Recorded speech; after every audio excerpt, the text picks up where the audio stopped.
Finish chapter. I get a brand new bitch and get a brand new bag. Can't go out too fast. Work too hard just to get like this. Why would a nigga gon' act like that? Man, the shit too sad. Had to go and get the heart away. Man, I almost get my heart away. Gotta eat, won't start today. Cause a nigga ain't got time to waste. Gotta make another bad today.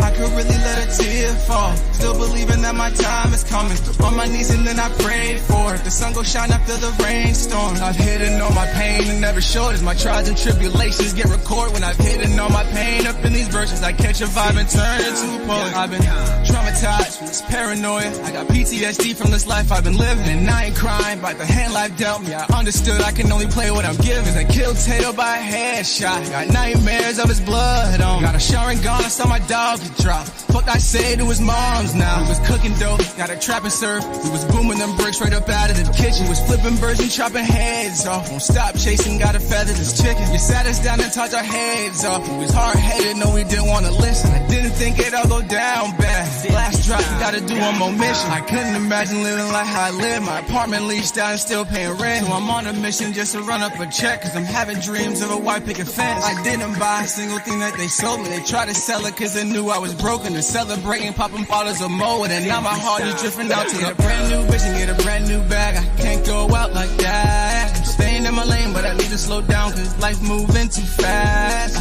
hope I just don't crash. Them crackers on my ass. If I pop another Addy and I pull another fold, then a nigga might just not last. Lost a whole nother part of me. Look at how you done ended things. Yeah. Don't know what your intentions. Don't know what you even saw in me.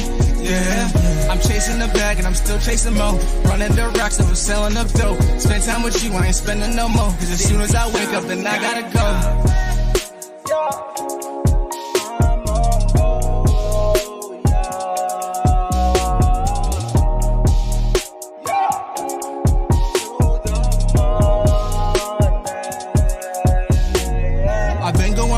Gotta go harder, do it for all the things that I never can have. Fuck the old bitch I was fucking who got in the way and almost made me fumble the past. This new chick I got, she don't get in the way. Our connection like Wi-Fi with no strings attached. And I can't wait to get her home out of them clothes cause Lil' Shawty too fine to fuck. If you keep it 100, I got you, baby. Is this gonna be forever or temporary? All this shit going on got you going crazy. Promise to be the rock of your foundation. But I need you right now and I can't wait. I just need me some head, had a long day. But to me, baby, that's just some foreplay. Cause right after you know that I'm going crazy. If you keep it 100, I got you, baby. Is this gonna be forever or temporary? All this shit going on got you going crazy. Promise to be the rock of your foundation. But I need you right now and I can't wait. I just need me some head, had a long day. But to me, baby, that's just some foreplay. Cause right after you know that I'm going crazy. That's a whole nother part of me. Look at how you done ended things. Yeah. Don't know what your intentions. Don't know what you even saw in me. Yeah. I'm chasing the bag and I'm still chasing more. Running the racks up, I'm selling up dope. Spend time with you, I ain't spending no more. Cause as soon as I wake up, then I gotta get a brand new bitch and get a brand new bag. Can't go out too fast. Work too hard just to get like this. Why would a nigga gon' act like that? Man, the shit too sad. Had to go and get the heart away. Man, I almost get my heart away. Gotta eat, won't start today.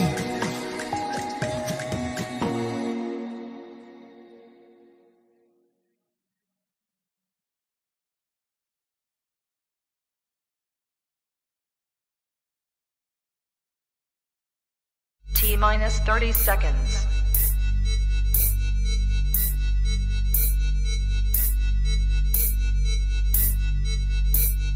T-minus 20 seconds.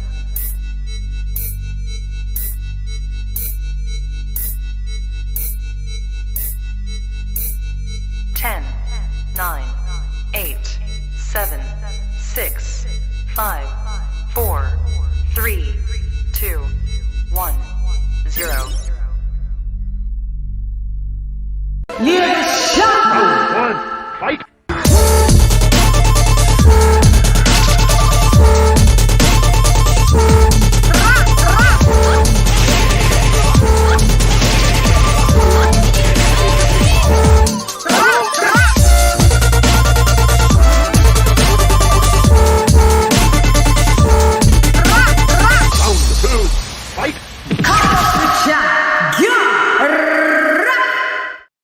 Yo, hey you girl, it's LadyChann repping none less, and welcome to the weekly wrap-up Shiggity show in the baptism. That's right, it's the weekly wrap-up shows, biatches.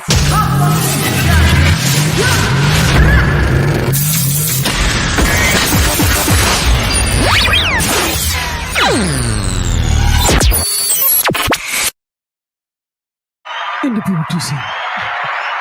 All right, let me, how have you guys been? I hope you've had a great day. That was a track by Nephew, Brand New Whip. You know, I'm feeling that track. So, you know, I'll be starting the show with it. Yeah, shouts out to you, Nephew. In the building. Yes. Okay, so let's do the members only roll call. It is Andrew H. in the building. Modern King Boxing in the building. Don Juan in the building. Ben Adams in the building. Stephen T in the building. ERF Boxing in the building. Mark in the building. Slim Boxing Commentary in the building. Mark Niggity Nash in the building. Dub Right Side in the building. My Art to the Left in the building. D-Star, mi hermano in the building. Devil Beats in the building. Jimmy McClenley in the building. Ringside Reporter Live in the building. The Queen, my sister Lisa Bales in the building. AJ all day. No, sorry. I was supposed to do that, AJ. Right. In the building. Jello in the building. King TJ, RIP in the building. Upload type el primero, ya tú sabes, in the building. Dr. P in the building. Ricky Ricardo, mi hermano, in the building. King Boxing, LadyChann, in the building. Pitbull, in the building. Boxing God, in the building. Zara, in the building. Sports Heaven, what up, King, in the building. Don Wani, in the building. Ahmed, in the building. Hector Garcia, mi esposa número uno, in the building. Zandy, in the building. Donald Banks, DB, in the building. Con Shaunery, bars, in the building. Karma Serene, the Queen, bars, in the building. And our money, in the building. Shouts out to the members. Do you know, if you want to become a member of the Shannaholics, it's something that it's quite easy to do, to become to be in the building. So we are a happy bunch over here. So if you want to join the Shannaholics, go to the front of the channel and click the link. I think one of the moderators has got the link in the description as well. Me bar rat brain splatter, what's the matter? Just start up, don't try, move the body, try scatter, pick pattering up all over your body, know your bruise and batter, tap, shatter. You never should do Allah. In the building. Yeah, shouts out to the Shannaholics. Okie dokie. Okay, so, oh yeah, let me just put the invite in here and then I will shout. You know what we be talking about? We be talking. It's Canelo. It's Canelo time today. Sorry, yesterday was a bank holiday here. I was going to do it, but our host Kenny Ken was not too available. So everybody had quite a strenuous weekend. People were doing block parties and shit. So so Monday was the whole of the UK was shut down. Nobody went to work, school, college, uni. So okay, we've got someone in the building.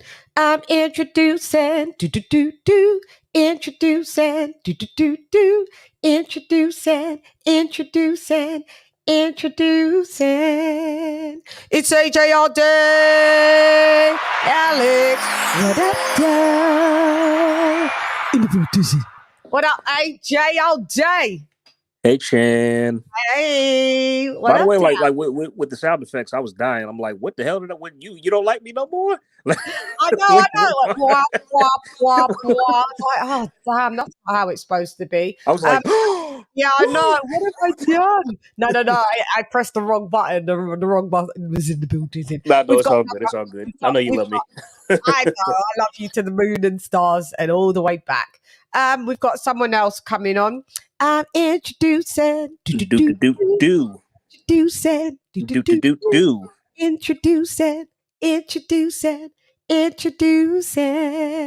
It's the co-host as well. The co-host with the most. Kenny Ken in the building. Ding, ding, ding, ding. Hello, ding. sorry I was running late. Oh, it's okay. What up, Ken? How you doing, man? Sorry, mate. I was doing a bit of a football podcast, so I was running a bit Yeah, late. it ran over. No, it's all good. It's all good. I can't believe I've seen this headline: Canelo on the slide.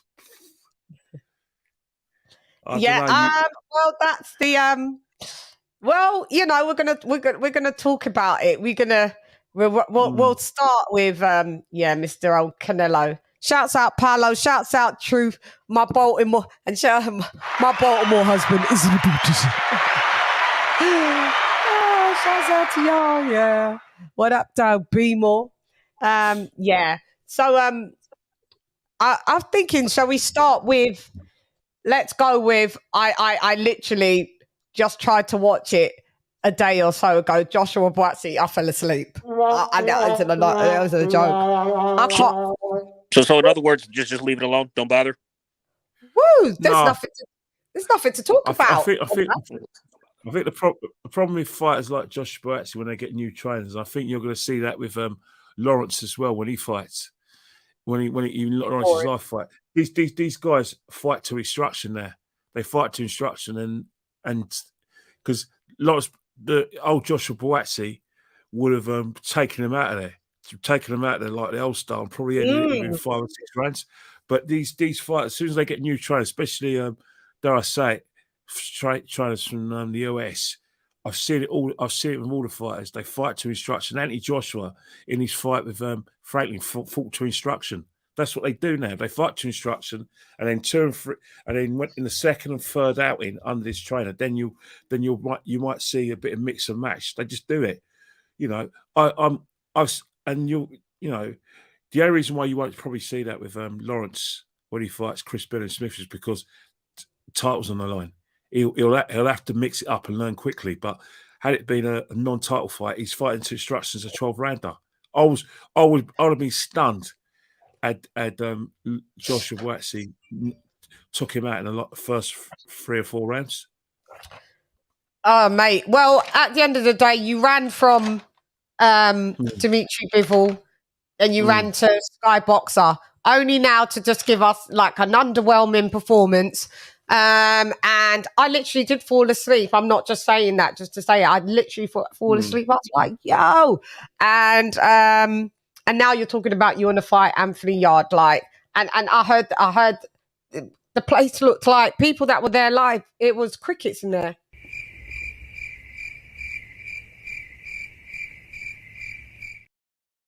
I ain't gonna lie, the stadium. I heard people were leaving. They were walking out. There was no one.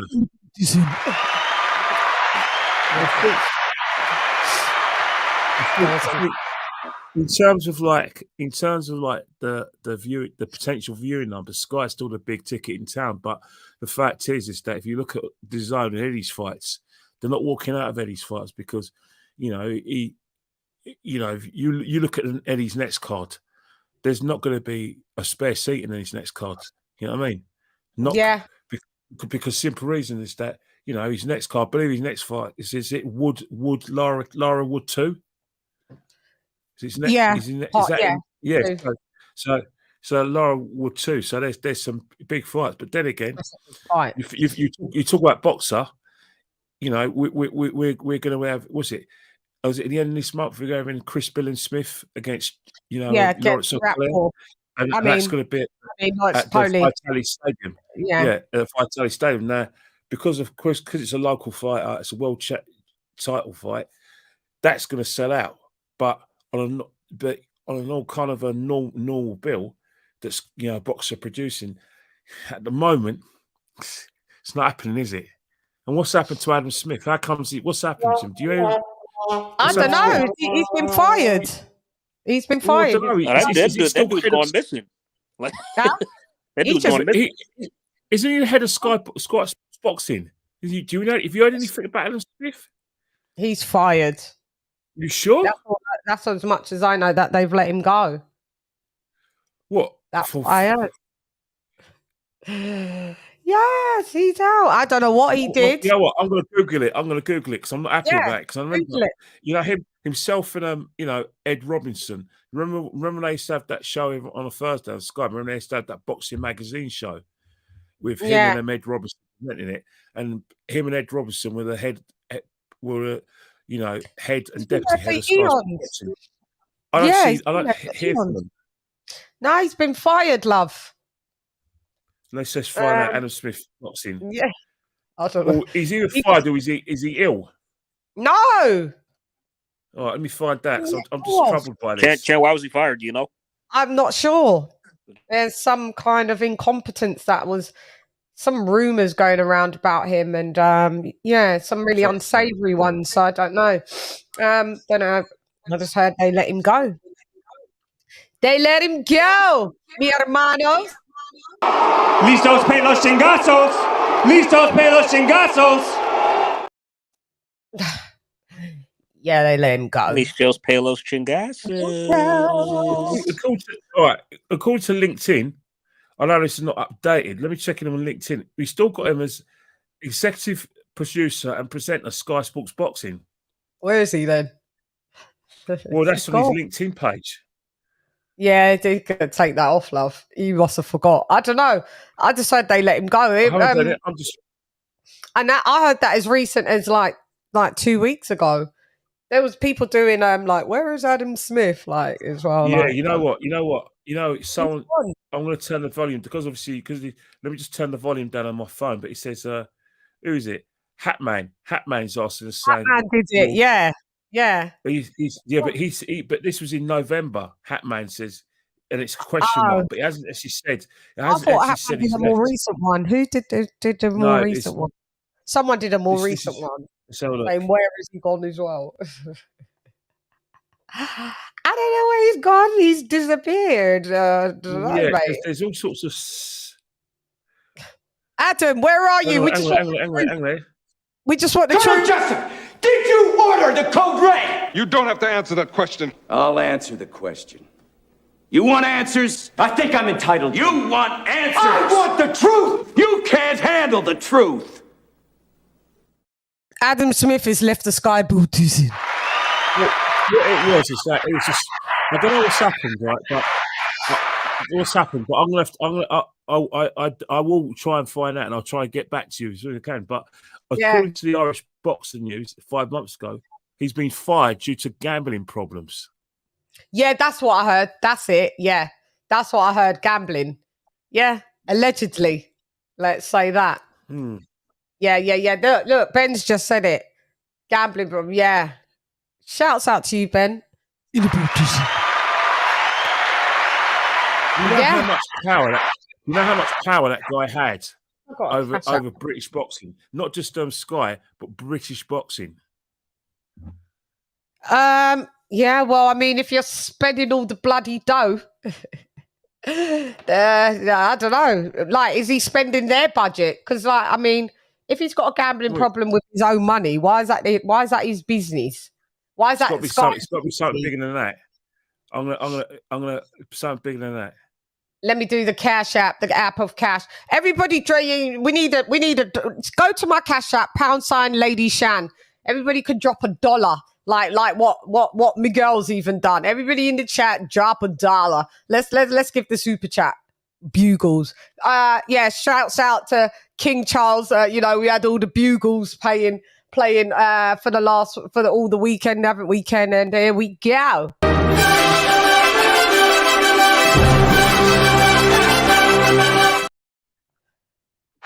Shouts out Miguel, you didn't give me a message, but shouts out for sending me that £1.14 on your girl. Massively appreciated. Apreciado mucho. Si ya tú sabes. So thank you very much for that, sir. I don't know. I'm just sending a message to a friend of mine. He works for UEFA, but he's got big links with people on Sky. I'm going to send it to 2 people, and hopefully I'm going to send it to another one of my mates as well. And hopefully during the show they get back to me quickly. So to private message them. One's a Fulham, because I've done TV work with both of them back in 10 years ago. Yeah. So one's a massive boxing fan, and the other one works for UEFA, but he's worked in TV before. He gone. So yeah. Adam spending the Sky budget. Their money has left the producer.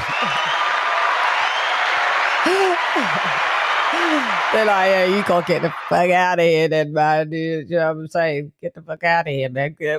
Actually, we need Canelo. They're just like, edit Canelo. It's Canelo's day today anyway. They told Adam Smith. Please get the fuck out of here, man. It's my night. Yeah, otherwise you don't get the fuck out. Hey, get the fuck out of here because I'm gonna fuck you out right now, motherfucker.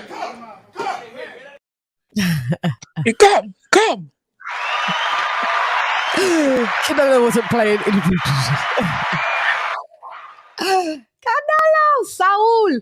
We have to give a congratulations to Saul, even though we're going to do deep dive in and just talk about this.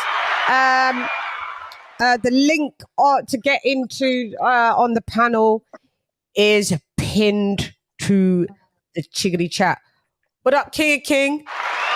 What up, LadyChann? What up? Oh God, hang on, I forget. You're gonna laugh at this, Cash. Jacquay, you didn't get the conversion rate there, did you? But everything's appreciated. Let's go.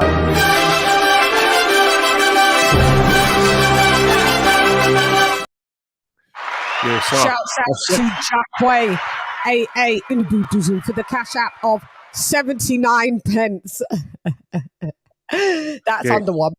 And that is, it says, from me to you. Thank you so much, Jacquay. In the Buddhism. No, so as I was saying before, as I was saying before, if anyone know it, that they all know. So I'm just playing a waiting game, really. Yeah. Well, as soon as will he get back to you today or maybe tomorrow? Well maybe today. It's only 11 o'clock. They're still awake anyway. Yeah. But maybe we can get an exclusive and find out what's up. Because it's a bit. Yeah, all I've heard is the rumor mill, but they'll know factually.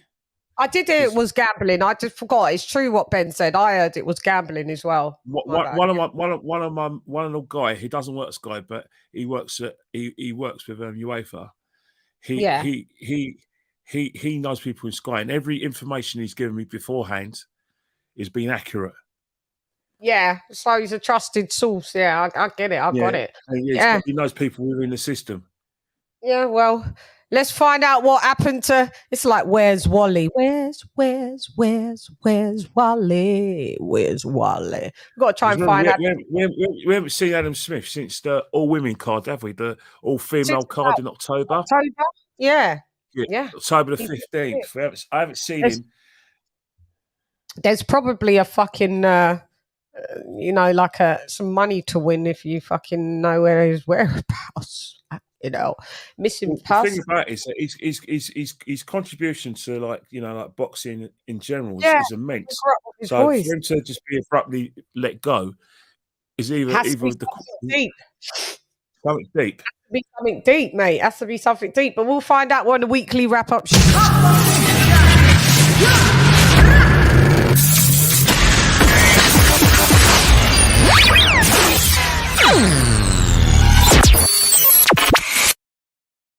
Payday. You want payday? I know that. Yeah, we want payday. All right. So, legal. Let's talk about this. Let's talk about Canelo Alverez. He scored a win against John Ryder. He told us that he was going to knock Ryder out. I thought Ryder was going to get knocked out. I thought Ryder was going to get stopped. I predicted around 8 stoppage. But I want to say shouts out to my Artilette that came through like the motherfucking woo on the prediction show. And she said it is going to be a Canelo win by unanimous decision. Shouts out, Arlette. Shouts out. Yeah, she got that one. Bang on. We was like, nah, that's going to be a stoppage. Nah. So let's take it over to Kenny Ken first and foremost. Let's talk about this fight. What did you see? What did you didn't see?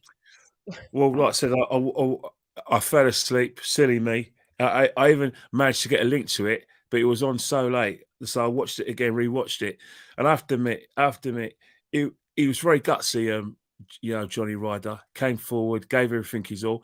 It was just like he will always do. He did it when he fought Callum Smith, where I thought, I thought the judgment was a bit harsh, but with this fight, he made a couple of mistakes in the 5th round, and he got punished for them. Whereas accumulation of punches, which put him, where he kind of went down in a bit of installments. But after that, I think it was a case of him trying to get back in the fight, and he didn't win any. For me, he didn't win any of the key rounds in order for him to get back in the fight. It's one of those things that when you fight fighters like Canelo, you give them a big lead early on. It's very, very hard to turn the tables on him. You have to kind of when you fight fighters like Canelo, you have to be on the front foot. You have to win the early rounds, put him under pressure, and then it gets close like Bivol did in last year. But I'm not saying it was a foregone conclusion, because like you, I had Canelo stopping him in the 7th round, personally. Yeah. But for me, it was a case of John Ryder doing everything he can, but just behind the 8 ball all the time. Canelo's, skills. But I think, when people say Canelo's on the slide, it's because, we thought, well, this is for a lot of people in the US, he's probably like a journeyman pro, Johnny Ryder. And is he? We think he is. No, he's not journeyman. He's like European level, isn't he? But in terms of maybe he's a bit journeyman in terms of he's not a massive name in Britain. Like, for instance, is he as big as 5 losses? Yeah, it's not journeyman. Yeah, no, but is he as big as Billy Joe Saunders? Not really. Is he big as Callum Smith? You know what I mean?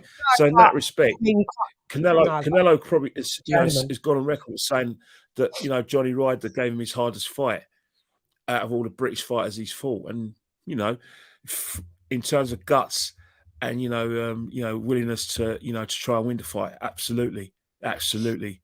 When I saw the Billy Joe Saunders fight, there was no evidence that he actually looked like he had a chance of winning, that he was there to get beaten up. In terms of Callum Smith, we know what happened there. He froze. And his bicep.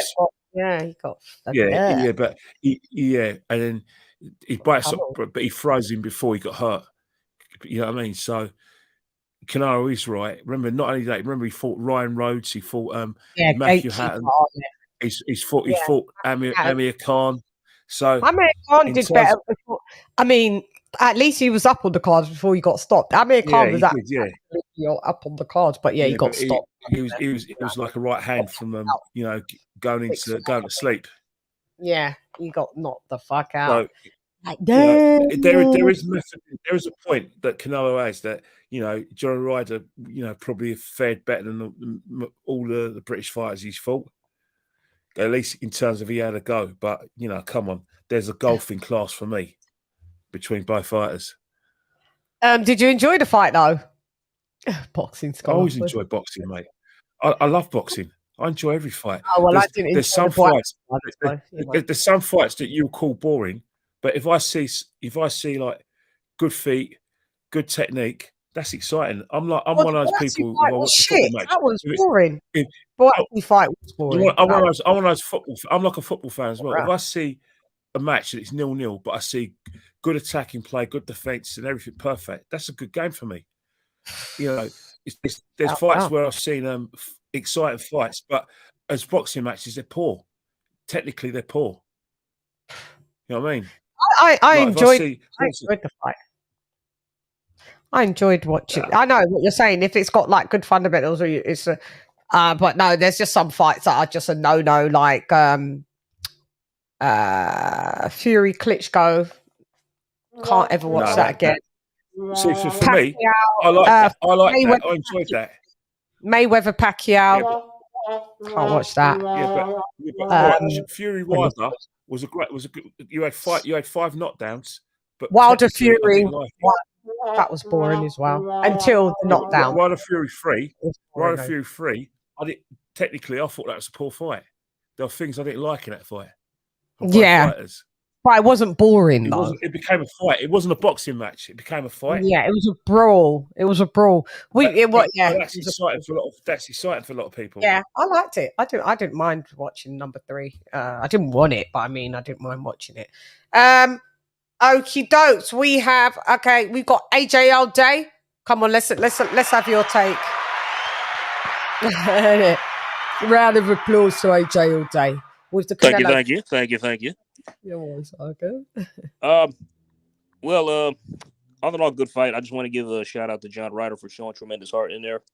Showed a lot more heart than I thought he would have, especially with a broken nose, from the second round on. I mean, he even said he was hard to breathe, he was swallowing blood, but him to just continue like that and not give up, I mean, yeah, shouts out to it. I have to give him more shouts out for real. For that. tough guy. Yeah. Seriously. I mean, but Canelo did his thing. He pretty much he never showed signs that he was losing, never showed signs that he was out of the fight. He pretty much dominated Ryder. Ryder provided some resistance as as we saw.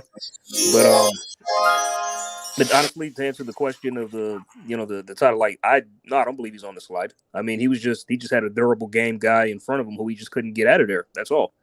And honestly, if Canelo could knock him out, it's not going to be in a mean feat. For anybody to knock him out, probably. You know what I'm saying? I mean, even though because I went back to see the Nick Blackwell fight, and I saw the stoppage. How Nick Blackwell got rid of Ryder, and I thought that was premature. If I'm being real with you, I mean, I thought if it was allowed to continue, John Ryder probably would have got his legs back and came back. But anyway, that's beside the point because I never actually seen it before to that point, which made me look it up. And Eddie said John is going to get big fights off the back of this, and I hope honestly I want to see him again, man. If I'm being right. I don't know if he gets big fights off the back of this because every time he's stepped up to world level, he just doesn't. Yeah. Just doesn't. I mean, he'll get some decent fights, but I don't know. He made a fan. He made a fan of me, off the back of this performance, though, man. He really did. I thought he was a good fight, decent fighter before, but admirable. The reason why I would just say, it looked like I don't know Canelo's last 3 performances. So we've got the Bivol fight, the Triple G fight, and this one. Triple G fight. Yeah. Oh boy. Yeah. That was what made me feel that he was on the slide from that fight. Right. What was the one before that? Bivol. He lost to Bivol. That was the Bivol fight. Was before that. Yeah, and then something more like because it wasn't his weight class, but you didn't. I mean, Bivol just outclassed him. He was outclassed. He was by Bivol. That was all that was. So there. And then on this fight, you beat a European level guy. He just stayed in 2 gears, but he still had to have his shades, and Canelo did have some. It looked like he had a little bit of black eyes himself. So John Ryder did catch him with some quite amazing uppercuts. They exchanged uppercuts, so Canelo didn't leave the fight like bruise free. Ryder is he has a respectable power, but Canelo's, as you can see in that weight division, Canelo's definitely the harder hitter, the hardest hitter. He'd be breaking faces, noses. Ryder said he's never had his nose broken in his whole entire career, and that basically he was just swallowing blood, and your nose is killing you. It's blocked. You're swallowing blood, and when you're swallowing that amount of blood, when that amount of blood fills up in your stomach, you actually start feeling really sick and nauseous and weak and wanting to throw up. So, I don't know how he continued because I was like, right, he's going to be out. They're going to then, at the end of round 8, I think that was when he first got dropped or something. Or was it round 5? Round 5. It's round 5. I thought it was coming in. I was like, yeah, they're going to throw the towel in, or he won't be allowed back in the fight. But go ahead. Ricardo, thank you for joining me, mi hermano. What up? Nice to see you. Talk to me. Don't let me ramble on. Hey, how's it going, guys? What's going on? Talk to me. Glad to be back on the panel. Yeah, thank you for coming. Yeah, so AJ, he said a lot of things similar to, what I was going to say. John Ryder, he put himself in a good position after this fight, I believe. I think he's got some good paydays ahead of him, and he's got some good fights ahead of him. he can go home with his head held high. Yeah. He fought a damn good fight to the best of his ability. That's what I appreciated. He didn't go in there for a paycheck. He went in there to actually win. For fighting a guy at Canelo's level, getting busted up like that, especially when you have a nose break. He could have pulled a Ryan Garcia and just sat on that knee. He could have just took the easy. He could have just said, you know what, I'm done. You know what, I'm gonna head out of here. I'm in his home territory. I came. I made my money. I did what I could. But no, he got back up. He got up twice. I know the other one was considered a slip, but he still got clocked.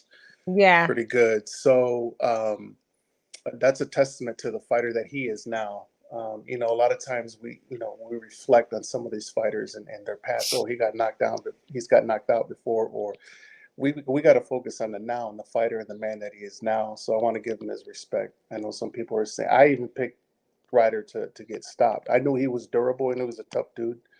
And I knew he has some skill, but no, I think he proved to the world who he is. And I think he sent out a message to the super middleweight division. I think he gives most guys at 168 problems. Not named Canelo. He'd be a great gatekeeper. Let me do this super chat.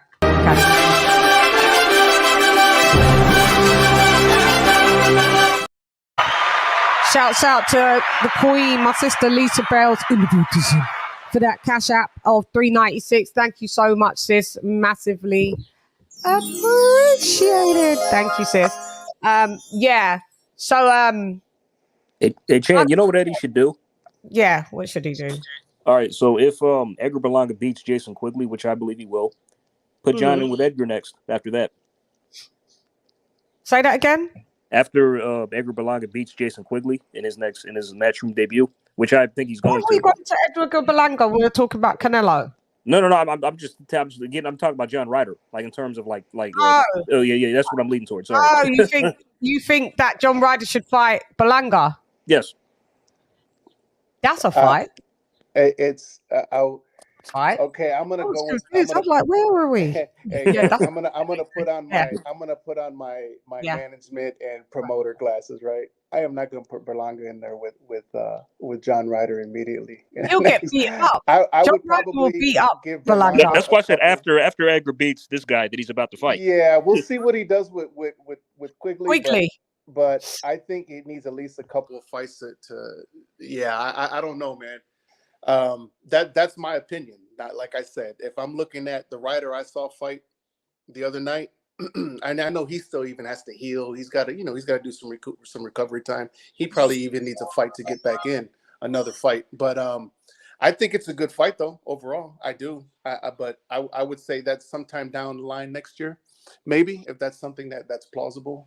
I mean, they're both on the same promotional outfits and network and all that. So yeah, I could see that fight. Yeah, that is a good fight. That's a good fight, AJ. You confused me at first. I was like, why are we gone to Berlanga? Sorry, I was leaning to that. That's why. That was my no, that is a good fight. Then I also wanted to touch on regarding Canelo, my take on Canelo. Yep.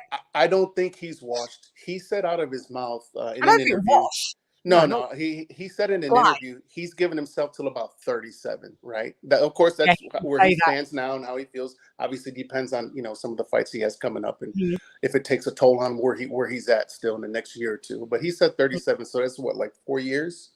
So people are rushing to say he's washed because he should have knocked the guy out. That's not always the case in boxing. Well, he said he was going to knock him out, right? And that's what I'm saying. Fighters always say that all the time, right? So. My opinion is that he's still at the top of the top. He's still elite. He's a Hall of Famer. He's not washed. He's not overrated. His resume speaks for itself. It's just a matter of the direction he's going to go after this. I think 175, let them handle their business. I would rather see Benavidez. That's a massive fight. That's a massive fight in September. Let Bivol handle his shit. And I'm going to tell you something else since I mentioned 175. Let Callum Smith and Beterbiev fight. I'm going to go for the underdog. I'm going to go for Callum Smith. And I'm going to tell you why. The reason why I'm going to pull for Callum Smith is because I need those belts unified. If it means Callum Smith beating Beterbiev to bring those belts back over to on the matchroom side of the house where Bivol's at, let's get those belts unified. Canelo wait, jump back up. Now you have a story because you have history with both fighters. Ya tú sabes. Yes. I mean, Ricky, do you yeah. Sorry. Go ahead, AJ. Go Yeah, ahead. my bad, Jen. But Ricky, I've been saying that for the past 2 months myself.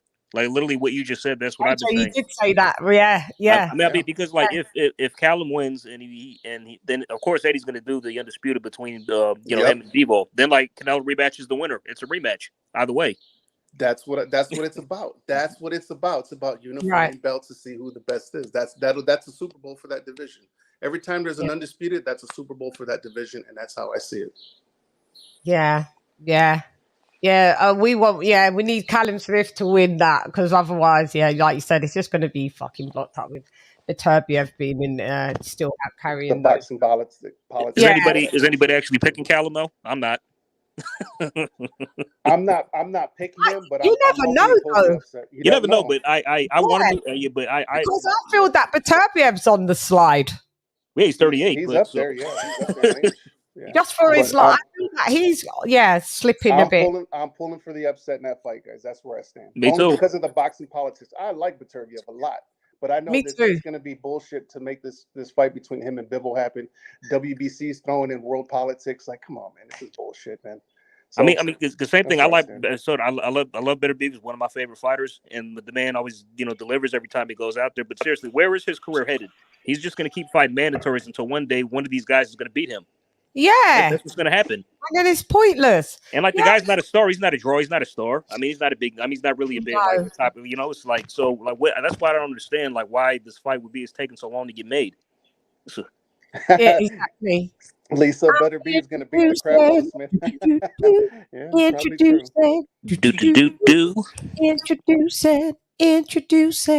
Introducing.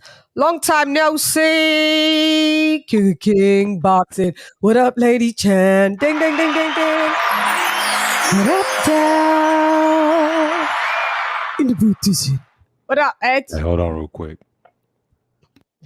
Comes on us as a stop. All right, stop. Canelo, in my opinion, I don't want him. It feels like he's holding up 175 because listen, Bivol's not allowed to fight Beterbiev under the WBC rules, but if Canelo fights Bivol, it's fine. Of course. Mauricio Suleiman gets on my fucking nerves. Scumbag. The little fat fucker. And did you see the stuff that he was doing? He pulled out, even though that was a 10-8 round, right? He fucking pulled out, told the ref, rewind it back. Let's look at the VR. What, in the Martinez fight? Yeah. When do you do that? I know you're at home. So because you're at home, that's what you do. So wait a minute. He doesn't have the clout to do something like that. Yeah, and the ref listened and they was like, okay, it's a 10-8 round. Like usually if a ref misses something, there's no let's rewind it back. And now look, mira. Oh, okay. Está bien? Bien. No, it doesn't go like that. Oh, I couldn't believe it. Everyone was like, what? Okay. Riso be feeling himself.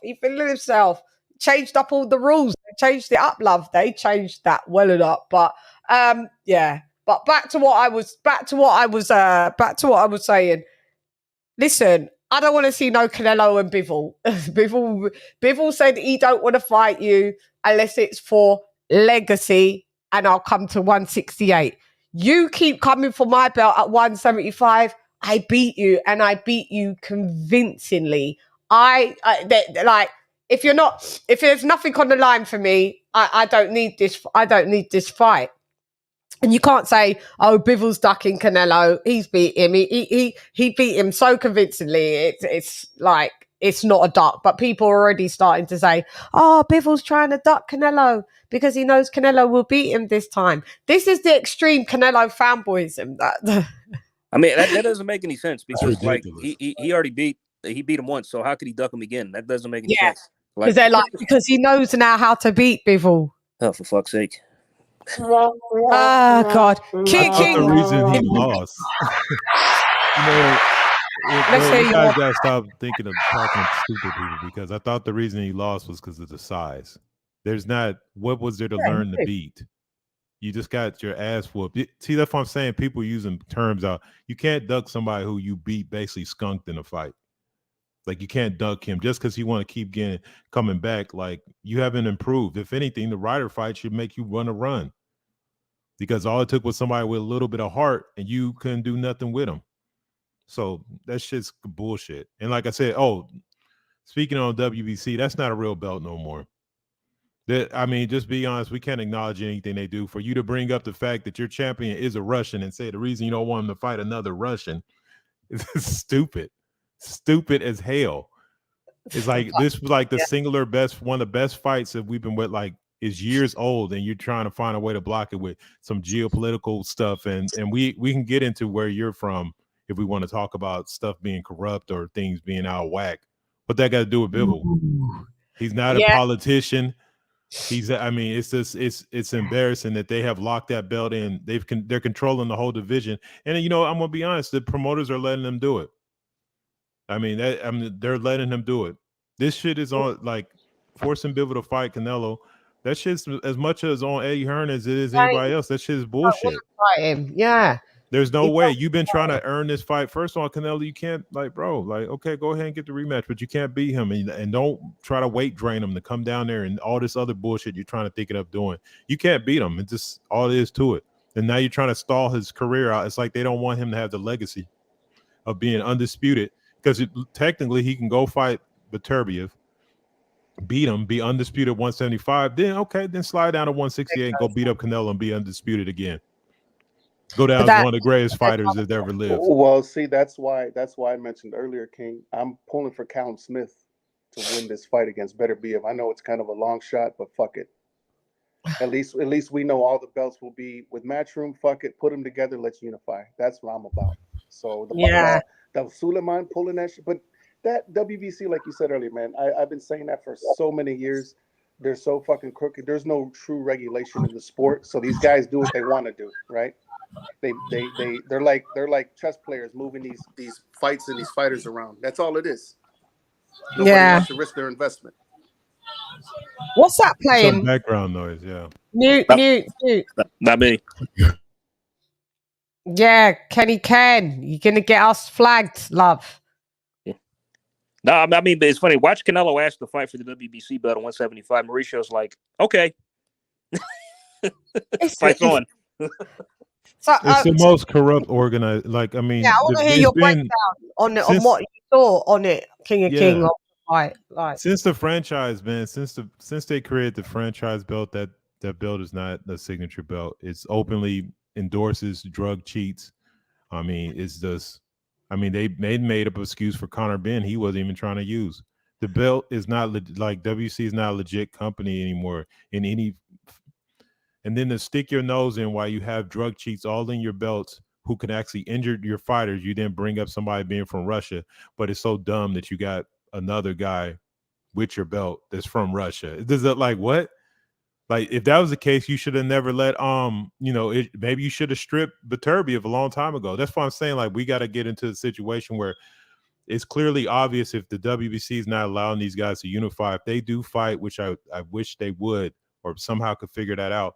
And we just universally as boxing fans just got to recognize him, whoever the winner is the undisputed champion at 175, regardless of that WBC belt is worse than an NABF belt. It's not a legit title anymore. It's a clown belt. So what did you think of the fight? Oh, well, this is the thing about it is, I kind of mentioned before about how Ryder needs to come out. He did exactly what I thought he should do. He maximized his potential in that fight. He understood what distance he needed to be at. Canelo just looks like he has no in-fight adjustments. It's like he just wants to throw power shots. He threw the same right hook over the top over and over again. Ryder was blocking it. Yes, he caught him and dropped him a few times, but if he had straightened that punch out, he probably could have put him out, or at least gave the ref a reason to stop the fight. But it just, like I said, Ryder had heart, man. It's like, to me, it was just more of the fact that, I'm not high on Ryder. I didn't pay much attention to him. I thought Danny Jacobs probably beat him. But he came in there and did what he needed to do against a huge adversity in Canelo's backyard. Like, I mean, you don't get no more home court advantage than that. And he showed up. I mean, he lost. I mean, I'm not trying to act like somebody got robbed or anything like that, but Canelo just couldn't do nothing with him. And that's what I'm saying, with a little bit of resistance. That's what irritates me about a lot of fighters that fight Canelo. Like, show some resistance, show some heart. If you're going to lose, like, literally go out on your shield, man. Get beat up, do what you got to do, and then everybody gives you respect. That's a loss where you basically get more respect than when you went into the fight. I mean, let's just be honest. And like I said, Canelo, like I say, he seems very one-dimensional. He just, a lot of people are trying to say maybe that. I think Bivol took a lot out of him.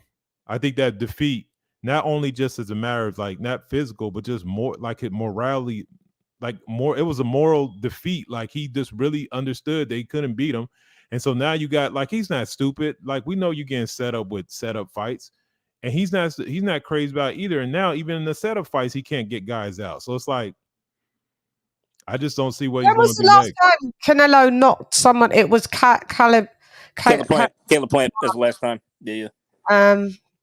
Yeah, because this is what I'm saying. It's true. Like, you thought this was going to be an easy one to show off in Guadalajara, because you're supposed to. This is your first time you're going back in 10 years, and you pick a European level fighter, right? And you don't knock him out. For me, that's underwhelming in that angle. We gave more props to John Ryder for losing and getting beaten up at near enough every round than kind of Canelo's win. And I think it's critiqued because sometimes you can kind of see the route that it's a bit egregious, the route that's taken that Canelo does to put himself in the best light. Not saying that he's not one of the, like you said, Hall of Famer, ATG, shouts out, we know this, resume, but let's not act like there hasn't been some strategic choreography going on recently. I think that to me, Canelo's on the slide. He's got maybe one or two gears. That Canelo doesn't beat Bivol, but that Canelo, I would love him to just beat down fucking David Benavidez, because David Benavidez is trash in my opinion. So if David Benavidez couldn't even get out Caleb Plant and Canelo stopped him, that's quite wild. I know it's not like a triangle theory thing that we tried to do, but I don't get how that works with someone that's so big. And I mean, if Canelo doesn't fight David Benavidez, what does Canelo go on to do? Say he doesn't, because he said he would like Bivol, but he said only if that fight can be made. If it can't, then he'd fight someone else. What does he do? So, and I saw an interview. It was a Spanish interview. The lady asked him. She asked him, "Hey, if it's not Bivol, what about Benavidez?" And he said, "Yeah, no, see, I'm willing to fight Benavidez." And then they mentioned Charlo. But the thing with Charlo, though, he's inactive and he's at 160, so you can't really throw him in there too much. Yeah. And then the other fight was Morrell, but Benavidez is supposed to fight Morrell, to my understanding, this summer. So we'll see how that plays out. But if it's not Bivol at 175, then Andrade. Yeah, I could see Andrade in September if for some reason they're at an impasse, because Canelo wants to fight at 175. What do you mean? Wants it at 168. What, moving forward? Oh yeah, no, he wants to do that. Yeah, he wants to do the rematch. If they can't come to terms, and Canelo goes the other route, and he starts their team makes offers to Benavidez, I think Benavidez' team will take it. Of course, I think that would be the next course of action. Let's say that falls through for whatever reason. Yeah, Andrade for sure. I mean, yeah. I mean, you phrase it that Canelo goes the other route, like from Bivol. Let's keep it into perspective that Bivol's the champion here and at that weight division, and Bivol's the one that calls the shots. I mean, it's not. If Canelo goes another route, that's because he's been shoved away to go another route. It's the champion that calls the shots. And I mean, and this is my problem that I have with how sometimes that Canelo's like seems to be given free reign. I don't care if you're the cash cow. You don't see Anthony Joshua moving around like that as the cash cow on this side and be like, you know, if he still lets whoever comes in. I lost. I'm coming in first, or this is that. Like, there's always gracious. Like, I feel like there's always we're not worthy energy around Canelo, and that's what just pisses me off. It's not if he goes another route. It's up to Bivol. Bivol don't have to fight him. You take my terms and accept my terms and agreement. Terms and conditions. If not, you could piss off because I beat you convincingly and you barely won 3 rounds. It was Bivol. He's the one who's saying he wants to move down. For the rematch. Canelo's like saying no, it has to be at 175. Oh well, then, because you don't want it at 168 because you know that dude will come downstairs and swipe all your fucking belts. That's it's a even fact. bigger than that. It erases his excuse that he tried to use it that the size differential was the problem. Like, bro, that's why Bivol's like willing to do that. But like you said, Bivol need to set terms, and he need to.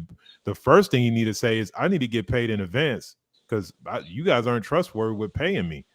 Like, for them to take that long and then try to come up with some mess about paying him after the last fight, it was ridiculous. See, that's when Eddie should have just cut him a check. Honestly, you know what I mean? Just added it was hard. He really should have. Yeah. Did all that work and then I know that sometimes it's you could break this down. You could call in anyway. You got the number anyway. You could call in. It's just like you don't control boxing, mi hermano. You don't. You don't control boxing because like you're fleeting between. You're talking about maybe fighting someone that's at 160, Mal Charlo, whatever, if that's serious or not, and then you're the undisputed king at 68, but then you dibble and dabble at 75. So you just kind of like, just pick a division, bro. And then you're talking about, oh God, Badu Jack. Don't do it. Badu Jack, I don't care if Badu Jack's 40. He beats you. I think there's just too much money with the Benavidez fight, man. There's way too much money, in my opinion. That fight. I think that's too much money on the table. I want Canelo to beat fucking Benavidez. I think, but it's going to be that's a huge fight. It's a huge fight. I don't like. Well, I mean, we have a slight wrinkle because Benavidez's promoter was on camera saying that if they received an offer from Canelo, they won't take it because they already have they have planned for him to face several guys, Morrell and Charlo Andrade, and maybe another fighter in that lineup. So fuck off then. That's what I'm saying. You know what I mean? And like here they are bitching about Canelo, Canelo this, Canelo that. When he already got plans. You're talking about Canelo, and then when it comes to it, then like your whole career's crafted on Canelo. Like we know you got your belt stripped, and Canelo. I mean, Chan, this is why I want Canelo to offer David the fight next, so he could turn it down and publicly expose his ass. That's why. I put it like this though, but that's the issue that everybody's been having though. Everybody's been sitting around waiting for Canelo. And if this guy decides when Canelo has never, I don't think they said if he hasn't sent him an offer, Canelo openly said he's not fighting no Mexicans. So why would he sit around and wait when he says, oh, I got action over here. I got Demetrius Andrade. I got action over here. Fighters that you didn't want to fight. If he's like, I'm just being honest. So what, like, we can't sit there and piss on him about it. If he says, hey man, I'm not going to sit around and hope that you send me a contract when you say you're fighting Bivol next or you're fighting this guy next, when I got dudes over here that you didn't want to fight and I'm already signed to fight him. Like if he fights Demetrius Andrade, I'll take that over a Canelo Alverez fight because he didn't want to fight him. So how are we going to we can't sit there. Like the thing about it is the issue that we had a lot with boxing with a lot of these fighters like fucking Charlo and them sitting around waiting for the fight. Andre sitting around waiting for the fight. Okay, these dudes said, look, man, enough games. You've been a champion. You could have punched my ticket. We could have had a great fight in this fight could have been the Benavidez. That shit would have been, man. They would have had to open up seats on the outside and have fuck. I mean, it would have been packed. It'd been crazy. It was packed for him. So what were we doing? Like we're saying like, oh, he has of course he has other plans. What you want to sit around and wait for Canelo while Canelo decides if he's gonna run up the drag Bivol down or if he needs another tune up. It's like, yo, we've been complaining about dudes not fighting. But fuck it, all the dudes that are left over, just like we have at 147, a bunch of dudes standing around staring at each other. Nobody wants to fight. Nobody wants to move. About them. So we about to. We're at 168. These guys are all going to fight. and clean each other up, cool. Morrell and Benavidez, they're on the same thing. Somebody need to clean that up. Dimitri Andre might be over there. He's another undefeated fighter. If these dudes can start putting ones on their fucking zeros, I'm cool with that. Bruh, Demetrius Andrade, he's just I don't care about him. I don't care about your boyfriend. He's just whack, man. Get the fuck out of here. Please get the fuck out of here, man. It's my night. Fuck you! Get the well, come, be a bitch. Be a bitch. I mean, it's funny. The guy that Arlette is so high on, he pretty much he turned down Yanni Beck and Zach Parker to go in there with Damon Nicholson on an undercard. He got dropped. Dead. Like, yeah, it's just dead. Get the dudes up out of here, man. Clean them up. I mean, if Canelo decides to just, because I believe Canelo beats Andrade. Sorry, he does. I do. So do I. At this point, I believe how are we sitting with Canelo versus Benavidez. Because, like, some people are going to go, well, you're pretty much going in 50-50 there. That's wild, because one's undisputed, one's a former champ. I got Canelo beating him. Honestly, I don't see Canelo knocking him out. I probably see him decision. I got Canelo outspointing him, innit? Yeah, me too. Yeah, I got him on decision. If he was to fight Benavidez, I got Canelo on points. Probably I'll point him. Win the decision. Where do you lot see it? Canelo, if Canelo fights Andrade, who have you got? And if Canelo fights Benavidez, who have you got? And who do you want to see Canelo fight? Who's surprising? I want to see him fight Benavidez. I just see Canelo winning on points against both these fighters. Andrade as well. Yeah, I see Canelo stopping Andrade. I just see points. He got hurt by Liam Williams bad in their fight. Yeah. So I see Canelo stopping Andrade. I do. I know Arlette's seething inside. No, good. LOL.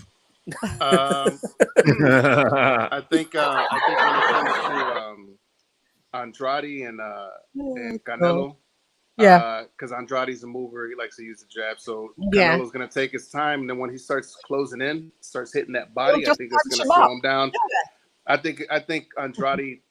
If I had to make a prediction, I would say a late stoppage. I mean, I could see it going to the cards, but I think Andrade has a sketchy chin. He's been put on the floor before by way lesser punches. Yeah, I know. I could see him going in there, and getting stopped late. A decision wouldn't surprise me either. And 10, 11, even on the 12th round, like 10, 11 or 12. Yeah. And then when it comes to Benavidez, I got it 60-40 in favor of Canelo. I think Benavidez will provide plenty of opportunity. Remember, Canelo's a counterpuncher. So when you got a guy with Benavidez, I'm not sleeping on Benavidez. I'm just giving you my prediction as I see it now.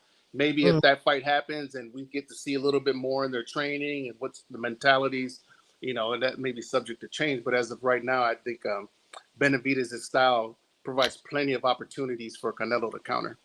Because he comes forward and Canelo counter. He's your straightforward punches and bunches. However, and he's big, but he's strong. He's strong. He's got good hand speed when it comes to combination punching. Because there's hand speed when it comes to like the way I used to differentiate it was Floyd had good hand speed when it came to 1-2 shots, like throwing the jab or throwing a 1-2. He had good hand speed when it came to accuracy. Pacquiao, when it came to combinations, he had good hand speed when it came to combination punching. So there's different types of hand speeds. Floyd was more tactical. And I think Canelo would be more tactical on his counter punches. He'd provide plenty of opportunities, but I think Benavidez has a better combination punching. I think Floyd had good hand speed with combos as well. Yeah, I know what you're talking about. He had the short. He was more of a pot shotter for the most part. Pot shot. That would surprise you. But he could pull out combos that would. His pretty boy days, yes, but once he beat Oscar and he was more selective with his opposition. Yeah, when he became Money May, was selective with his opposition. Yeah, because of the hands. He had those certain fighters that he had in front of him, like Victor Ortiz, the Guerreros, the Bertos. Those guys were tailor-made for pot shotting and accurate shots. So you don't need to let up combinations with those guys. Yeah. But no, I think Benavidez provides plenty of opportunities for counters. That's my thing. Unless Benavidez tightens his defense up, you never know. We may see a different Benavidez if that fight gets made. I don't know. Listen, pressure fighters never change. They bet they for the most part. For the most part, there's always going to be an exception to the rule. Will it be? It just depends on like what grade of pressure fighter you are. If you're like an A+, then like it's going to be hard to beat a guy like Chocolate too. That's an A+ pressure fighter right there. Yeah. But David Benavidez, I'd say he's a C, a C- at best. He's like in my C- opinion. Didn't Benavidez get dropped? He did. Yes, he did. Yeah. Okay. Yeah. Say that. He got dropped. Benavidez got dropped by Ronald Gavril in their first fight years ago. So, yeah. And then fighting a guy like Canelo. I don't think has Canelo's never been dropped. He's never hit the deck. Never, ever. No. I'm just refreshing my I don't recall him being No, he's never been dropped. He got a hell of a chin. Yeah, Canelo. so Benavidez got his work cut out if that fight gets made, but it's a big, huge fucking fight. And people want to see Canelo lose. So and that's the guy they're going with. So we'll see what happens. Where can they have that? In Guadalajara Part 2? No, that fight will be in Dallas Stadium or something. Yeah. I like I that. got a phone call. We got a phone call in. You know the back call as soon as we fucking talk about this guy every time. You know, God, we can't talk about him. Fuck you! Get it! Come! Be a bitch! Yeah, I'm getting you off on there. Be a bitch! Yeah, come! Be a bitch. That just always cracks me up. Come on, let's connect. Man, get his dad some boxing gloves. Jeez, he's the one with. Come. When the father gets mad. Big pitch. We got Arlette in the booties in. What up, girl? What's up, R to the let? Oh yeah, I've got to answer Chuck Ross's question as well. Go ahead. You're on the phone for a quick minute. What's your rundown? And shouts out, Arlette, you absolutely predicted on the button. You came through and said, Canelo, unanimous points, decision. No! And we was like, no! And you know what? I've been saying that for the last 3 Canelo fights, and everybody's been projecting opposite. So what does that tell you? Say that, you chopped up a bit. Say that again. I'm sorry. I just predicting that for the last couple of Canelo fights that he wasn't going to KO Triple G. But you know I got a crush on Triple G. Oh, yeah, but I still never thought that. But I never thought he was going to. Everybody said, "Oh, body shot." I said, "No, he's not going to beat this guy. I mean, he's not going to KO him." I'm sorry. Yeah. And I said, "Well, B-Ball." I said, B-Ball. No, he's not going to definitely KO him. And AJ say, I'm sorry. I didn't mean to say. I said that in the chat that AJ said he was going to. AJ said that Canelo was going to beat Benavidez. I didn't say that. I know what you heard. I know. I apologize. I meant to say Benavidez. I know you're not on crack to believe that. Benavidez will put Canelo in a body bag. Do you think? Oh, I mean Benavidez. But Turiev, I keep on getting their names confused. I'm sorry. That's what made me mess up with You're AJ. fucking confusing me. I'm just like... Hey, get the fuck out of here because I'm gonna fuck you out right now, motherfucker. Hate it. Canelo's on the slide. Canelo's so unattractive to me. Like his looks, he's just ugh. I still always go to the left. I'm sorry, but he's so unattractive. By the way, Arlette, could I answer a question that you left in the chat?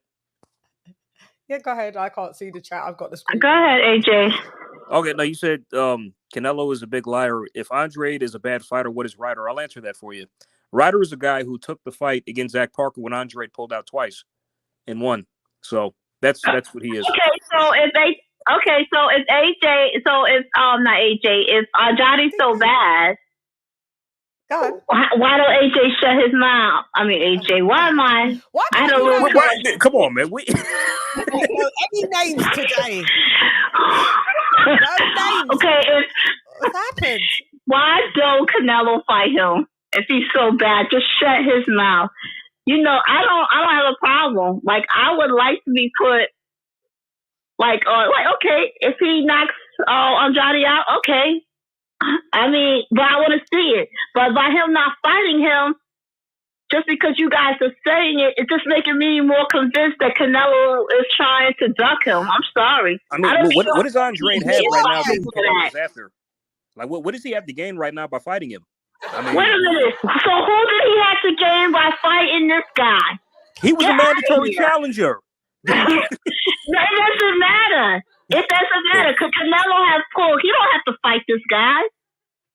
Canelo can fight anybody he wants. That's true, but John Ryder was a mandatory challenger. Andre, whatever, AJ. We know darn well Canelo has the power to fight anybody he wants to. He can fight Big Ball in any way. He can fight anybody any time he wants. And he only fought Big Ball because he thought he was the lowest hanging fruit. At the time, he didn't want to fight Benavidez. No. So come on, let's not act like Canelo's some monster and he could go through everybody. He chooses and picks who he wants to fight. Yes, he does. I mean, I'm saying that, like, at this point in time, it doesn't really make any sense. Hold on, wait a minute. Hold on. Like, at this point, it just doesn't really. I mean, I'm with you all. I have no problem with him fighting Andrade. If he fights him, fine. I mean, but at this point, it just doesn't really make any sense. Now, what makes sense is Benavidez. That's who I wanted to see him fight. And that's who I want him to fight next. Andrade is out of the equation. Okay, whatever. He's talking about fighting Charlo. That fight is over marinated. Hey, Arlette. Maybe Canelo does KO Andrade, but that's not the point. Doesn't it look crazy if Canelo never fights this guy? First of all, Canelo's not going to fight him. And then even if Canelo fights him in 2 years, it's going to look messed up because Andrade will be close to 40, so he already missed that chance. They already had times that Andrade could have fought him back at 154. So let's not try to act like we have Now, so let's cut it out. We're at 168 now. He had a fight at 168. I mean, Arlette, I know it's hard for you to digest, but like it or not, Andrade pulled out of fights 3 times by my count. That's not Canelo's fault. That's not Canelo's fault. I mean, what's her name? Miss Williams. I'm ready for that one. I love you. Guys. Bye. You too, AJ. Love you too, Arlette. Bye. Have fun. The pleasure talking to you as always. Hey, so I wanted to touch on something when she was on the phone. I just wanted to let her know that the reason the better be Canelo fight on Top Rank side, that was something that was a discussion within Top Rank and Bob Arum. What Bob Arum was saying was they can't afford Canelo. They don't have enough money in their budget to afford him. That's what that was. That's true. He did say that. That's what happened with that. That's how come that fight never happened. On Matchroom side, they were able to pull that off. They were able to go ahead and make that fight. Now with Andrade, the thing that happened with Andrade, he pulled out of 2 purse bids, in my understanding. Zach Parker, he sure did. Yeah, he pulled out of Zach Parker. He was supposed to fight Johnny Beck. He went to Johnny Beck as well. Yeah, he was supposed to fight Johnny Beck. Okay, his goal was, okay, I'm going to go to 168, fight Zach Parker. Pulled out of that purse bid. He pulled out of that fight because I don't know if it was because of money or whatever it was. But Ryder went ahead and took the low money, and he beat Zach Parker. So Hello. Andrade would have been in Ryder's spot had he taken that money and just said, fuck it, let me go ahead and take this money, beat this dude, and then we would have seen Andrade Canelo this past weekend. And Ricky, you know the crazy thing? You know the crazy thing? There. Oh, sorry. That's what happened there. No, go ahead, man. No, Ricky, you know the crazy thing is, like, judging by how Yanni Beck and Zach Parker looked in both their fights, I mean, Zach Parker lost, and Yanni Beck didn't look so good against Denzel Bentley. Andre probably would have won. He probably could have won, but for some reason, the guy, I don't know the decisions, his teams, I don't know what's going on, man, but he was in 2 fights that he could have won. And I've always said that he could have beat Johnny Beck. You know what I mean? He has the potential to beat Johnny Beck, and he could have beat Zach Parker. But again, that's between him and his team. There's a reasoning that he went over to PBC, got dropped by a journeyman. I don't know what's going on with him, but he's the poster boy of mismanagement of his career. We cannot think of one selection except for maybe going to the zone and getting the bag, where he's made quality decisions on anything that was going to improve his legacy as a fighter. This is all it is to it. You know, at one point you feel sorry, but then it's like, wait a minute, when you consistently having the same problem and the only variable that remains the same is you, guess what? It's you that's the problem. So that's what happens with Andrade. So it's not a matter, like, he's always been this fantasy fighter that everybody's like, oh, he's in the gym. But it's like, bro, it's like, okay, first Charlo and them, they were trying to underpay you. Then Canelo didn't want to fight you. Then Janabek, who is this guy? And then this guy, Zach Parker. And then let me go over. It's like, bro, it's you. It's you. You have like even your guys that support you have come to the final conclusion that you've made very bad decisions. Your management team, oh, it's the PVC, and then it's this other random that we don't even know who they are, and then you got this. So who keeps picking these bad management teams? It's you. Like if you were like wanting to be effective, regardless of what you feel your value is, if you want to sign to any promotional company, which evidently you'd have figured that out when you've gone over to the PVC now, you should have had Canelo in your contract. When you went to the zone, you should be like, hey, I'm going to come to the zone, but I got to have this fight as one of my guaranteed fights that's going to happen.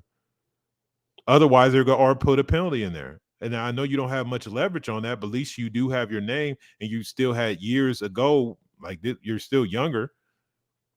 I mean, it's on him. It's on Andrade. So, man, like I said, like at this point in time, like everybody, all these dudes, they're over 30. They haven't accomplished nothing. They are somehow undefeated still. Like, man, you can go the way of Blair Cobb at this point in time. You can keep that O until you get beat by somebody that you don't think should be able to beat you, or whatever weird shit happens.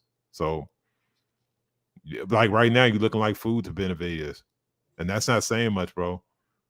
Dude, Andrade. Yeah, you're looking like food to him. No. He's gonna like, for you have too many.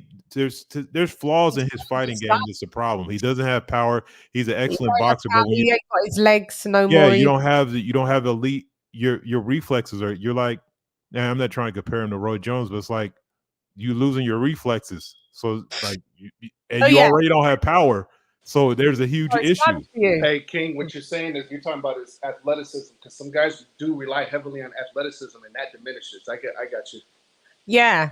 And that's like what happened with Roy Jones Jr. As soon as these athleticism went, it was started done. getting knocked out by every fucking buddy. Yeah, Glenn Johnson just jumped all over him like he was nothing. Just ran up on him and beat him up and knocked him out. And that's it was how done for him. Benavidez is looking at you right now, getting dropped by, like you said, a journeyman.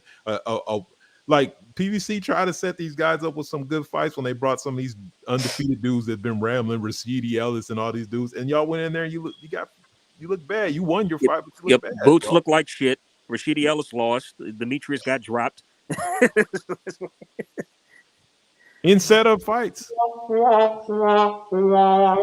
Okay, so I just want everybody's definitive answer of what route they really think that Canelo is taking if he doesn't get Bivol. Does everybody think he should go for Bivol? Ken, do you think he should go for Bivol rematch?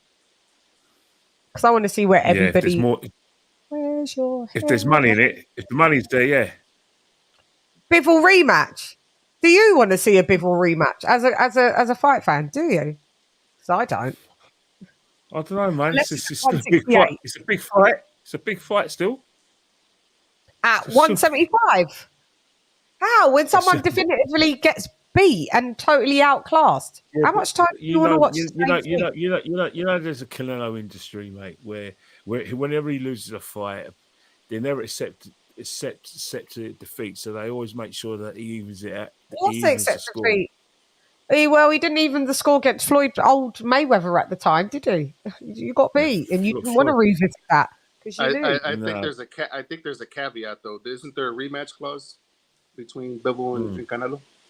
There is. Okay. Is it official? It is, isn't it? There is. It Well, is. it was, isn't it? Yeah, I mean, but the thing is, I don't know the exact. But he didn't have to take it. Is what he I mean, said. if he'd have exercised it right away, then yeah. I mean, but since he didn't, I don't know if it allows for a fight in between or whatever else.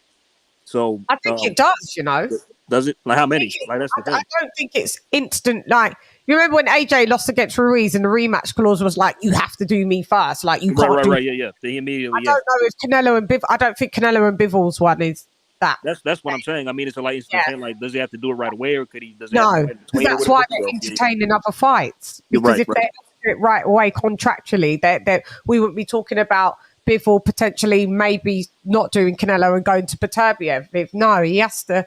They can both, you know, have a couple fights or a fight in between, but there is a clause. I mean, kind of like what Anthony Yard was and Lyndon Arthur. It wasn't an automatic one, but you remember, right. Yeah. Yeah. And then, that's true. They both had interim fights in between, right? Yeah, they did. They had a couple, didn't they? Yeah. Yep. So, I mean, the thing is, what weight does it say the contract should be at? Is it 175 or 168? Because that's what I'd like to know. Well, I think it's that Canelo's making the stipulation that he was like, I lost at 175, so I want to do it at 175. But then Bivens, so I think contractually, I'm not sure if it's tied to a weight or I'm not sure. I'll be speaking on something tied to whatever Canelo wants. It's probably an open-ended, whatever he wants. It's probably just like open letter terms. Date is the date to whatever. Like it's probably, like I said, they can go fight. He can exercise it whenever he wants. There's probably no expiration date on it. I mean, like I said, we talking about a contract. A dude had to sign, even get paid. So I promise you, any stipulation he wants, that fight can be anywhere he wants it to be.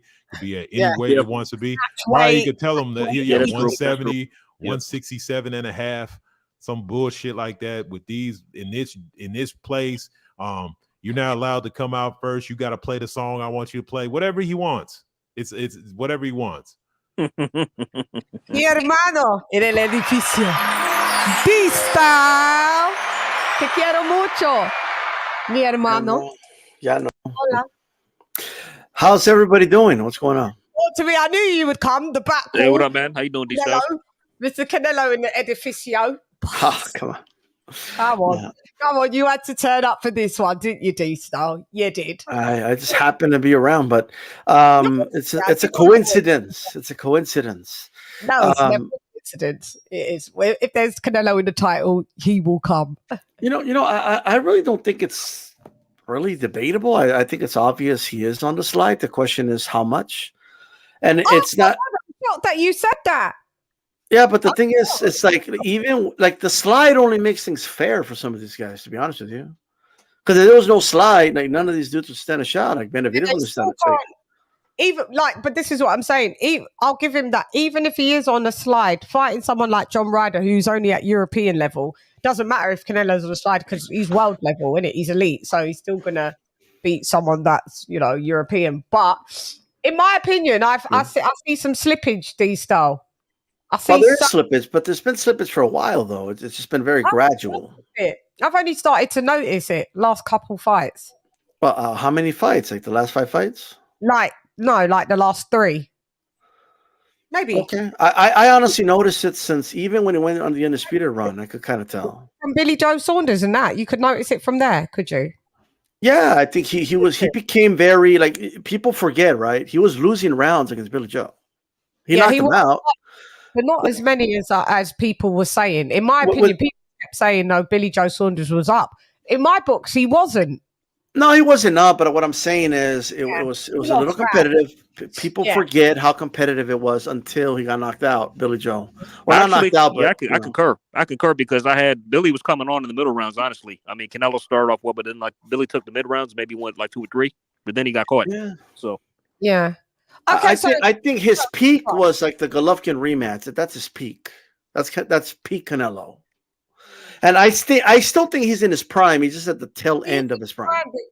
Technically and physically, and age-wise, he still is in his prime, but he's had 62 fights, 63 fights. He's been a pro for almost 20 years too. So. Since he's 15. Yeah, but like I mean, like at least 30 of those, he was the one beating up the other dude. It wasn't like, you know what I mean?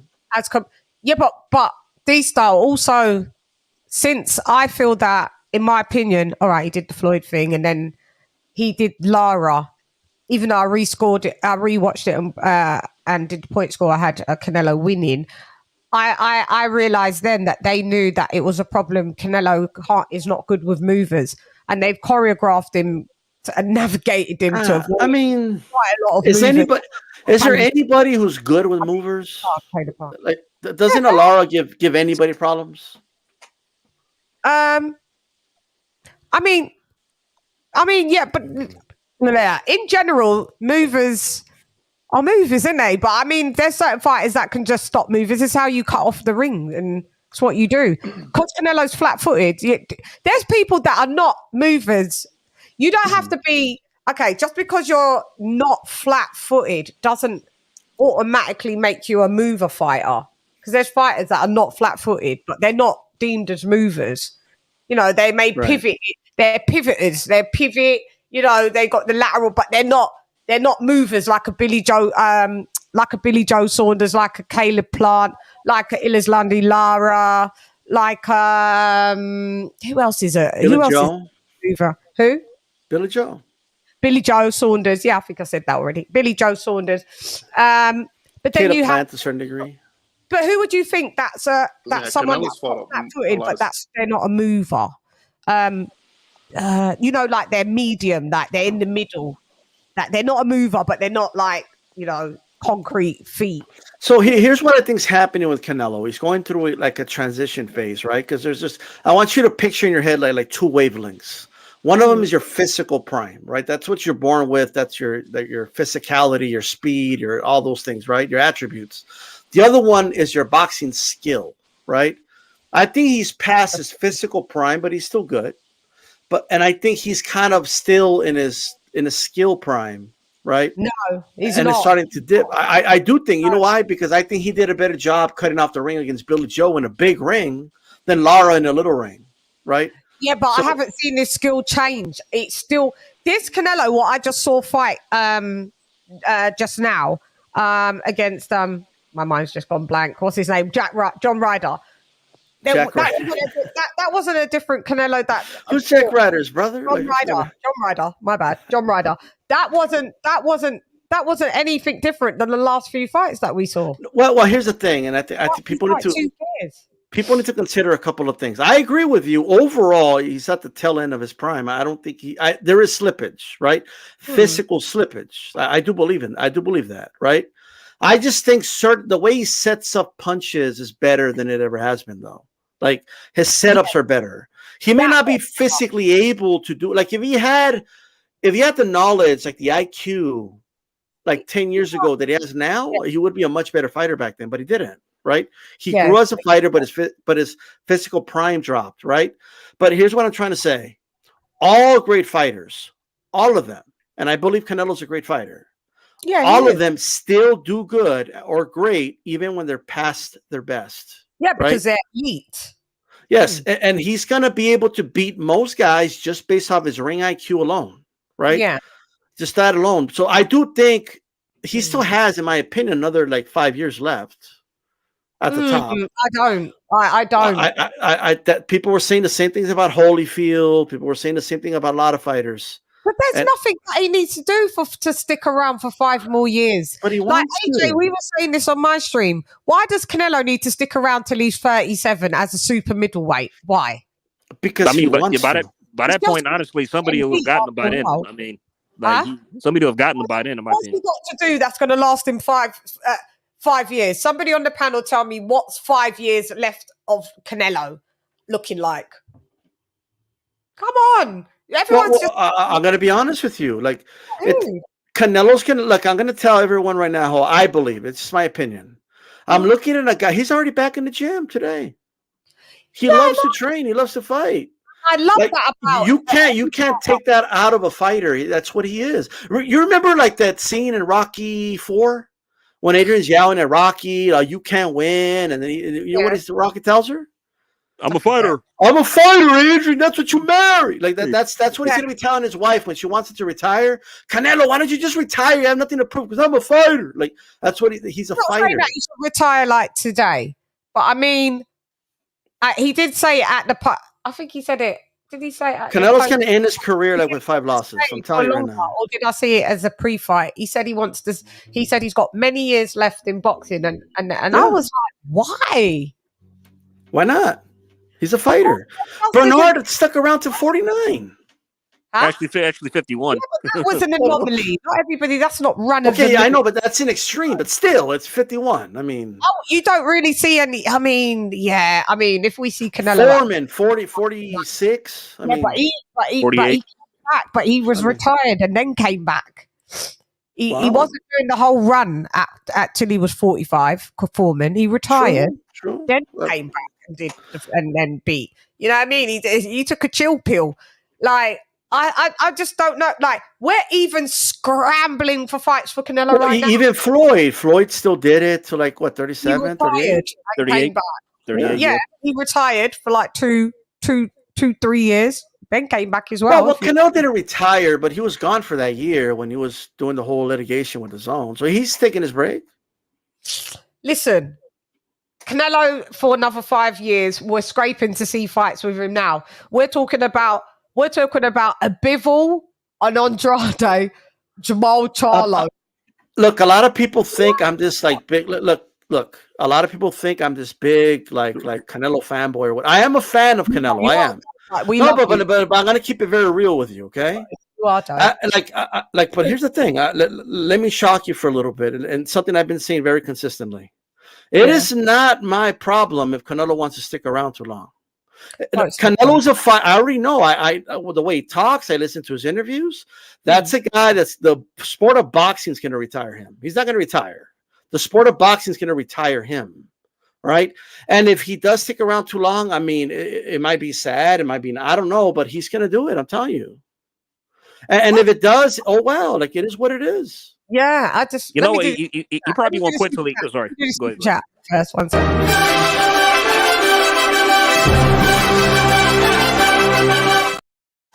Shouts out to Arlette for dropping that 199 on your girl. Canelo should fight him. I want to see a KO. Not sure who he's talking about because I kind of Benavidez. Yeah. Oh mate, Benavidez. Why did Floyd fight till he was 40? He fought Conor McGregor when he was 40. Yeah, I mean, but he was retired, dude. Yeah. I mean, he retired and then came back. I mean, I was even thinking that he should. I was even like Floyd. It was Conor McGregor, and there was a lot of money on the table. What you doing? Yeah, little guys don't need to fight to their 40s. He's gonna stick around. Like Canelo's gonna retire like at least 4 losses. I mean, honestly, the truth be told, I don't think Canelo's gonna contemplate retirement until he probably gets knocked out.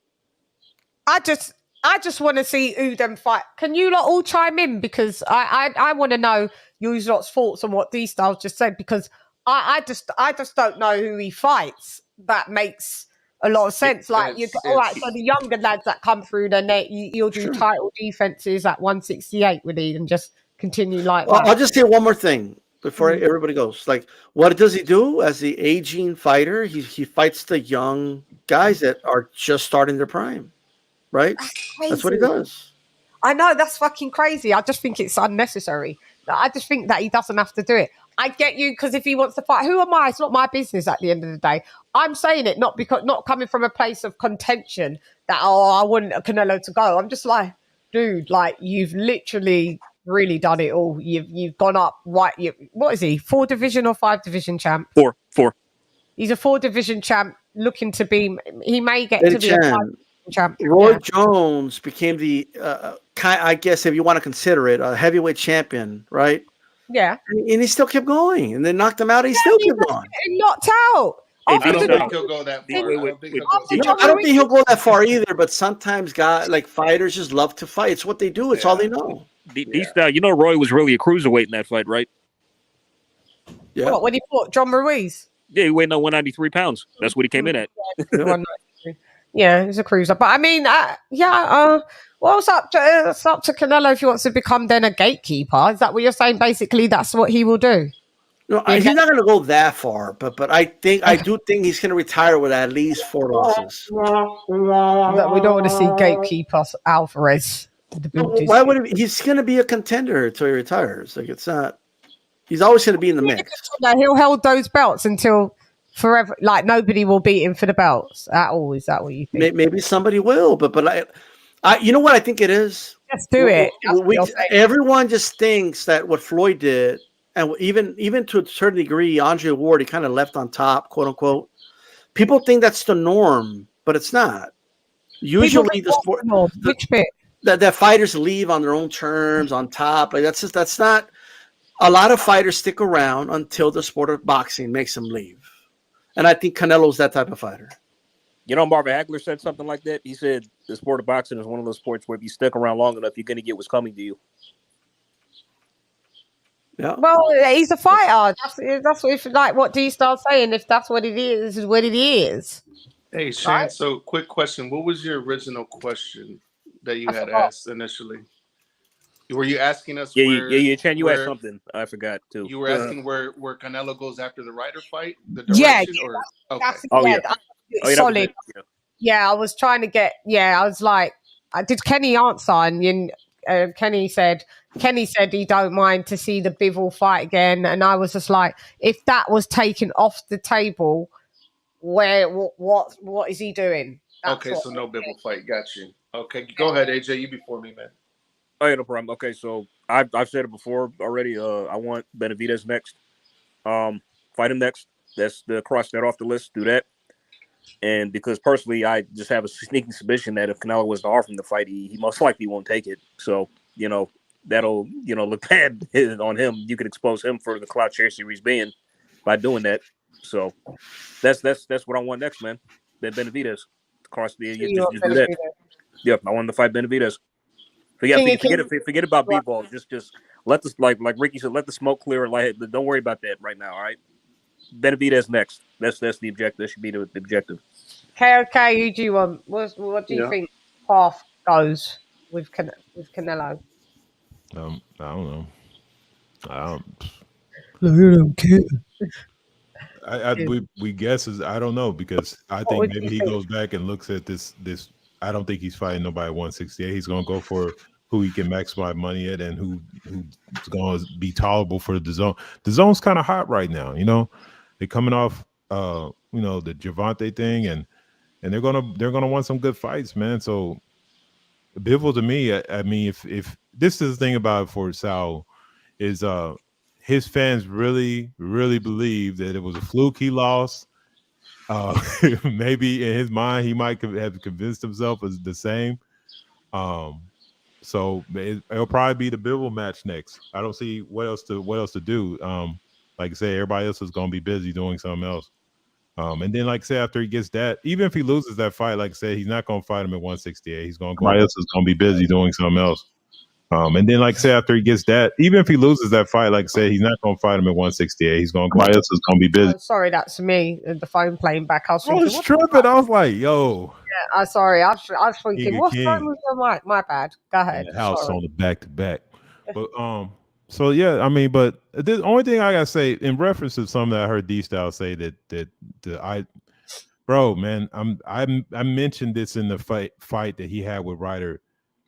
He did not make a particular adjustment that I think would have allowed him to get Ryder out of there. I was like, I don't understand why he wouldn't straighten out that right hand, why he kept looping it over the top like that. Because it was bruised.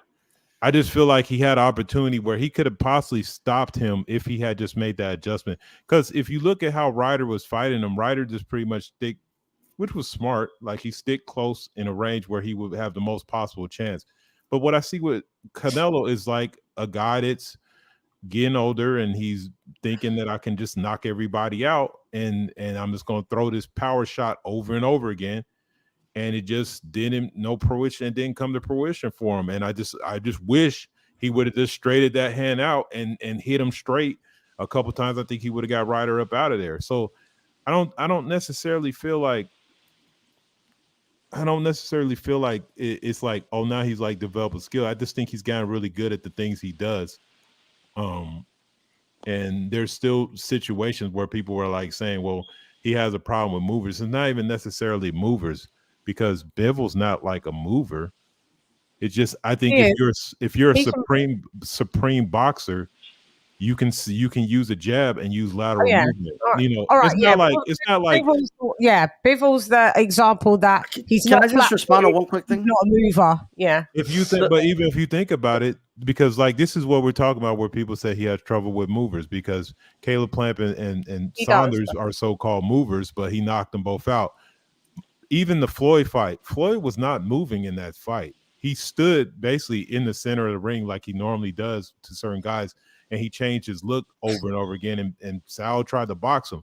I think his problem is elite level boxer, because boxer doesn't mean mover. Like that, like a mover is like Freyes Yeah, or somebody like that, or somebody. we know the definition of a mover. Yeah, and that's what I'm saying. So it's not even necessarily movers that I think he has an issue with. I think it's He just does.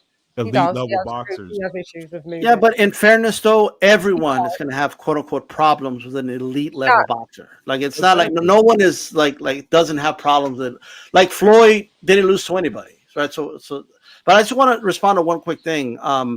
The reason I believe he was looping it and started kind of clubbing with the right hand is because he bruised the hand, and he wasn't sure if it was broken or not. That's why he was doing that. He took an X-ray after the fight. It turned out to just be a bruise. But I think he was just being cautionary with it. Was it the right hand, the one that he had their surgery on already? No. I think the left wrist is what he had surgery on. Oh yeah, he had it on the wrist, isn't it? Yeah, Not it's the left hand. the It right wasn't wrist. right hand. The left wrist. Okay. So his all right. hand. So he okay. Well, I mean, I guess, but even then, I mean, you're in the midst of the fight. I don't straighten it out a couple times, even if it's hurt. Get the guy out of there. Because like I said, just even if you're saying like I feel like there was this Ryder, I think I think Canelo, you could kind of see it in the fight. He kind of felt embarrassed he didn't knock that dude out. And maybe we all didn't give Ryder his just due or whatever, but it's like he looked like Canelo was under the impression that like for a guy of his stature, I think he felt like that embarrassed. You just went the distance with a dude that got 9 losses, who's been knocked out. I thought it was 5. Is it 9 that Ryder's got? 5, 6 now. I'm sorry, 6 losses, my bad. But he's been knocked out before. It's not like the stoppage was actually controversial. If you go actually look at the fight, it should not have been stopped. But look, Callum Smith has put dudes in stretchers at light heavyweight, and he couldn't knock out Ryder. So, like, I mean, some guys are just durable. Like, you know what I mean? He hit Ryder with some shots that would have knocked out most dudes, in my opinion. Because we can equivalent that to Anthony Joshua never knocked out Franklin. Benavidez did knock out Plant, and so on and so on. Yeah. Yeah. And then not only that, I mean, some things to consider. There were 5,000 feet above sea level. I think that's something you got to consider. Another thing is, right? The other thing is this. But I actually agree. I agree with I don't know if he was embarrassed, but he definitely was disappointed. I think he definitely wanted the stoppage. He was trying to put on a show, and I think he was looking for the knockout instead of just letting the knockout come, and I think that was part of the problem. Mm-hmm. But you just saying that it's true. There was 5,000 above 5,000 meters or whatever above sea level. That should have made Canelo knock out Ryder even more. 5,000 meters above sea level, broken nose, hindered respiratory system, swallowing blood, and you still didn't knock the dude out. That's exactly. Shouts out to Ryder. Yeah, you just reminded me.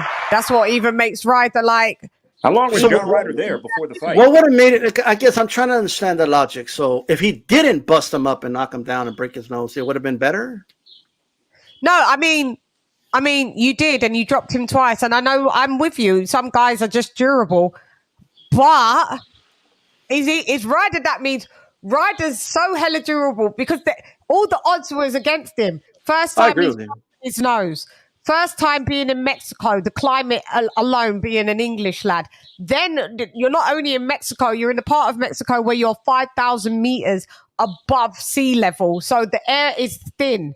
Then you're swallowing blood with this broken nose. And obviously you can't breathe through the nose. And and then you go 12 rounds.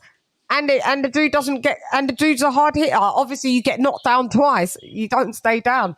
It may be more of a testament to Ryder, to be honest. And then, the other thing is, like you said, you're in a fight where basically, to be honest, if you look dazed at any point in time, you're getting waved off. because he got up and he knew what he was aware of the situation. Like I said, it's not necessary. Like I said, I'm more impressed with Ryder than I am just like, oh, Canelo's like, I was impressed that he showed heart and he came in there. That's like to me, what he showed is what we want from fighters, a fighting spirit. Don't be amazed by the big name. They'll go in there. You got two hands just like him, and you got an opportunity, and you're not going to quit. Like, I can give you props for that. So, I like the same time, like I said, so I guess you could say, but I'm just saying, I feel like, and maybe this is me stretching it on Canelo, but I just feel like a few years ago, that don't happen. He puts him out of there. It's not like when he got him hurt, he finishes him. And so it's just it was kind of interesting that in this situation, and maybe like I said, it might be one of those things where you're homecoming. We all know that's a lot of pressure on people. Maybe I can give him that. But like he said, like Shan said, you 5,000, like, man, there was a lot of things for Ryder to get. He could have put him in a position where he's out of there. So yeah. So what is that saying? Is that meaning that Ryder's like super duper tough, or is it that? I mean, Chan, you know what it is? I think that Ryder's got vibranium in his chin. I don't know, but it's not even just about the chin. It's just about the durability. It's just about because it weren't the chin because he did go down twice. But no, I mean, I give Ryder credit. I'm giving Ryder credit for what he did do, not for what Canelo did. With me on camera. I'm just giving the man his props. Yeah, I mean, Ryder fought a good fight. He gave his heart. That's what we pay for. That's the whole point of us watching this. Look, multiple things could be true. I think it is the slippage on Canelo's part. Ryder is a durable guy. Yeah. I think it's multiple. It's not just one thing. It's just it was like the stars aligned for this fight to go the distance. You know what I mean? But did you predict it, D-style, for it to go the distance? I did not, and I don't think Canelo thought it was going to distance. He looked disappointed after the fight. I forgot who said it, but it's true. He didn't look happy. Yeah, I picked round 8 stoppage. I thought Canelo was going to stop him like round 8. I couldn't believe it. When he was down in round 8, that was the second time I was like, right, that's it. It's going to be a wave off, or he'll retire on the stool in the corner. Ken, sorry, what was your prediction with the Canelo Ryder fight? Did you have an initial prediction? I said round 7 to round 8 because because I just thought that they have too much for Ryder, but. Give Ryder his dues. He hung in there, gave his all, but I just felt that he was behind the 8 ball, and that's what you can't do when you fight a fight like Canelo. You can't be behind the 8 ball in the first few rounds because it's impossible to get back into that fight. Yeah, but I mean, it was near enough a pitch shutout, wasn't it? I only gave Ryder the round 1. I only gave Ryder round 1. The judges gave Canelo round 1. Of course they did. They would. They would. Win that round. I think you could make a case for Ryder like round 12, 11. People said round 12, but I just can't remember it, D. So I can't remember it to that level because I did it like not being sat up. I was lying in bed and we was all on my channel. I weren't even on camera. I can't remember round 12 specifically if Right. Is that when they was just kind of like, fuck it, let's just slug it out? Yeah. I can't, yeah. Okay. I don't know. I still thought it was a Canelo round, but I could be wrong. I remember the only round I gave Ryder. It could have gone either way, but I mean, no one's crazy. What really caught my eye about the situation, like at one point during the fight, John Ryder put his hands down and yelled at Canelo like to come on.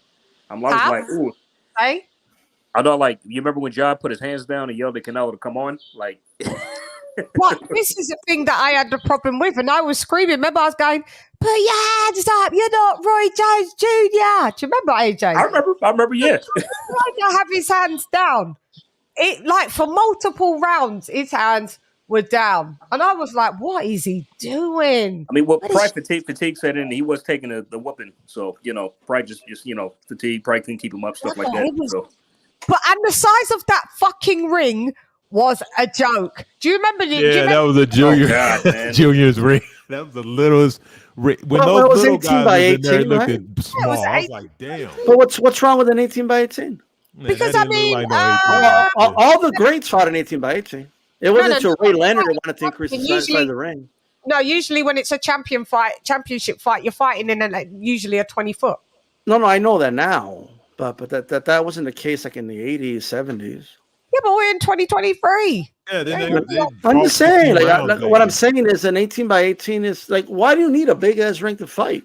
I know they're not movers, but I mean that looked. I mean, I heard that was a stipulation that Canelo made, by the way, that it had to be 18 foot. Of course. I wish all fights were an 18 by 18. It was up to me. Oh no, I said the fly. That looked crazy. That looked like when I had my old WWF toy ring. You know, the one that you thought. That's what it looked like. What's going on? I mean, look, Hagler fought an 18 by 18. All the greats fought an 18 by 18. They did. But I mean, maybe they was just trying. Maybe he was trying to go for a throwback look. I don't know, but it just looked crazy. The original ring at Madison Square Garden was 18 by 18. Ray Leonard is the one that started the trend of let's make the ring 20 by 20. So. I mean, when he fought Billy Joe Saunders, there was a big issue that, you know, Joe Saunders wanted to move in it, and he wanted the biggest ring that I think you can get is 24. And Canelo. They had it at 18. I remember because I did the reports, and the dad was like, "We'll pull him out." And then Canelo was like, "What do you lot want then?" And he was like, "I think they got it to 22." And Canelo said, "Oh, but if he wants the 24, give him the 24." You know? So, like, I don't know. Do you think it worked in Ryder's favor? You think Ryder would have performed better if it was 20 by 20? No, I'm just saying. No, that was just an observation. If you watch my post fight report, anyway, I said them fighting in that. I said because they're not movers, so it didn't make any difference. It was just the aesthetics for me. I haven't seen an 18 by 18 for a minute, so it just looked really tiny, and like even the smaller weight lads, like they looked like they was too big for the ring. I just haven't seen it, D, for a minute. I wasn't saying it made any difference on the outcome at all. Well, the dude in the chat thinks it would have made a big difference. He thinks I'm capping for Canelo by saying this, even though I've been on here for 13 years advocating for 18 by 18, even before Canelo was on here. So it is what it is. The chat, D. I've got us blown up. You look at it and let me know. You just answer them, but you know, people. Sometimes I just have to tune out of the chat. People just. But what I'm saying is this, right? At the end of the day. Me personally, and I've always said this for a while, I would love all fights to be 18 by 18 by 18. Like why do boxers need a big ass ring for? For what? Why do you want 18 by 18? Why do they need a small ass ring for? Because they're gonna fight. You go up to your opponent to fight them. You don't get away from your opponent. Yeah, but that was. I remember them being in the middle of the ring, and like 2 steps back, there was on the ropes. I was like, "What the fuck? This ring is tiny." Like 2 steps back, they was in their corners. If you're a master boxer, you don't need a big ring. No, but everybody's got developed different styles. It's muy diferente ahora. Come on, ya tú sabes. Yeah, if you're a master pressure fire, it doesn't matter how big the ring is. I think the ring, like I said, for this fight, it doesn't matter. Like, but for this it fight, might have been listed as 18, but it looks smaller than that. I'm sorry, it did look small. It was like it looked like it was 16 by 16. Obviously, if it was smaller than that, then I would have a problem with it. I think 18 by 18 should be the minimum. But I mean, because that's the smallest that you can get. But what I'm saying is, I know now the championship fights it's got to be at least in a 20 by 20. So I just didn't understand why it was that small. That's all. It would have made no difference. Like I'm saying, they're not movers, but I wouldn't want to see everybody fighting in an 18 by 18. The sport's developed a lot now, and people have different styles, and you can't try and just because someone's a mover doesn't mean they're not a good boxer. But you've got to it develops. Boxing's developed. Not everyone needs to be fighting in the fucking pocket. Hey guys, Exactly. so I have a question for the panel. This moving forward now that this fight has happened, we're gonna move forward. So my question is this: do you think the Benavidez team waits to see what happens with Bivol and Canelo before they move forward with the Morrell fight, or do you think they just go for the Morrell fight and take that risk, go ahead and do that fight in the summertime, and then they're 100% waiting on the Canelo thing? I think he wants morale more now, in my opinion. I don't think so. No, because that's not how they're moving. So if D-Style, if I'm correct, you're thinking kind of how I'm thinking. They're going to wait to see what happens with this Bivol fight before they go ahead and make that next chess move. Okay. He's got. I'll ask Ronnie Shields and I'll bring it. I'll do it in a news report and I'll get you the solid answer. If that's all right. What you're for, I'll ask straight up. For it. Yeah. Hell yeah. Yeah. Because we can just cut the shit when you can just go straight to the horse, innit? Go for it. Yeah. So I'll ask and I'll let everybody know. And also, Benavidez's promoter already said they're waiting on this. He literally said out of his mouth, "We got to wait till after May 6th." I don't think it wouldn't matter either way. They could make that fight, and if Canelo brings the offer, they're going to cancel it. Like it's not like he's going to be stuck fighting on Morrell if a Canelo fight comes on. But then you're wasting money because you have a contract. Well, no. Here's the thing about it is you still because we all know when the next fight's going. Canelo's next fight going to be September. Yeah, and let's be honest, Morrell and Benavidez's fight pay is not so great that they're going to give a shit about losing that money going forward to get this Canelo fight. I mean, the percentage that his manager is going to get is going to be immense, and you're really talking about a few months. I mean, when the Morrell fight's supposed to happen? We're in May right now, so what are they talking about? July, August? If that fight is for fruition, maybe autumn or maybe. Yeah, that's what I'm saying. So we're still talking about the same time frame. So literally, they'll come up with somebody else for Morrell fight. They got a lot of fighters at 168. They can give Morrell the fight. Maybe headline him on a card if he ends up getting, but then Benavidez gets pulled. I mean, you're gonna know if you're gonna get the fight. It's not like it's gonna be that far away. He doesn't have to wait that long though. He's just waiting like a month. It'll be in the next several. Let's just say bye to Kenny Ken. Ken, thank you for joining us. Tell them where they can find you.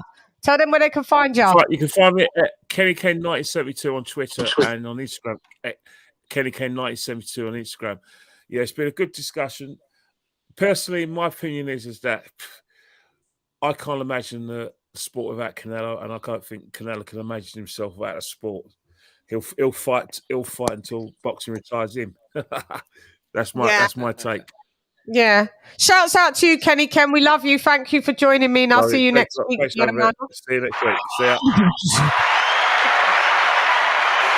Let me do the super chat, and then you lot can go back to top it up. Sorry to I didn't want Kenny just to slide off, and we didn't say bye to him.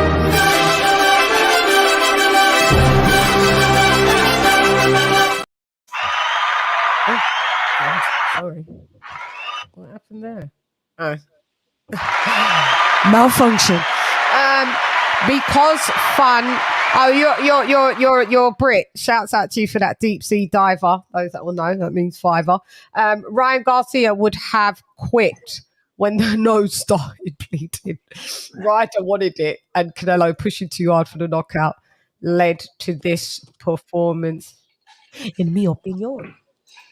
Oh, thank you for the super chat as well. That's really appreciated. Guys, do you want to address anything what Because Fun said? Yeah, Ryan would have quit at that stage. Look, Ryder had a red mark right there on the side of his ribs from all the body shots, and he didn't go down. Brutal, weren't they? Them body shots. But sometimes I don't all I'll say is Ryder's body shots are very random sometimes. It's the sweet spot isn't quite the sweet spot sometimes. I don't know. Who knows what Ryan was feeling? And I know he had a rib injury or whatever, but I think it's safe to say the Ryder's the tougher of the two, though. But, Ryan he did come into the ring with a fractured ribs. No, I'm not going to lie. Yeah, and Ryder's just a tougher guy, even if Ryan didn't have an injured rib. He's just cut from different cloth, innit? He's that sturdy Brit. He's one of them lads. Yeah, he's one of them lads. I know him. I grew up with them. Sturdy lads, they bust their head. You bust their head with a bottle, it bleeds. They don't get unconscious. Yeah, so I've seen them from the pubs. Yeah. Yeah, no, he is. He's just that guy. That's why I'm interested to see who he gets in the ring with next. So that's gonna be interesting. But I will say, going back to the Ryder fight, I had friends and family. Kind of a packed house. They were entertained. So from a casual perspective, they were entertained. There was some little bit of drama there, some ebbs and flows. So they liked it. I liked it. Fucking got the money's worth. Yeah, I enjoyed. Good for John Ryder. Yeah, I enjoyed the fight overall. I'm actually gonna go back and rewatch it, because sometimes when you're watching a fight, when you're calling it live, you got to then some things you're distracted because of what you're doing. You'll probably notice a lot more things the second time around. So I need to go back and watch it. And shouts out to DAZN, it was free for us in the booties. Let me do the super chat.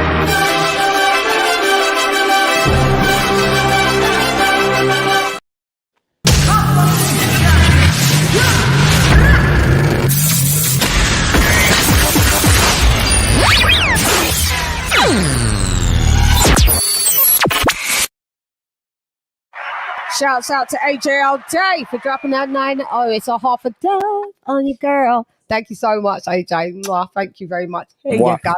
In the booties. Thanks, AJ. By the way, D-Style, could I ask you? You're welcome, Chan. Very welcome. Could I ask D-Style? Could I ask you the question about a couple fights on the undercard? Go ahead. D-Style. I only saw the Stevie Spark fight. Okay, good. That's one of the fights I wanted to ask you about. Did you think Spark won? Yes. Okay, cool. I thought he got robbed.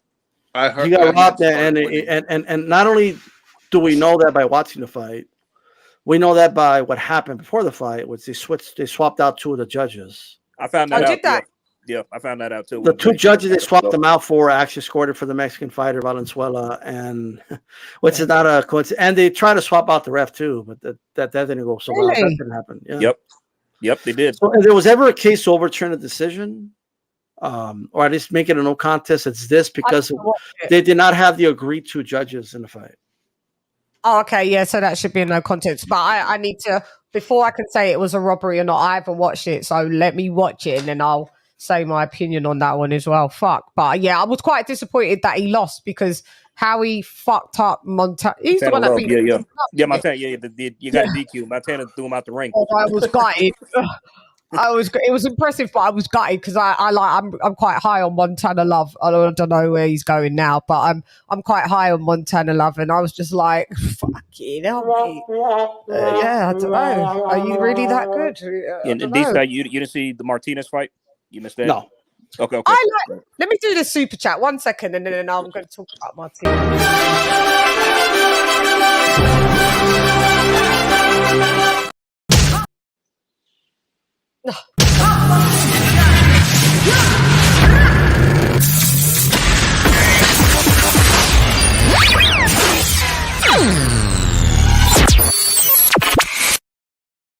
Many a malfunction round here. A malfuncted building. Thank you, Mo Dollars, for dropping that. Oh yeah, I think you asked me, could you do it in your currency? And wherever you're from, it's appreciated. So I'll just say $2. I'm not sure what country that is, but thank you very much for dropping that. Massively appreciated. I see people criticizing Martinez, and I'm like, I think he's a good fucking fighter. Got schooled by Chalk. That's my kind of the way I've seen. I think he's good. Why am I seeing criticism about him then? Saying that I don't care what anyone says. I don't believe Sonny Edwards beats him. I don't care if Sonny Edwards like it's he'll outpoint him and he's too no. Sonny Edwards, him and Bam Rodriguez, he doesn't. The fight that people want is Sonny and Bam, but I will say that fight Martinez. Yeah, Bam will beat him. Martinez fighting Batista, it went how it should have went, but I thought Batista had a lot of dog in him. So he did. He had a lot of dog in the end until he got stopped. Did you think the stoppage was premature? The inevitable happened. Was the stoppage premature? I think slightly. It could have went on, honestly. Could be. Could have won. I just wasn't going to win. To keep his dignity, to keep take more punishment. Yeah, you could have, but I think that's one of those close calls. He wasn't going to win, was he? Though the ref was. No, he wasn't going to win regardless. I mean, but I'm just saying, it's like as soon as Sonny, he just pinned it and just started letting shots go, and okay, it's over. That's it. You know what I mean? But Batista seemed fine after this. He seemed okay, like to me. So Yeah. Okay, yeah. I'm quite keen on Martinez though. I guess his stock went down right after the Chocolatito school. Yeah, because of the school. I know, and he had a lot of heart in that. He had a lot of heart in that fight. and he's still getting That's one of the best performances I've ever seen, man. Yeah. And the thing though, like the things Chocolatito did in that ring is like Sonny doesn't do those things. Like he doesn't catch the shots with the guard and then counter. He doesn't do catch and shoot. So like Sonny moves. So I don't know. It's interesting. I'll have to see it in 18 by 18. Sonny don't got no power though. So and Martinez does. Do you Chan, think I got Sunshine. I got Sunshine. They'll do a 24 by 24 for that fight. They will. You think Sonny Edwards and Bam Rodriguez meet up later this year, guys? Hope so. Say that again. Bam Rodriguez and Sonny Edwards. You think that fight gets made this year? It depends on the injury. I don't know what the seriousness of Bam's injury, to be honest, but I know he was injured. Yeah, his jaw was fucked up. Yeah. Yeah. That dude broke his jaw. Yeah, I forgot about that. Jaw got broke. Yeah, in the last fight. I mean, Eddie's going to try his best for sure to make that fight, isn't he? But I mean, like, Sonny Edwards' belts will be leaving the booties in. Just do the Martinez fight for now. Huh? With the Martinez. Yeah, if he fights Martinez Edwards. You know what? I've got Martinez. I've got Martinez winning. I have. Forgot about that jaw injury. Yeah, the jaw injury. Yeah, that was That's really right. deep. Damn. You know what? Yes, but I heard he's healing well though, so he'll be back. And we saw what Martinez did to his bro too. Like Sonny disowned his brother after that. Like, because he did, didn't it? That's where I saw Martinez fight Sonny Edwards' bigger brother, older brother. And then they was going at it and fucking falling out, didn't they? But then the brothers now called him out again, called out Sonny Edwards on Twitter. Like, what kind of family is this? I think they're trolling, to be honest, on the internet. Yeah, Sonny Edwards is a mad troll on Twitter, isn't he? What is his brother doing anyway? Is he still fighting? Like, I haven't seen it. I haven't seen him fight for a hot minute, mate. So I have no clue. But like I said, I've got Martinez beating Edwards. I've got Rodriguez beating Edwards.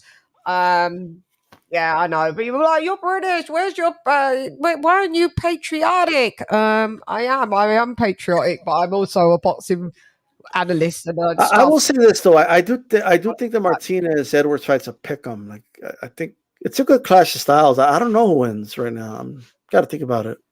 Martinez wins. Yep, because fun. He's a beast. You know, because of fun. Martinez wins. You'll see. How does he win? Well, how do you think? Does he knock out Sonny? I think he eventually knocks out Sonny. Yeah, it's not going points. If it goes points, then it's Sonny. More probable for Sonny. Yeah, but Sonny's going to keep moving and moving and moving. But I've seen Martinez. He can adjust to the. Martinez is going to catch him. He'll catch him. Yeah, he'll catch him. And he's got power. He's got power. If you're not like elite level like how Choc was, with all that experience, you don't, and Chocolatito has power too. Like, so that's something Sonny doesn't have. Choc got, decent. And then, is it just me, or is that Felix Alvarado fight? Like, in my opinion, it was a lot closer than the commentators were saying. Like, wait, I didn't see it. Sonny Edwards against Alvarado. I remember watching that fight. I just saw highlights. He got Sonny against the rope several times. Now, Sonny did okay. I saw bits of that. I know what you're talking about now. Yeah.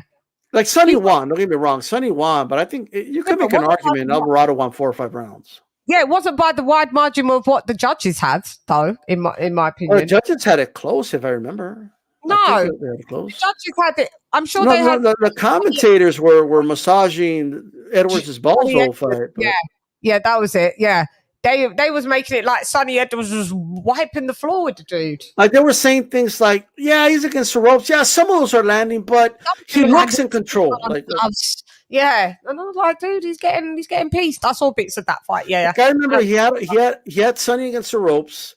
He was throwing. Sonny was making him miss some of them, getting hit with some, but the commentator said something like, "Yeah, he's on the defensive. Yeah, he's getting hit, but he looks in control." On the gloves and all of this shit. It was like, but he said he looks like he's in control. Like, what does that mean? Yeah, of course they're going to toe the company line. So it's fucking cat. Get the fuck out of here, man. It's my night. This cap. Welcome to the UK. It kind of reminds me, this kind of reminds me of the Josh Kelly Avanesian fight when when Josh Kelly he was hitting Avanesian, but Avanesian was hitting him with counters, and the commentators just kept licking Josh Kelly's balls. like saying like, "Oh, beautiful box, look at him sliding," and he's being countered and hit by Benavidez doing. They're not even saying that. They're just leaving all that out. And then Edwards is being interviewed, right? And he's like, "Oh, you think the judges had it too close? Oh, way too close. I could see him winning maybe 4 rounds, but they had it too close." Like, Sonny, they only give it one more round than you did, brother. You know what I mean? So, am I coming on the show this Thursday? On this Thursday? Well, I'm not hosting this week, so I don't do the invites. I'm coming next week then. All right, next week. I come on with D's on. Yeah, I've got no commitment for the next thingy as well, so I'm free. So there's no, Gotcha. So Shelley will be on the round. Live hangout. You know what? I was actually thinking that he outboxes Martinez, but now I'm like second guessing it. So say that again. No, I was on the fence. I mean, I just told Chan I thought Sunshine was going to win, but it's like I've been honestly contemplating. I've been really contemplating it lately, and I'm thinking like, does he really do that? You know what I mean? Because Martinez. Do you have him beating Bam Rodriguez? Him? No. There's levels. There's levels. I'm British, but there's only certain levels that some British fighters. I like Sonny. I got a soft spot for him, man. Dude's hilarious too on Twitter. You know what I mean? So he's kind of maybe a kind of a fan. Yeah. Look, I would love for Edwards. Look, I think Edwards would be good for boxing if he becomes like undisputed or like he becomes like a big name. Yeah, it's cool. Shouts out, it would. But I mean, I like Martinez, so I'm rooting for Martinez. Yeah. I just like him as a fighter. I just like him. Since I first seen him, how old is he? 24, 25? Yeah, 25. Yeah, I just like him. So I'm just like, he's not, he's not mouthy. Sonny Edwards is a bit mouthy, can be a bit annoying. So, like, them type of ones, you don't mind seeing them get tucked in. So, yeah, I'm rooting I'm with Martinez on this one. And I just think Martinez has got the tools and the power just to, I know sometimes pressure fighters against a good, like, kind of purist boxer, they just kind of like, they will be outpointed. But no, I just seen that. And saying this, let me just kind of pivot onto Lara Wood. I can't wait for that. Lara. I've got Lara. That dude is just, he came on the scene from nowhere and beasted. He fucked up Josh Warrington. I'm so pissed because I would love to see a trilogy because you know what happened in the rematch. I just want to know is like, when is his coronation? Whose? In England. Lara. When is he going to be coronated as the King of England? I don't know. I mean, that's facts. Josh owes him another fight. He owes him a third fight. Did Eddie sign him? If Eddie signed him, maybe we'll give him a coronation. What did you guys think? Lara, we can't help him, can we? What did you think about when he spit on Warrington? What did you guys make of that? I thought that was bad. Yeah, I didn't agree with that. Yeah, that was messed up. Yeah, that's not a good look. Not a good look. No. And he doubled down, by the way. They interviewed him, and he was like, yeah, I spit on him. And what's he going to do about it? Yeah, that's literally what he said. He literally said, what's up, Zone? He literally goes like this. Yeah, that's right. I spit on him. And what aren't you going to do about it? That's literally what he said. Not really good manners to do that. It doesn't matter where you're from. It's not. Well, this is what I think happened. No, I'm not excusing. By the way, I'm not excusing the spitting. I don't think he should have done it. But what was Warrington doing in the ring apron, talking shit to him and all that? What was he doing? I don't like Josh Warrington anyway. So I mean, they just I don't know why they've had their. You know why? Because I know why. Because what's his name? That's just Laura said that Josh Warrington said something out of order about his dad. Oh, what? I watched an interview with him saying that. You heard him say it in Espanol? See, he don't know English. Yeah, it was in Spanish, babes. Yeah. What did he say about his dad? He said that he disrespected his father. I don't know how, don't know what. That's what he said. He said something disrespectful about his father. Look, it is like out of character because you saw him like he went to Wood, they embraced after the fight. Like it's just with Warrington. He has like this. Yeah, he said it. That's what he said. I just hated it because I honestly thought Matchroom was going to make that fight, and I don't want to see it. But Josh owes him another fight, though. He owes him a third fight. Yeah, but what I'm going to get to my zone. But after I saw him say that because he dissed his dad, I kind of let the spitting slide because at the end of the day, sometimes if you were to talk about my mum or my dad, if I spit on you, that's how it goes, isn't it? Yeah, spit on him. And what's he gonna do about it? That's what he said. Reaction is a reaction, man. Yeah, do you know what I mean? So at the end of the day, you poke the bear, then you can't. When the bear fucking tears your head off, you can't say "por qué." You understand? Yeah, it's because it is what it is. Yeah, talk about his dad, bro. Yeah. Yeah, so that's he said it. You can go and check these stuff. Yeah, but that's what he said. So I was like, oh, I get it. I got it now. I'm like, anyway, I don't like Josh Warrington. Yeah, so fuck it. If you're going to talk about someone's dad, you get spat on. Shouts out. Do you know what I mean? So, yeah. But I like him, though. I do like Lara. He's a beast. I always like the underdog that just comes through. Nobody knows. I remember watching this media workout going, God, man, I don't know about this guy. This looks crazy. This guy looks like it's not going to fare well. Then he comes in and just obliterates Josh Warrington. I was like, wow. Like from then I was like, yeah, I'm on this guy's side. Yeah. I'm on this guy's side. I like wrecking machines. And I like wrecking machines, and I do like pressure fighters, and I do like the Mexican, the Mexican style, you know, of like a good pressure fighter. I don't mind it. Pressure fighters that knock you out, I'm down with it. So yeah, I like him. So that's maybe I need to go to Guadalajara. Oh, Chan wouldn't come back. You know, you'd be like, have you seen this girl? she's left the Buddhism. Yeah, they'd take me. They'd kidnap me and give me back, wouldn't they? They'd be like, she's too mouthy. Yeah, take her back. You know what's crazy? When he spit on him, like Warrington even headbutt the spit. He's like with a big head, and he took it like he was going to go for him. You know, you're not going to reach him. You know that security's going to go, just boy, bye. And anyway, even if you did try and go for him, do you know what? Lara would have knocked you the fuck out. If you're security, though, right? It's better when it's the little guys. It's just easier to separate. You know, like it was. He did that. You know, like I'm gonna go and try and get. Lara just did the spit because he knew he probably couldn't get past security. So that was the thing. Okay, when I see you, I know there's going to be security. I know I'm going to be in your base. Let me just spit. That's where I can land it because I'm not going to be able to run up on you. But shouts out. I don't like Josh Warrington anyway, so I don't care. You can't diss people's dads. Now, I know it's shocking coming from a lady, but that's how it goes. This is, you know, don't allegedly, right? Allegedly, I don't know. Well, the way I look at it. The way I look at it is like we don't know what's going on in that man's life or his father's life. You know what I mean? That's anybody. And just speaking in general, you never know what's going on in people's life. Maybe his dad has cancer. Maybe. Let me do this. I don't know.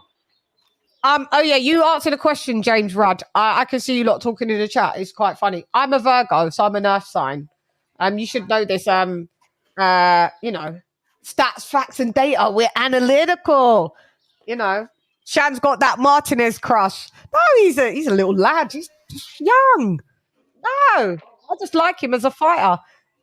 He's a great fighter. He's a hell of a fighter. He's a 5-star fighter. Yeah, I like him. That's all. Hang on. You're not allowed to like anyone anymore. If you say someone's a good fighter, everyone's like, you like him. Okay, Money Chan. He's a child. Yeah, let's do the super chat. And then we'll get to zone. I forgot my guy's zone's on.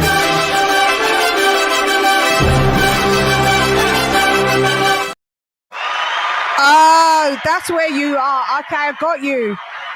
Okay, Mo Dollars, thank you for dropping that quarter of a dub on your girl. So I'm Zimbabwean, based in Australia, LadyChann. In the boot, is it?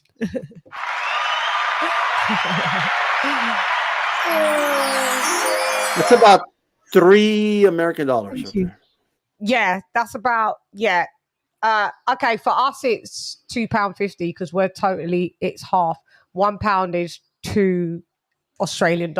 Now I get it. Thank you very much as well. I appreciate it. But yeah, it's about $3 thingy dollars. But go ahead. Zone. Is in the boot. What up, girl? Zone. Yeah, I hear you. I was just waiting for you to drop it too. I was dying I think me and D-Star was both dying in the chat with you and Blood earlier. Oh my God, you lot were going the fuck in. Zone, and you can lay off saying about the English British thing, because when you were saying that, I was like, yeah, but he's gonna be on the British girls panel later on today, wouldn't he? Well, something you gotta know about me. I never have ever went against women. I only No, battle. but you call it. You was like, yeah, you UK. You call it No, UK. it's already understood that it's I no don't like women. it anyway. No, Yeah. no. I look the women. You guys are. These men. But you women are great. Appreciate you, man, for having me on. Appreciate you, D Style, for always supporting me. Yeah. And Lady Shan, I'm taking your advice. I'm gonna be more consistent. I just want to talk some boxing. I want to talk about the whatever you guys are talking about, but I want to know that Drop us what we were just catching up on Canelo and that's what I want to go to. et cetera. Yeah, so Yeah, I want to talk about the Canelo, man, and get y'all thoughts on that, man, because I hear a lot of different takes, and I don't think that Canelo's necessarily a person who lost a step. I think that he's just a person who's sitting down in a division for the first time, and he's doing his undisputed duties. When you're undisputed is historically hard than when you belt hop in a multiple belt era. So I think that you're going to see more competitive fights from him. Could there be other contributing factors, such as, he's been fighting since he was 15, maybe going up to 75, come down to 68? Who knows? But one thing I know about it is being undisputed and have to defend all four of those titles against people within your division is going to be highly competitive, and you're going to see some dark horses come and challenge the champion. yeah. Did you enjoy the fight though? And where do you think that Canelo goes if he doesn't get Bivol? I like the fight. I enjoyed it. I think it was a great competitive fight. I like Ryder. Ryder showed me something. I mean, he showed that he belongs to me. And I want to see him again in his next fight. But it should. I don't think he belongs at world level, because every time he's tried, he's always been beaten at world level. So that's why we keep him at European. He's kind of like, he's a good European fighter. Like, he's like European level. But what about the Jacobs win? Yeah, Jacobs beat him, but Jacobs got robbed. Well, that was a robbery. And he got robbed against who did that was a Smith. Callum Smith, yeah. I thought the Jacobs fight was close, but yeah. No, I thought that was a clear win for Danny Jacobs. Clear win. Clear win. I was pissed for Jacobs. I was like, Eddie, you flew him over here, like, just to really just get him robbed. That's how I felt. Yeah, I think Danny Jacobs won, but then Danny Jacobs robbed Gabe Rosado. So, everybody robs everybody. Everyone's been in robbery, so fuck it. Like, who am I? Hey, Rosado's my guy. I like it. He beat Jacobs. He did. It becomes balanced. It's become balanced. So it puts him still at world class. But I would want to see him fight again. And I hope that Canelo fights the winner of Morel and Benavidez, or just go directly to Benavidez. From my understanding, what I'm hearing is that Morel and Benavidez are in negotiations to fight, or they have some tentative agreement, but they're just trying to see if maybe there's an opportunity for Benavidez to get Canelo later this year. So I don't think he should be messing with Bivol. I think that's a bad fight for him. I think if he fights Bivol at 168, he loses all of his titles. Belts gone. Yeah, but I do like it for Bivol though. You gotta like it for Bivol. Bivol's going to be great. I like it for legacy. Yeah. We haven't seen this since Chad Dawson and Andre Ward challenged 175 down to 168. Didn't work out for Chad Dawson, but however, it may work out for Bivol, and he could be undisputed at 168. Two different, and then if he gets the Beterbiev and beats Beterbiev, then he'd be undisputed in two divisions. He gotta take that opportunity. Yeah, I do love Bivol. That's my real crush. But you're not taking into account what Mauricio Suleiman say. Mauricio Suleiman say that the Russians will not fight for undisputed while Ukraine is being in war. And then Canelo can fight him though as well. But Canelo's allowed to fight him in the championship fight though. Well, let me ask you guys this: since Mauricio is being stubborn about this, right? He may change his mind, right? But let's say he says no, Bivol's Russian, so he doesn't get to fight for the WBC belt. But he beats Canelo, and then he beats Beterbiev, right? Mm-hmm. Both scenarios the same. Like the WBC belt's not on the line because Mauricio doesn't want to let it be on the line because he's Russian, right? Do you still consider him undisputed?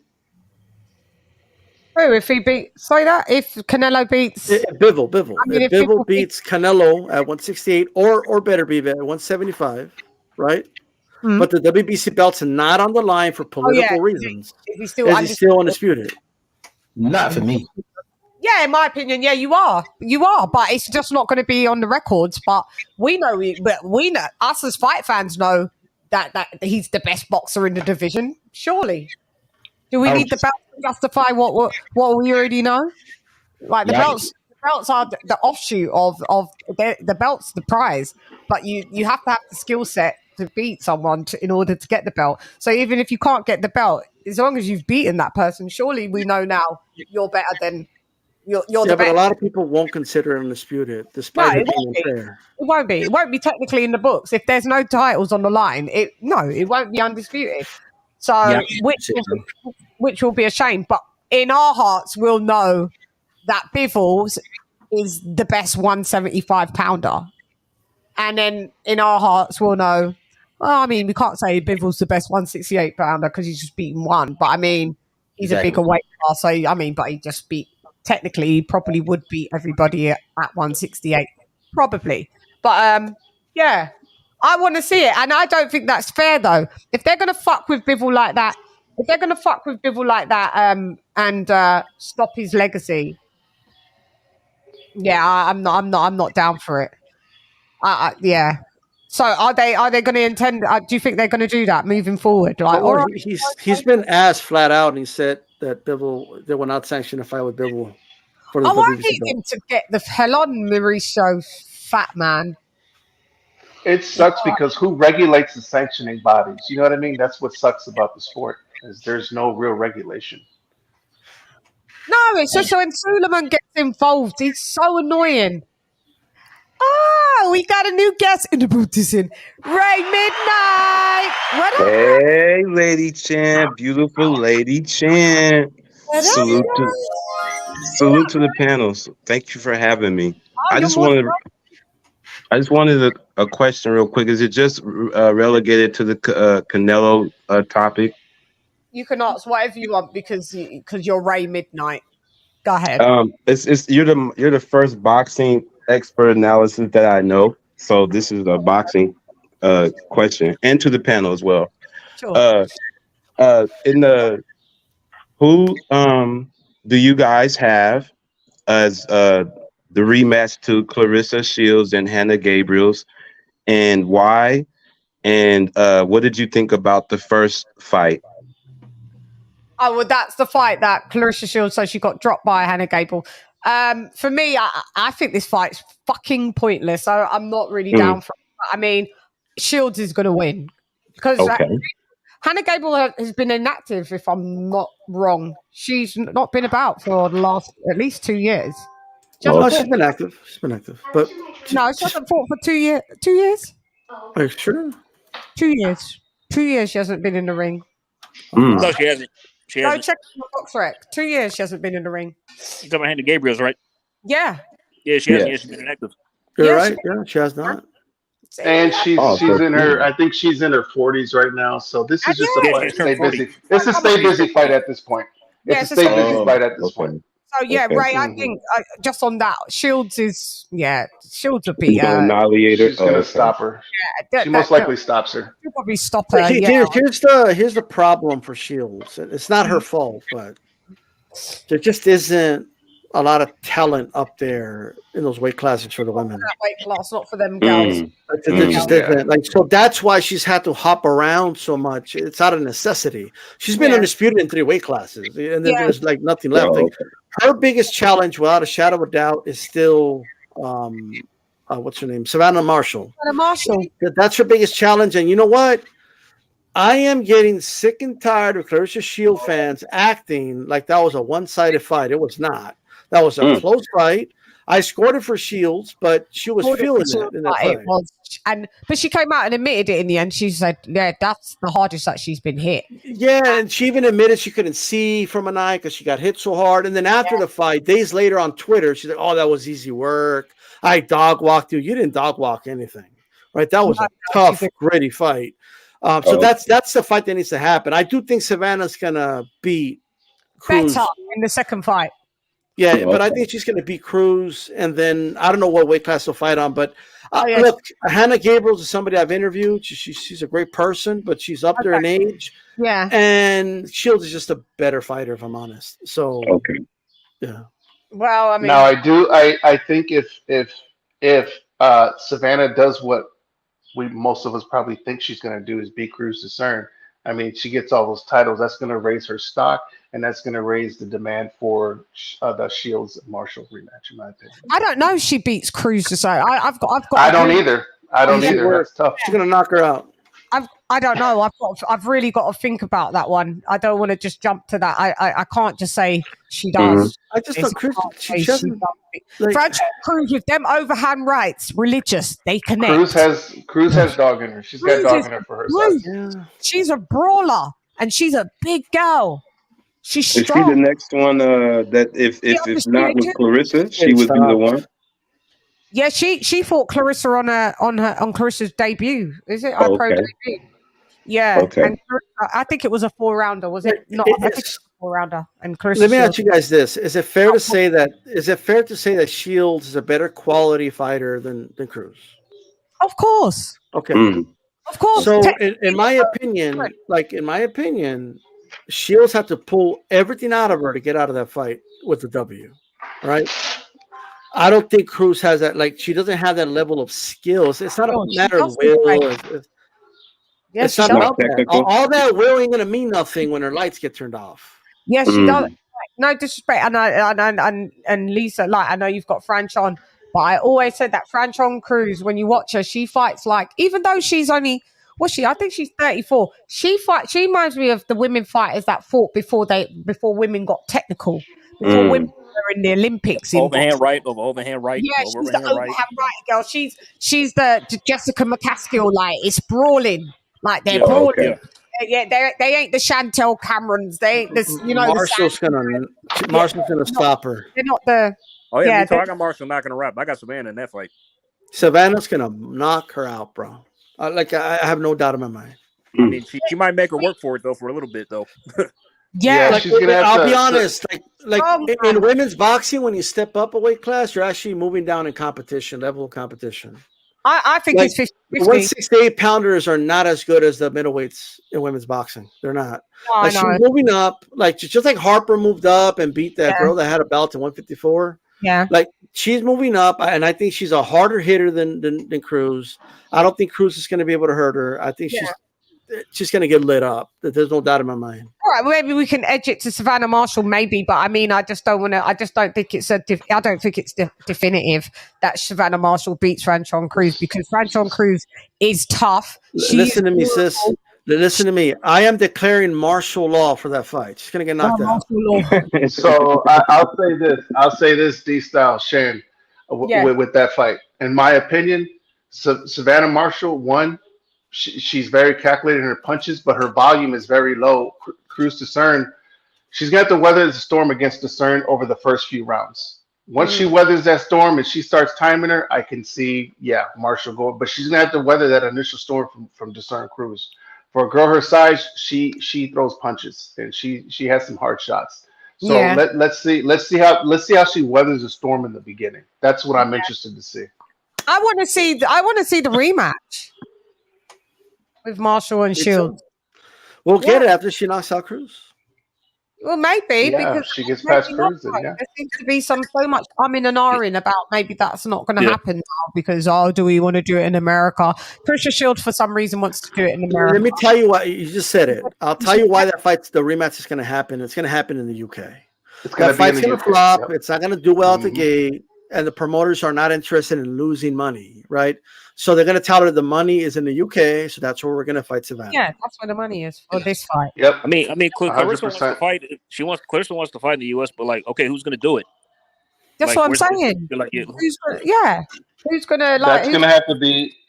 It has to be in the UK. Just one more thing I want to say about Shields, just really quick.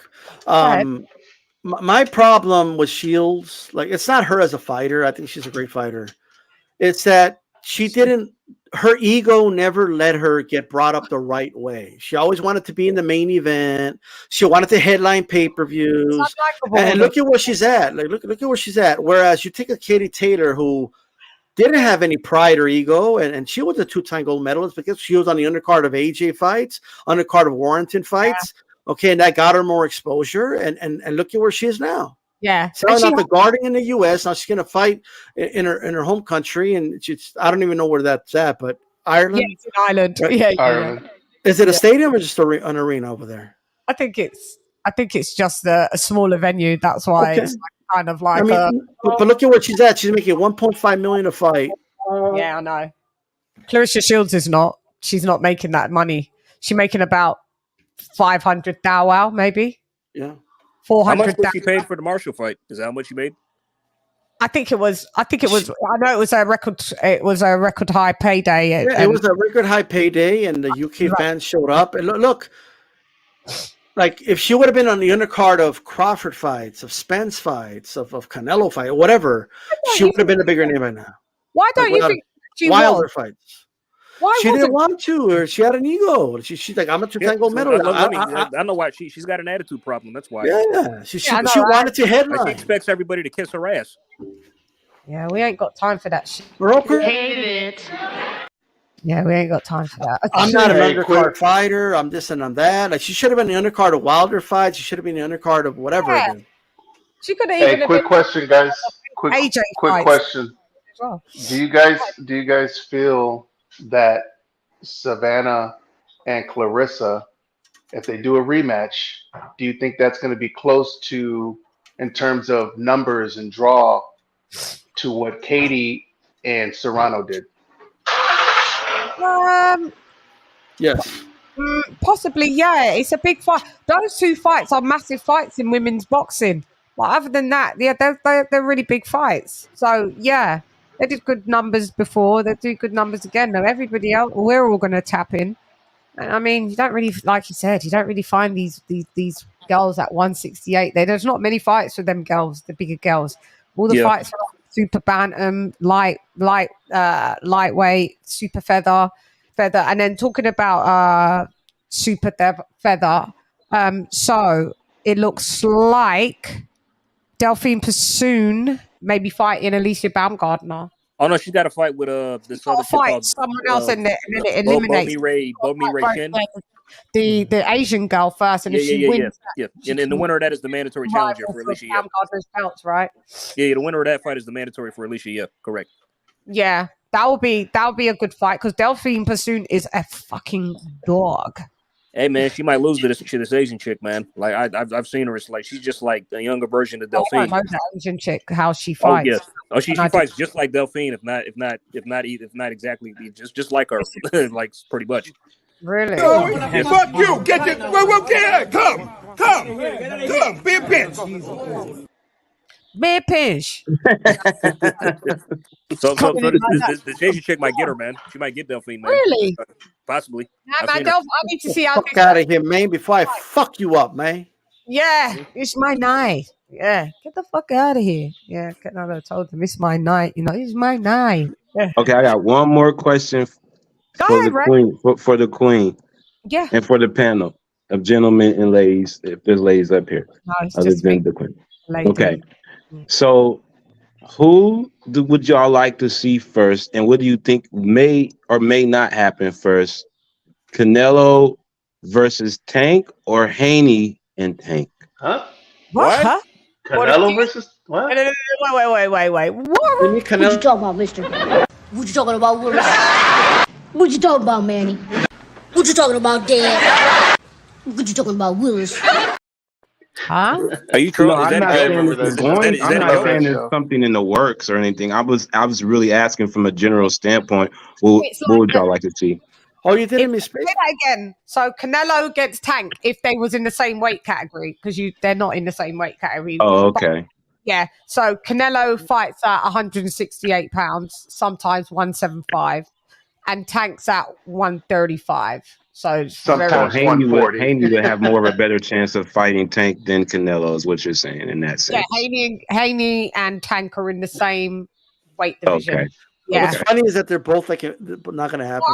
But sorry, go ahead, Disa. But we could do fantasy matchups if you just said who do you think would win like style for style if they. Oh no. I mean, it was real. I mean, if we're doing we're gonna do it realistically, like you said, from the weight. You know what I mean? But if it's not possible due to the weight, then I know. Yeah. And who was the second one that you said? Well, I had said Haney and Tank. What would you rather see? But since you put the weight, it seems like it's too much to try to get to that point. Yeah. Yeah. Well, Haney and Tank if they fought. Disa, sorry, I interrupted you, but you go, Miraman. No, I was just being smart as I said. That fight's not going to happen either. The Haney one? He ain't going to fight Haney. No. I could put. I'll put money on it. He ain't they too tight. They too much friends. You think, or not like Tank? Nah. Tank and his people don't move that way. Yeah, he's kind of protected, Ray. Yeah. They don't let him fight all the good. Like we're only just seeing this Ryan Garcia one now. Like they're both fantasy matchups. If we're honest. Tank's older than these lads. A lot of people think that Tank's the youngin. Tank's like going to be 29. Did you see ESPN put out a tweet? Like, which one of these young rising stars is the best? They had Haney, Shakur, and then they had Tank. Like, bro, Tank is going to be 29. Yeah. 29 years old in November. He's pushing 30. This guy should be a bona fide veteran by now. I know. He's been. How long's Tank been a pro? 11 years?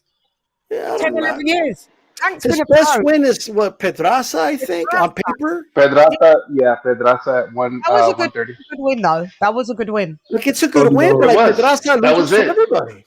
Like everyone's taking a turn with Pedraza at 140 right now. They're just 140 now. They're running a train on Pedraza. Who wants to be Pedraza next? I'll take him. All right, Loma, you're done with him. Okay, let me get him. Ramirez had around with him. Like everyone's just taking turns with his best win. Yeah, I know. Beat him up.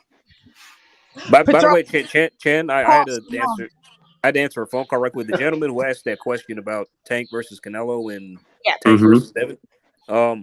What was it? Were you joking or were you being serious? No. He was serious. No, I was serious. I mean, but since she put in the weight part of it, of course, that's not unrealistic about the Tank and I mean, you didn't know that Canelo was in the same weight class, or you didn't know?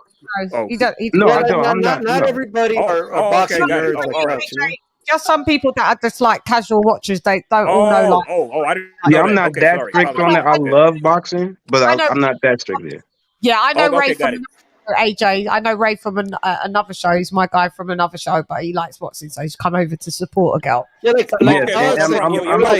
just making sure. I thought you were kidding, man. I mean, like, I'm supporting, but I love boxing, and you guys are the first people I know that's really into the analyzation of boxing that I can vibe with.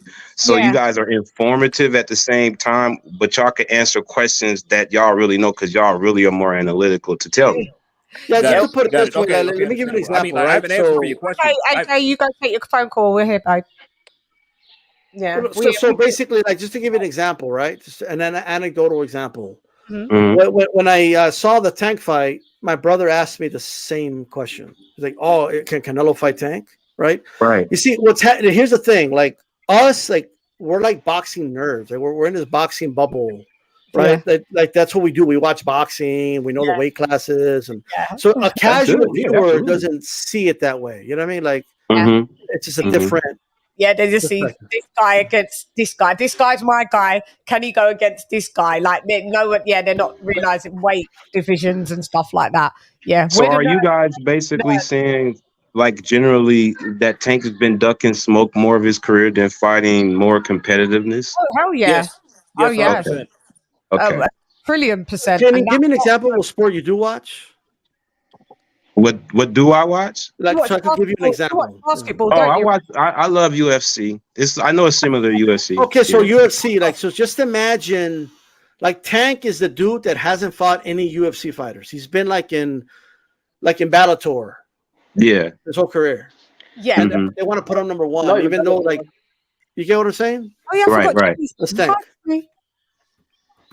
Yeah, that's the equivalency. Maybe not even about. Maybe it's like Cage Warriors or something. You know, maybe it's not even about. You know? It'd be like John Bones Jones going against someone that's I get what you're saying. Yeah, going against someone that's just Yeah. Gotcha. And Canelo's been like in 3 UFC weight classes, fighting like the best. Yeah. Right. Like John Bones. Yeah. He beat Canelo would be him. Okay, got you. Yeah. By the way, but I have a funnier analogy.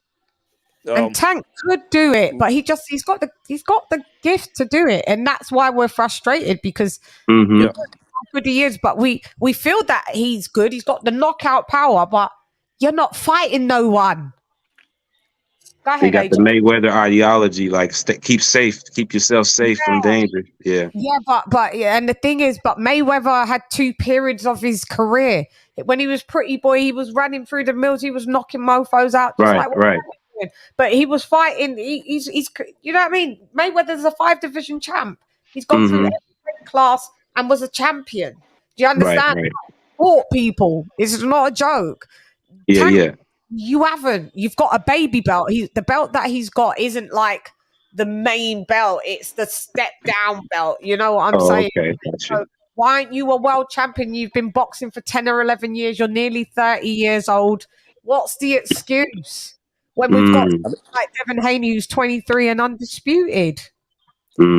Hey, so I have a counter punch real quick, Shan. Yo. This is to the chat. Granville, because fun Thunder Road. You guys are free to call in. Granville's here. Granville, I didn't. Granville in the building. Yeah, Granville's Call in. Yeah, we do boxing over here, Granville. This is the boxing spot. Hang out, Granville. This is what LadyChann does when you come over to fight. Shouts out to Fatty in the booty. I wish Fatty was over here. Now, when I watched a bit of the stream, y'all was on for 10 motherfucking hours. What's up, Bossy? What's in? I heard my name. I shall appear. I know, like Candyman. You like Candyman? What up? Yes. We just hang out. This is what I do, Granville. This is what my YouTube channel is. I do boxing. Yeah. Yeah, boxing. Hang out with you. I don't watch boxing. I don't mess with boxing. Te quiero mucho. Adiós. Hasta luego. Muchas gracias. Thanks for coming, Freestyle. Yeah, we appreciate you guys. I appreciate you guys having me. You know, I'm gonna start funking with y'all as soon as I see some nice profile boxing matches. I know where to come and ask y'all. Yeah, you come. Zone, did you drop off? Or are you still on Zone?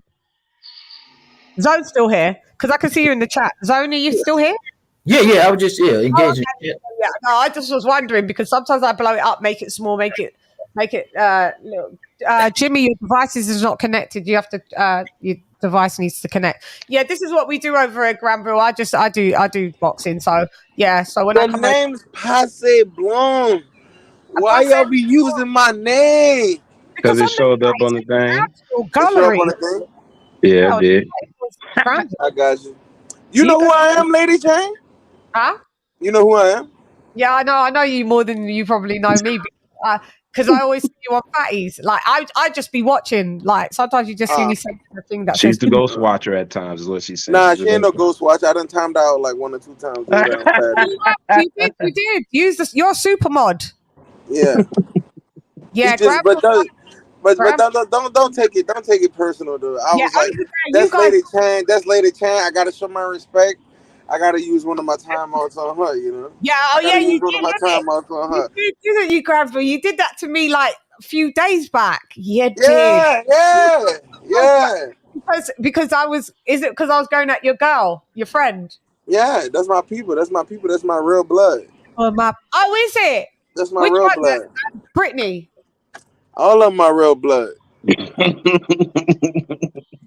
It's cap. They're not your real blood. They're my real blood. I go to war for them. It's free smoke, mate. Everybody.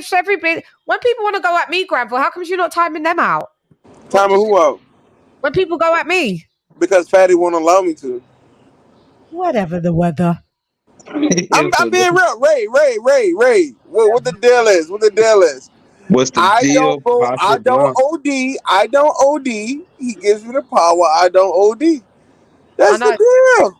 Don't do it again to me, Granville. Don't you dare time me out again being your I don't supermodel. know. I don't know. You might do something. You might do something. I'm behind a computer screen. I know you in a boxing. You could beat me up, but you behind a computer screen. You can't get to me. So I I don't might want just no have to. problems with Lady Chan at I all. might just have to time your ass up. I don't know. It might just have to happen like that. Oh, I don't box though, Granville. I don't box though. Oh, you don't box? No, I'm I'm an analyst. Mm-hmm. No, I'm just an analyst. Okay. Okay. But I know all the technicalities, but I don't box. No. That's not what we do here. I try to keep the little face intact, Granville. I don't want bruises and fucking black eyes. Yeah, she knows too much boxing. We know she's not I'm gonna start watching your content more often though, because I think I subscribed a little while ago.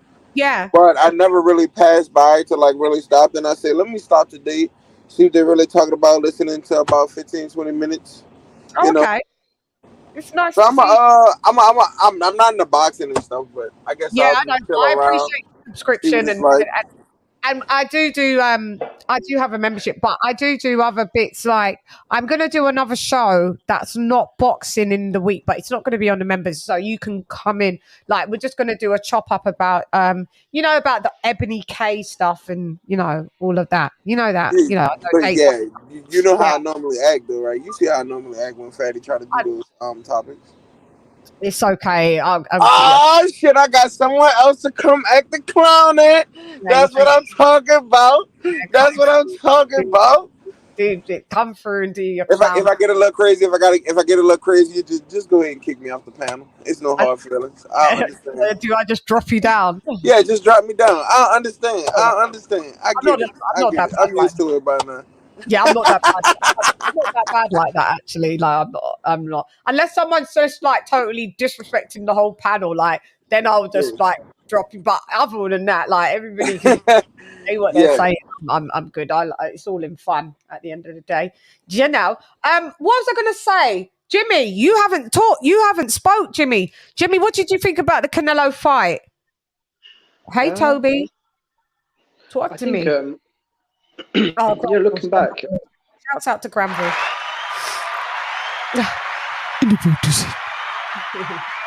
Go ahead, Jim. I think looking back, I don't think it was Canelo's finest night in his career, but you know what? I think a lot of fans are kind of overreacting because within context, he literally beat John Ryder to a bloody pulp, dropped him twice, and won by near shout outside of knocking him out, which he did almost got there in the 9th round. Everything else, he looked pretty solid. I think Ryder's a tougher fight, because I was telling a lot of fans that there's a lot of casuals are really ignorant, so they don't know Ryder. Like they didn't know he fought Danny Jacobs, he fought Callum Smith. He was coming off a big win over that. Didn't know who he was. Yeah, a lot of the American lads, they didn't know who Ryder was. They're like, who Ryder? And I was like, So, but John Ryder's only been stopped once in his career, and that was early on at middleweight, where he was kind of weight drained. In the fight he was clearly winning, where he gassed out. At 168, this guy's been hit with sledgehammers by guys that are bigger than Canelo naturally. Danny Jacobs, Callum Smith, who've got fire in both hands. So I thought it was a good performance overall. I don't think Canelo is at the height of his powers anymore. He's not at the apex, but I think he's still close to his prime. Yeah, when you're elite, even if you lose a step, you're still better than most. That's why you're elite. So, I mean, Canelo's slide is different from a John Ryder slide, isn't it? So, yeah, it's going to be. You know what I find funny, though? I don't think anyone would bludgeon Ryder like that. I mean, Canelo literally broke his nose, busted his ribs. Believe it. And why that's the first time his nose has ever been broken in his whole career. It's the first time he's ever touched the floor. Like, Ryder's never been knocked down before in a fight, and then he got dropped twice. He's been dropped. Hasn't Ryder been dropped once? No, he's only been stopped once. Ricky, Ryder been dropped. Zone Ryder been dropped once, hasn't he? I think no, he was in there. The referee, I think, is the one that called it. Yeah, waved it off. I'm not 100%, but just based on what I've seen from Ryder, I've seen. I knew who Ryder was going into the Canelo fight. I was familiar. I even still picked Canelo by stoppage, but Yeah, but Jimmy, I think he has been dropped once. In the He might have. interview, I don't know. in the interview, he was saying that was the first time he's touched the floor. Oh, really? Ryder. My bad. Okay. I thought he'd been dropped just one time, but if he said that in an interview, then yeah, obviously he knows. Yeah. No, Ryan Garcia, you know what, LadyChann? Ryan Garcia could learn so much. I said Ryan Garcia could learn so much about heart because John Ryder's rib cage was being caved in, his nose was smashed in, he was getting beaten to a bloody pulp by a very dangerous fighter, and he showed no quit. This guy got off the floor twice, and he started slugging with Canelo at the end. And that's what a real dog does, man. He kind of showed that sort of like British bulldog mentality. And I was actually proud of Ryder. Yeah, I was proud of Ryder. But look, Canelo, I find it so funny because when Tyson Fury looked like a sack of shit against Otto Wallin, no one said he was washed up. When Alexander Usyk looked average at best against a washed up Derek Chisora, no one said that dude was shot. When Lomachenko against Luke Campbell, I mean, did he really look that great? And those guys were considered elite champions. So I think for guys like Canelo and Anthony Joshua, for whatever reason, those two guys get so much more like unfair criticism compared to every other fighter in the sport. And Canelo does, though. Yeah, Canelo and Joshua, yeah, both of them. I don't know if it's because they're the biggest stars in the sport. I don't know if it's because they've got a lot of haters out there. But yeah. Yeah. No, Lomachenko's caught heat. I've seen a lot of shit about Lomachenko. I'm like, he doesn't talk about but you know what? Well, he catches into so. Lomachenko is. Anyway, let me just remind everybody this is the weekly wrap up.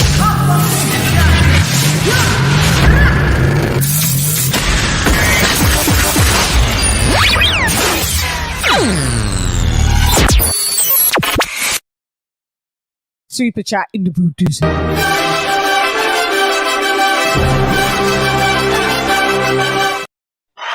Shouts out to Dr. P for dropping that £2, that £2 on your girl. Shall I time his ass out, Shan? Granville was he's gone.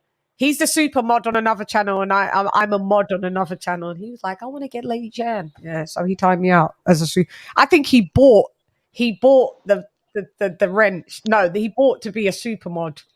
It was like, if I drop you this amount of money, that's how much he wanted to time me out. He paid. Granville, you ain't shit. Yeah, shouts out to Team Fatty. We are the untouchable. Friend of yours? Or... Yeah. From another channel. Remember when Fatty came over and called the fight with us on Tank Davis? Oh, yes. Yeah. So Fatty, he's the channel owner, and then they come on. Got it. Yeah. The crazy squad. Sometimes I go, it's just the crazies. Yeah. What was I going to say? Chan, right quick. Just my apologies to the gentleman. Who I thought was joking about the Tank Canelo thing. Oh, he's not here now. That was Ray. Okay, yeah. My bad. Yeah. I didn't know that he was a cat. Yeah, I don't know. I thought he was a hardcore like us. I didn't know. So yeah, no, because we always assume that everybody knows as much boxing as we do. Right, the people jump on here. Yeah, so they come on the panel, especially that. Come on the panel, you think, okay, yeah, but sorry, I didn't introduce. I thought I introduced him, but he did say like, yeah, he likes boxing, but he doesn't. Yeah, so I wanted to answer it even as a fantasy matchup fight if they were still the same weight class, but he said no, it's fine now. He gets that it's a total different weight class, and yeah, so but he'll thought it was like WWE. He probably thought like it was a WWE, right. like yeah. Shout Ray Midnight individuals. What did you say, Jim? No, I was saying he probably, as a casual, he probably thinks it's like WWE. Like, like when The Rock fought Big Show, and the Big Show was about 10 times bigger than him. But the Rock still won. In heavyweights, as you can see, like, you got Tyson Fury nearly 300 pounds at some points fighting someone that's like 209. Like, do you know what I mean? But Chan, realistically, actually, I give Tank decent odds if he was to move up to 168. I give him good odds to beat Canelo. Yeah, because of the power. Yeah, I know, right? Yeah, it would be a good fantasy match. If they could fight, that would be a good fight to watch. It would. It really would. It would. That's why when he said it, I was like, I'll still do fantasy matchups if you want. But yeah, like, that would be a good fight. But I give Tank odds now. Like, if he moved up to 168. Yeah, if it was like now and he could do that, like now, prime. Because when you look at it, right, there's only like literally... It's only a 4-year difference between Tank and Canelo. There is. Yeah, there is. Yeah. And then there they keep trying to say this young star. No, them lads are little. Tank's closer to Canelo's age than fucking. Yeah, when you look at the accomplishments, it's ridiculous. But anyway. Yeah, but the accomplishments is late. Yeah. I mean, come on, guys. Tank is a 3 division champ. Come on, man. He is. He did. Yeah, you know. I really hate it. Have you guys all been pressing the like button, by the way? Because I notice I get the lowest amount of likes on my shit. And you know what that does? It tells YouTube, don't bother send this out to anybody. I did. Don't worry. Yeah. I got you covered. I get likes up, people. Get them likes up. You could get whatever hundreds of views or 1,000 views and then get 20 likes. Hey, Shan. Yeah, no bueno. Hey, so I feel like I said something earlier, and I think I may have touched a nerve a little bit. I'm with who? Do we want to start talking about Lomachenko and Haney? Oh, I said Lomachenko, and you were like, you grumbled a little. I was like, ooh, what I say? Conmigo. Okay. Yeah. Right. I know how you feel. I know how you feel. Like, I get a bit funny as that because I bite off AJ's head on that. I'm like, I got Loma winning the CHANN. Yeah, she wants me to roll with Devin. No, because I do. Look, I like Lomachenko, I do, but he's also sometimes been put up like he's Jesus. I know. Okay. I mean, honestly, I'm saying right now he doesn't belong in the pound for pound. I don't like how they. I don't like. No, I don't. I don't have him in my mythical pound for. I don't put stock in pound for pound.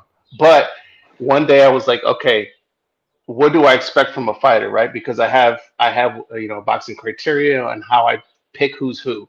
So I use daring to be great, that criteria my own little criteria that created what makes a best fighter in my opinion, and I applied that to pound for pound. Right now, Loma's not in it, but in terms of yeah.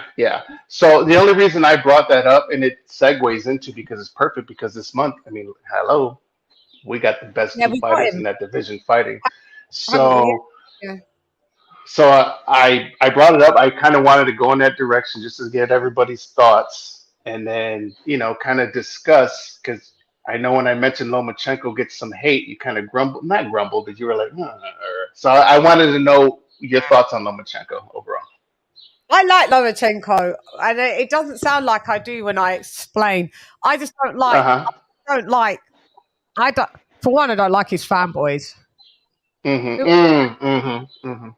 I've never had you before, Maggie. Un momento. Por favor. One sec. Let me just make it. God. Can you show yourself on camera just backstage? Let me see what you look like. You don't have to be on camera when you go up. Let me just see, because I've never had you before. And we got trolls. So let me know. Show yourself on camera. Okie dokes. All right, coolio. Okay. In the baptism. You can take your camera off now. Yeah, it's just because new people. You can turn your camera off. Yeah, there you go. And we got Gredax as well in the baptism. What up, guys? Hello. What up, guys? Okay, so we're going to go with the Lomachenko. Let me just, Gredax shouts out to you. Truth shouts out to you. Let me address Ricky. So, I like Lomachenko. It doesn't look like I do, but I don't like his fanboys, and I don't like the fact that they seem to give him special treatment as well. They tried to pretend that he didn't lose. He gets title fight after title fight like all the time when everybody else has to fucking basically lay down and go to the back of the fucking queue. He is slightly arrogant, but I do love his Matrix style. Haven't seen it for a little minute. And I think, in my opinion, I think that he didn't really want the Devin Haney fight when he decided to take the franchise, and that put a bad taste in my mouth about him then. So moving on up, okay, Teofimo Lopez, that was a good fight. I felt that if Loma fought him for a second time rematch, I would have gave it to Lomachenko because I saw what that fight happened. He sat back for 7 rounds, stupid, but he started to give Teo that work even with a bad shoulder. So I do respect him. I do rate him. I do rate his dad, his Papachenko. I do. But I'm a little salty about him. But I just don't. He slid. In my opinion, he slid. I saw it now. The Jermaine Ortiz fight. No bueno para mí. No, Dad, that didn't look good. That didn't look good. Jermaine Ortiz, shouts out to him though. I feel like I'm being biased. Like I just go with Latino fighters. Look at me, everybody. Fuck Sonny Edwards. I'm going with Martinez. Fuck this one. I'm going with fucking Lara. Fuck this one. I'm going. Maybe it's just me. I don't know. Such is life. You know. So yeah, I don't think he did that well with Jermaine Ortiz, in my opinion. So I see that he's sliding. I give him a bit of grace because he came from a war and he was out of the ring for a little minute. So he still did well in comparison. But you have to. Lomachenko is 35 years old, tiny guy. That's old for the little lads. He's on the slide. Haney beats him. Years ago, Haney beat him. 4 years ago, 3 years ago, I was picking Lomachenko to beat Haney. Now, I'm afraid, I think Haney beats him. So that's why I get annoyed when people don't see that Haney can beat Lomachenko. Why don't you see it? Haney's a favorite. All right. He's the bookmaker's favorite in Vegas. That's for a good reason. He's a younger guy. He's a bigger guy. He's got more momentum. Yeah, he's the favorite. And I think, I think he's going to win the fight. I think his jab, his footwork, his defensive style, his size, his youth.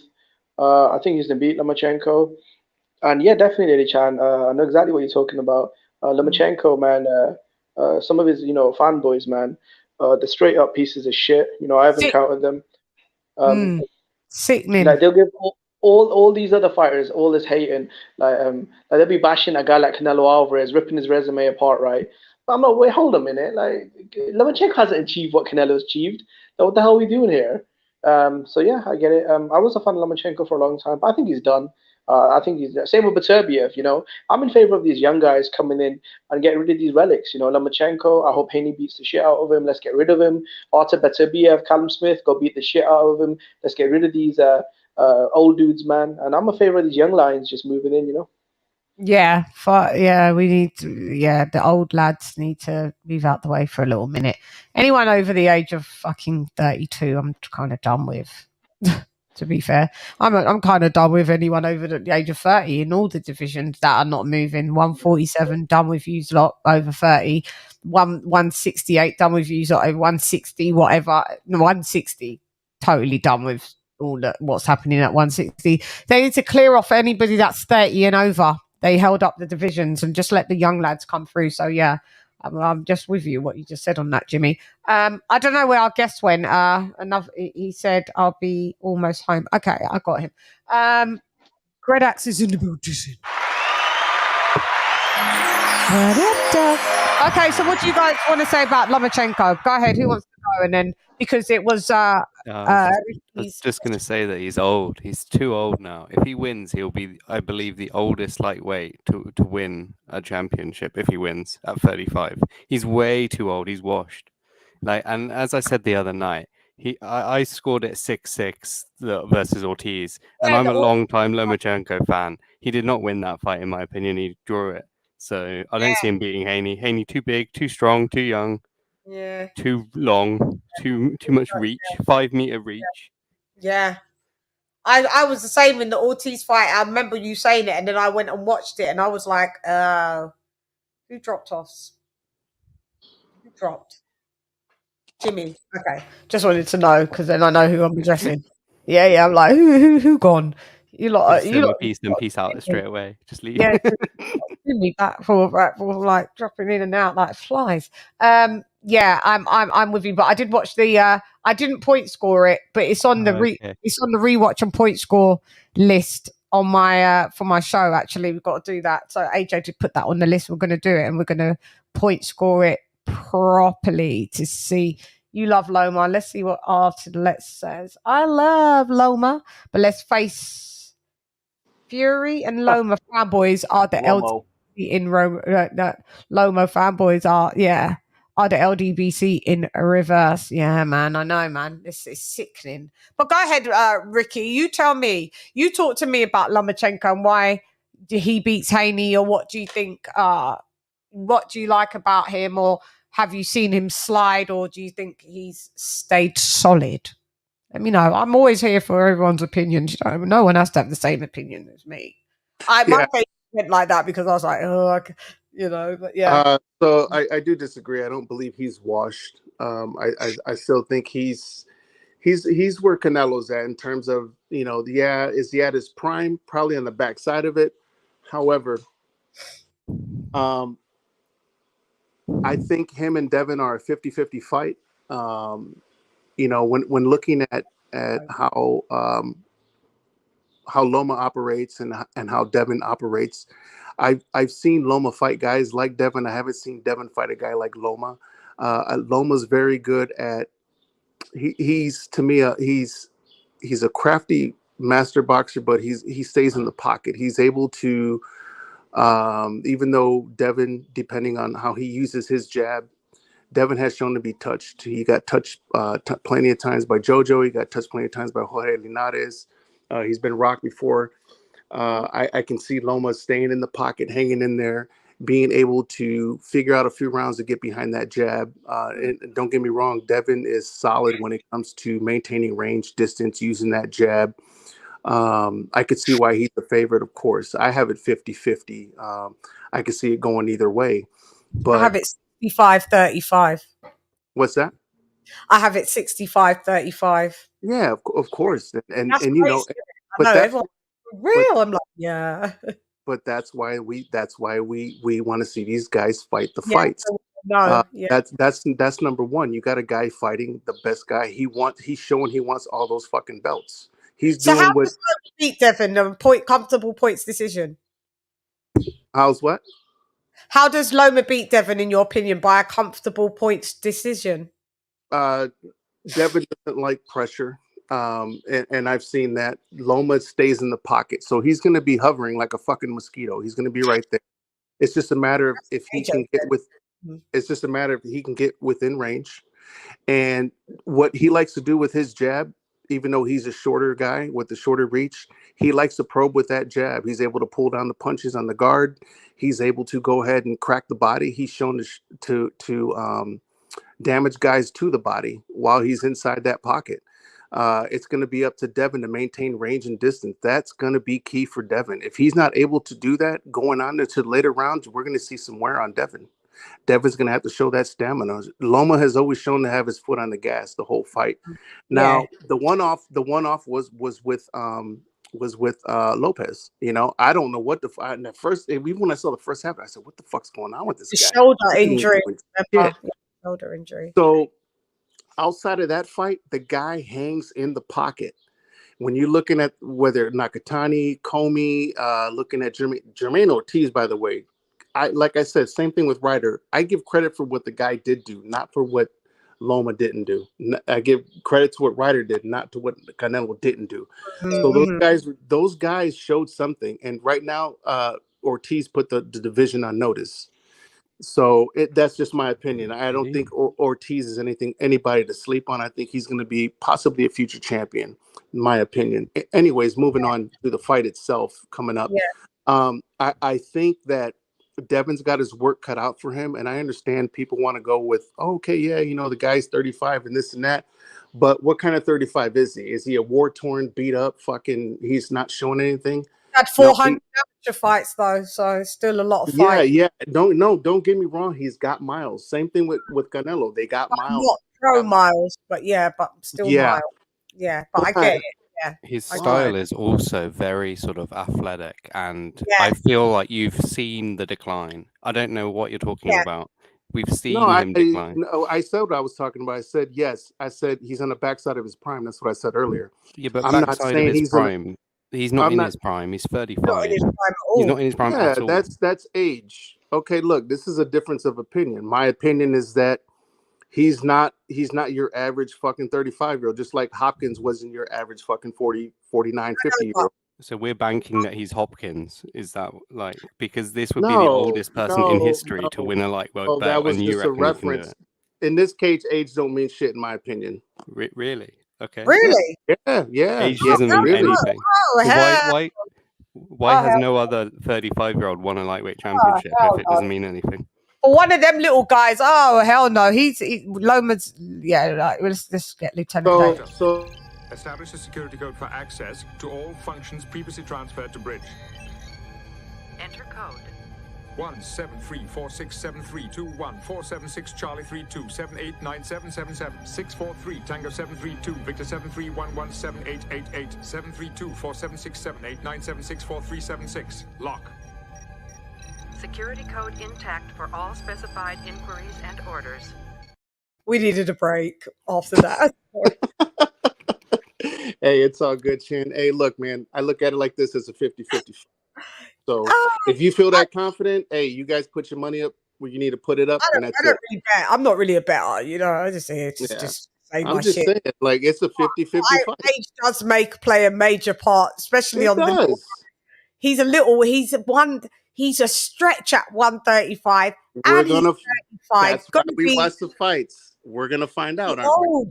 He old. I haven't seen that Matrix. He couldn't pull off the Matrix move with Tio. He couldn't pull it off with Ortiz.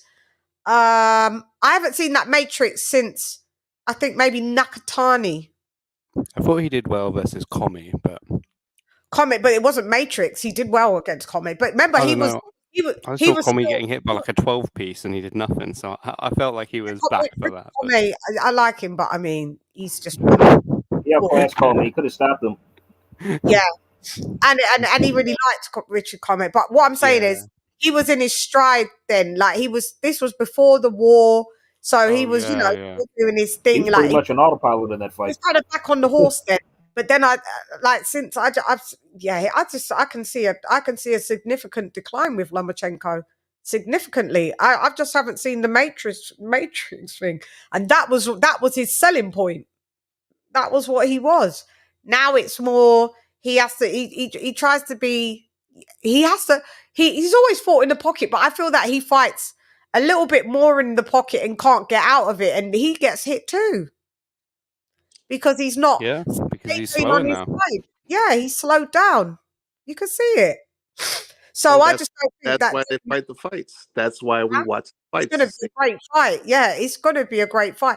Because, I mean, would I be surprised if Lomachenko beats Devin Haney? No, I wouldn't be like, oh my God. Like, no. I would be really happy. I feel like he hasn't got, I don't know, I feel like he's got a lot of hate because of his fans. And I think he deserves oh wow, he did this. He was the oldest lightweight champion. Well done for him or whatever. Because he should have fought Devin Haney 3 and a half years. 3 years.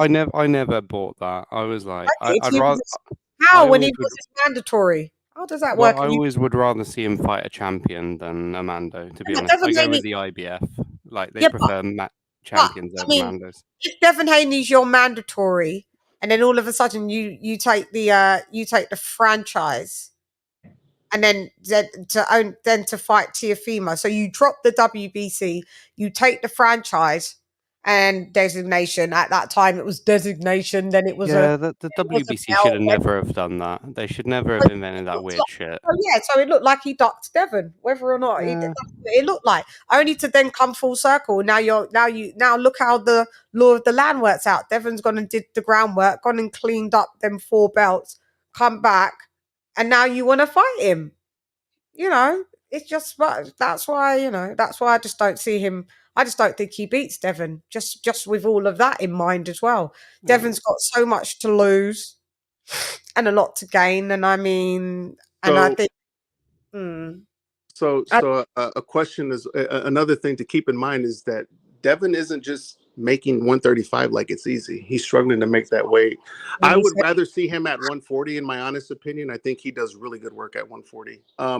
But going back, hey, he's doing his thing. He's defending his titles. He got those belts from Camboso. Cool. Yeah. So now this is where we're at. It's coming up on May 27th. So one of the things I also look at is body of work, right? Of course, there's age. There's going to be slippage, this and that. Mm-hmm. How many championship fights has Lomachenko been in his 19? The most of any lightweight. Yeah. So do you think it's going to be anything new to him to step into to fight a guy like I remember him fighting Gary Russell, and me too. Been doing it since the second pro fight. So Yeah, his championship fight. He went on. So mentality plays a key. There's other factors that play into it. You know, the guy's not interested in fame. Very experienced. Yeah, he's going in there to get his whole goal is to be an undisputed champion. He's always said that. That's one thing I've always noticed about that. And one of the things I've appreciated about Lomachenko is he's always held that mentality. So yeah, went to the war. Okay, you know, came back, had some good wins, had a tough outing against Ortiz. But you put Ortiz in there with any of the top 135 pounders, they're going to have problems with Ortiz. That's just my opinion based on what I saw.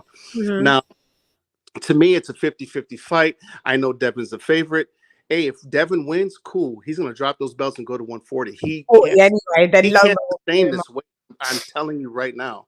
And that's why sometimes when I hear the Tank versus Devin talk, I'm like, dude, unless Devin fights him at 140 without zero stipulations, fuck no. Yeah, Tank's going to be like, oh, I need you to come down. I need you to do this. That fight won't happen.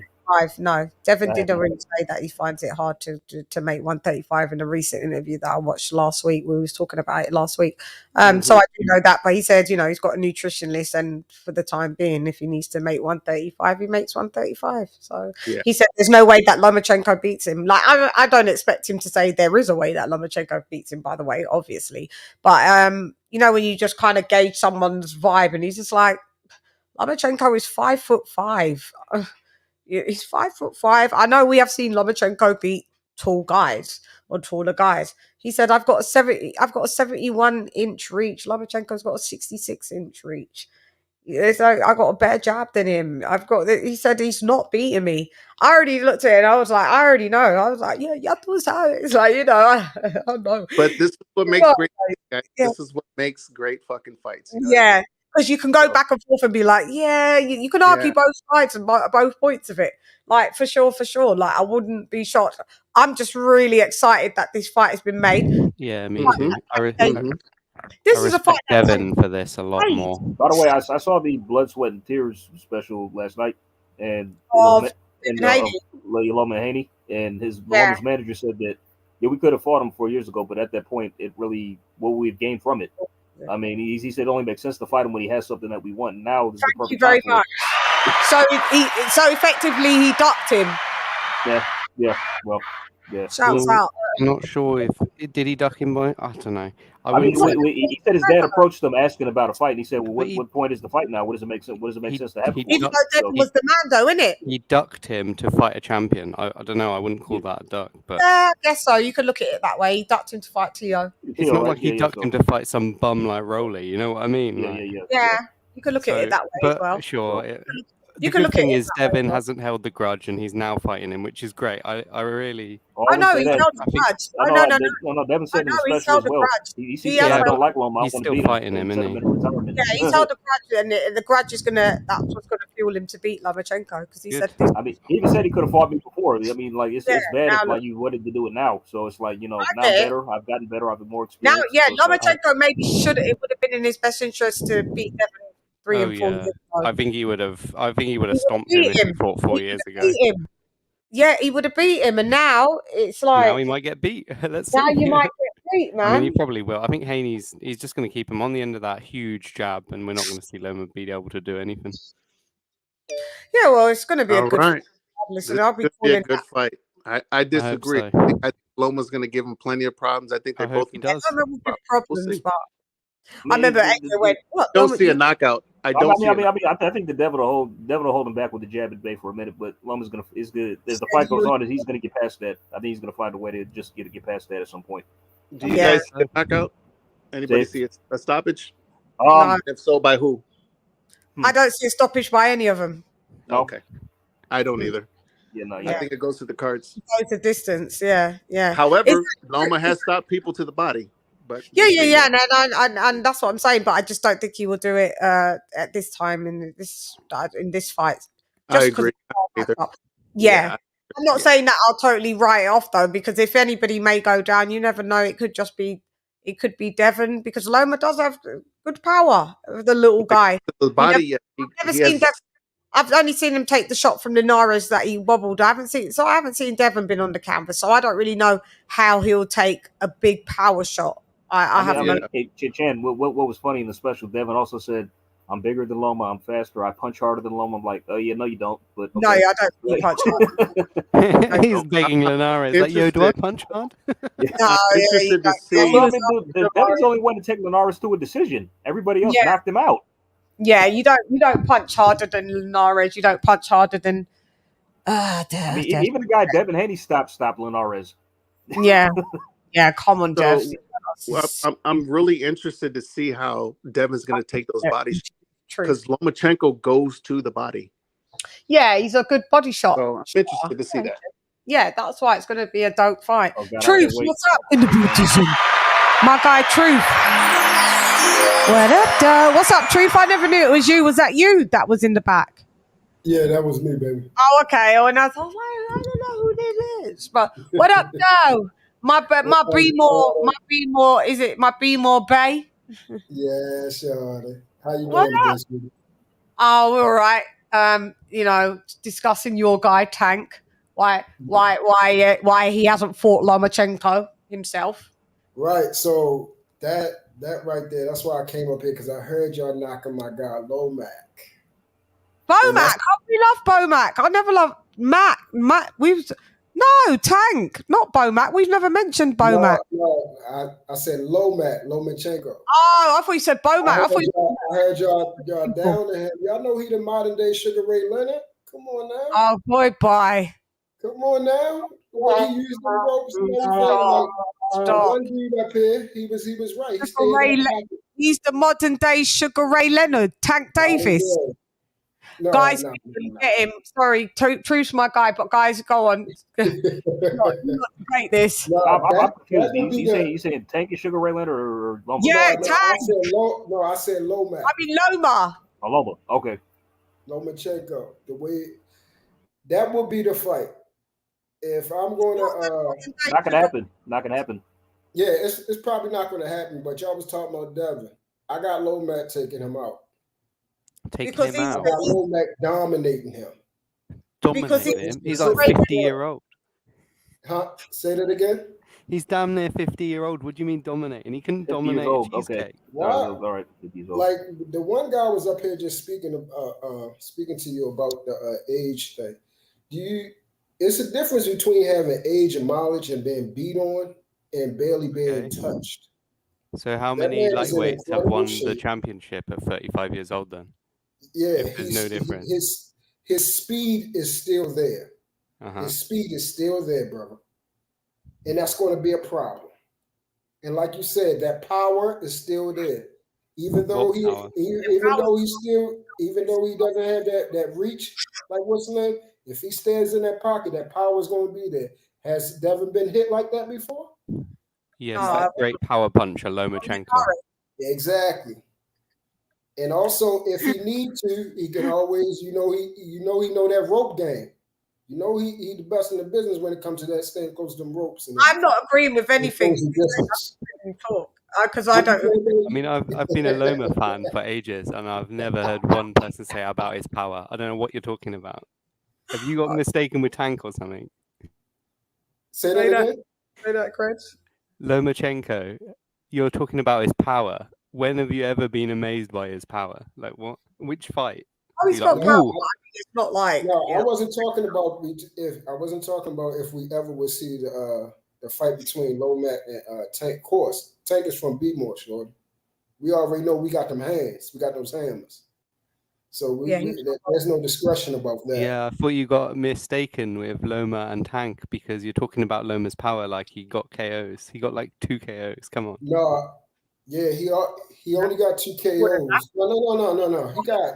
Yeah, but is it that much more than that? Is that a few? Come on. Come on now. Most of them are people quitting on the stool. He didn't KO no one. Come on. It's still a stoppage, regardless. Man, you guys are talking like Loma Wilder. All right, so he's not a knockout artist. Nobody said that. But it doesn't mean he doesn't have power. It doesn't mean it doesn't. He's not offensive. He usually controls the fights. Am I correct? Yeah, he dominates. So he's saying that he has respectable power, from what I'm saying. Yes. when he does stop somebody or they quit, it's because of accumulation. Yes. Correct. Yes. It's Correct. the combinations of power and speed. Boom, boom, and angles and moving. There's a great balance with that. Where Tank. I liked. I don't see it Say that anymore. again? That's the Loma that I like. The one that would like hit you with like a 6-piece combo and then change the angle by And the then time change the angle, right? he's not Exactly. there, and then he's on the other side of you doing it. I haven't seen that Loma for a No, long I haven't time. seen that. He's too old now. So It's done. He's done. He's done. Truth. He's done. So let me ask you a question. What fighters have he fought recently that caused them to do that? I mean, but he used to do that. I mean, he didn't do it with Teofimo Lopez because he couldn't. Teofimo Lopez basically walked him down. He's the bigger guy. Right. I'm about to say that. So it wouldn't cause where a lot of stuff. Well, Devin Haney's elusive. Go ahead. Sorry. We think that certain fighters don't have certain things in their arsenal no more because they're not using it. Certain things are using it based off of the scenario. Mm-hmm. You see what I'm saying? So you just gave a prime example. Where I just have walking him down, he never had to use those certain techniques. He never had to use the ropes. He did who was the gentleman up here speaking about how he stays in the pocket? Which one of you guys? That was me.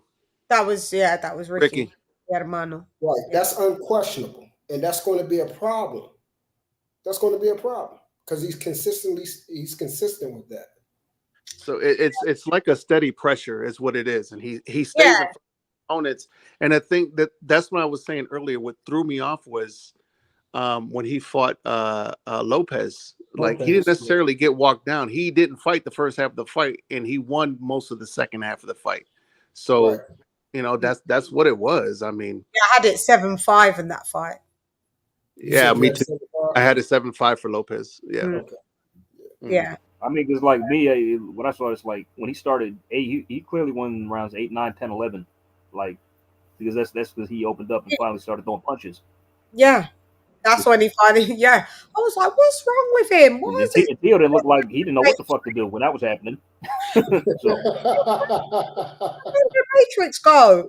And then I realized he did have a hurt shoulder, and then after that fight, he went straight into the surgery. But we can't give excuses. You decided to fight with the fucked up shoulder, you know. That's on him. Should have postponed the fight. No excuses. I had him. I mean, that's what his dad wanted him to do. He said, "Don't go with it." He said, "Don't go through with it." He said, but then I did watch the little documentary, and he was saying like, "You're not going to throw the left unless we have to, because we don't want the shoulder to give out." So that's why he was like quite stingy with it for the first 7 rounds. But I mean, you can't go. That was the arrogance where you thought you could go into a fight with such a deficit. One-handed, yeah. One-handed, no rematch clause because you didn't want to give Teofimo Lopez no rematch clause. On top of it, it was the arrogance, and that's why you see. Like Gary Russell going in there one-armed. Yeah. Hey, but it kept us glued to the TV though, didn't it? Yeah, it was good. It was a good fight. It was a good damn fight. And then after that, we see the demise of Teofimo Lopez after that as well. He ain't been the fucking same either. It's just like he called Loma a diva, and he pretty much became a diva. Yeah, and he a called Loma a diva, then and turned into a diva, and then boxing is just crazy. Truth. He just killed the whole 135 division when he had the belts. He really did. Like, Hey, so quick question, everybody. If we can go down the line, if you want to go on percentages and how you have Loma versus Haney, or if you just got a winner. I didn't know you got Haney, Shan. I got it 50-50. I truly don't know. So you got it 50-50. Mm-hmm. AJ, what you got it? 55-45 for Loma. 55-45. Gredax, what you got? I'd probably say 65% to Haney. The rest to Loma. Anyway, thanks for having me on. I've got to pop out for a bit. Sorry about that. Thanks. Bye. Huh? I just said I've got to go for a bit. So thanks for having me on. Have a good evening. No, you're welcome. I'll be sure. Thanks a lot, babe. Thank you. See you soon. Left the vote. All right. I'm 65-35 as well. I did say that earlier. I'm 65-35 for Haney. And Truth, what are you saying? You know who I'm going for, baby. 60-40, my man. 60-40, shorty. Lomax. 60-40 for Loma. Lomax. Yeah, he's got 60. Okay. Everyone's for Loma bar me. I'm me and Gredax. Me and See, Gredax.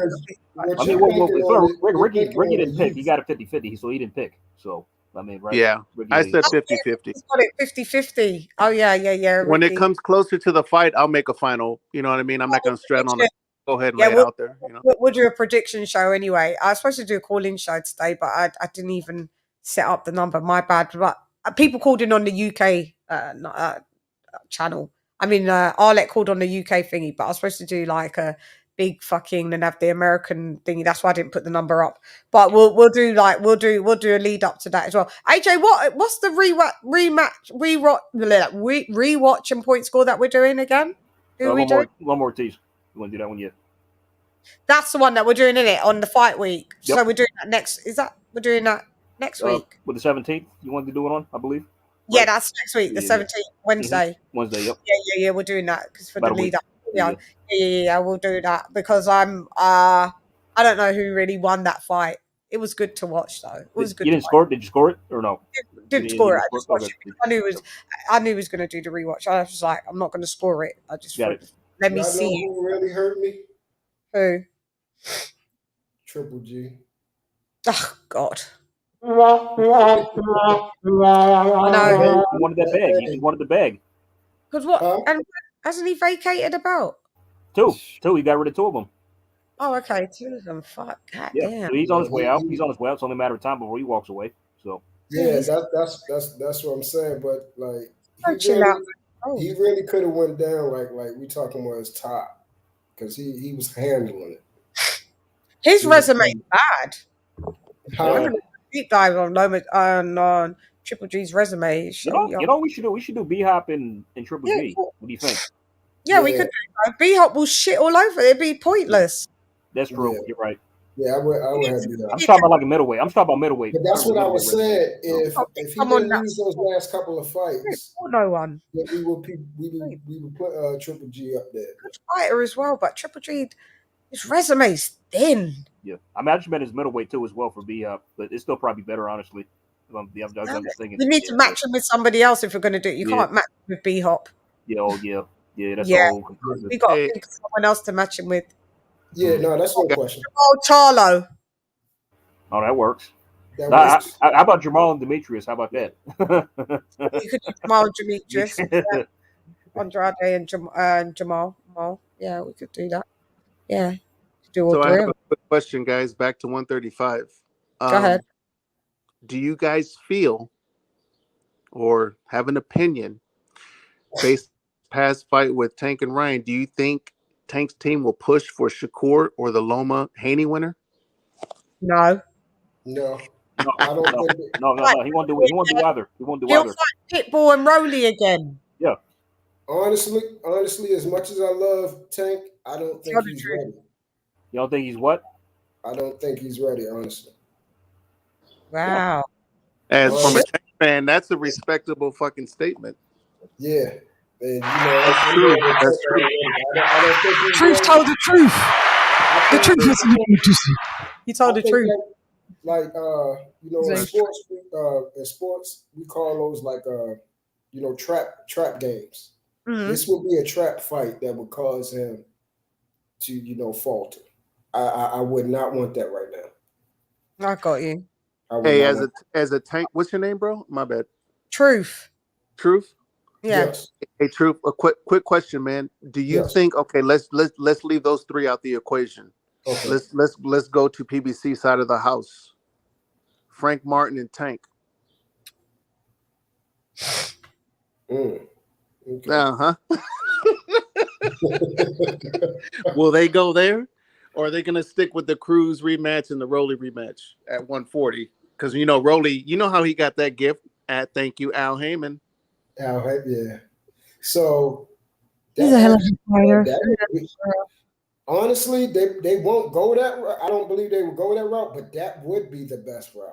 I wasn't even thinking about that. Dude, Frank Martin is fucking nice, man. I'm just saying, they got a good guy. But I don't think that they're gonna risk their fucking price down, on Frank Martin. I don't think they'll do it. I don't think they'll do it with Keyshawn Davis neither. That would be it, though. That would actually be good. That'd be a damn good fight. But they're looking at it from monetarily. That fight money wise wouldn't, you know what I mean? But as a hardcore boxing fan, fuck yeah. It wouldn't be the money, but it would be the fight, and actually, it would be for me. It would be a safe bet. I would definitely have Tank in that 60-40. You would pick Tank in that fight? Yeah. Okay. Yeah.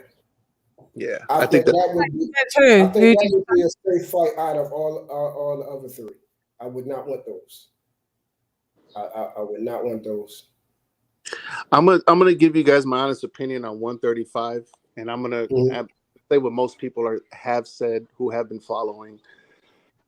I think 135 in the next, year and a half, maybe it's gonna belong to Shakur. I agree.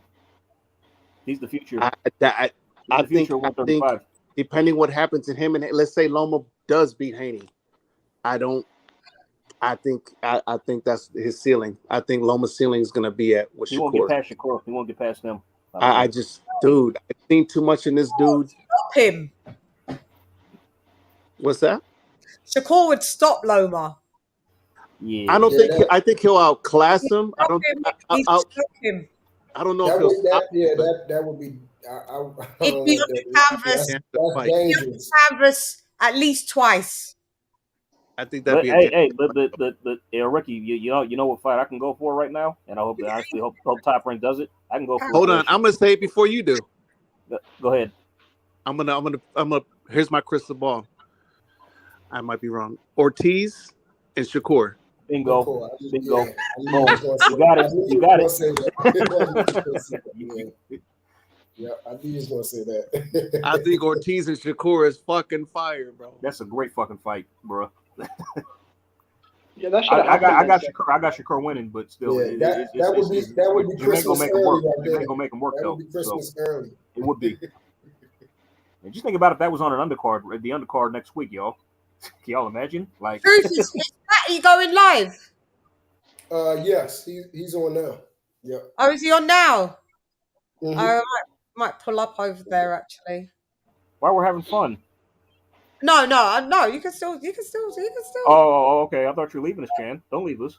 I just thought about Fatty because these are my guys from another channel. I got other friends as well now, AJ. You can't have me all to yourself. Oh, all right.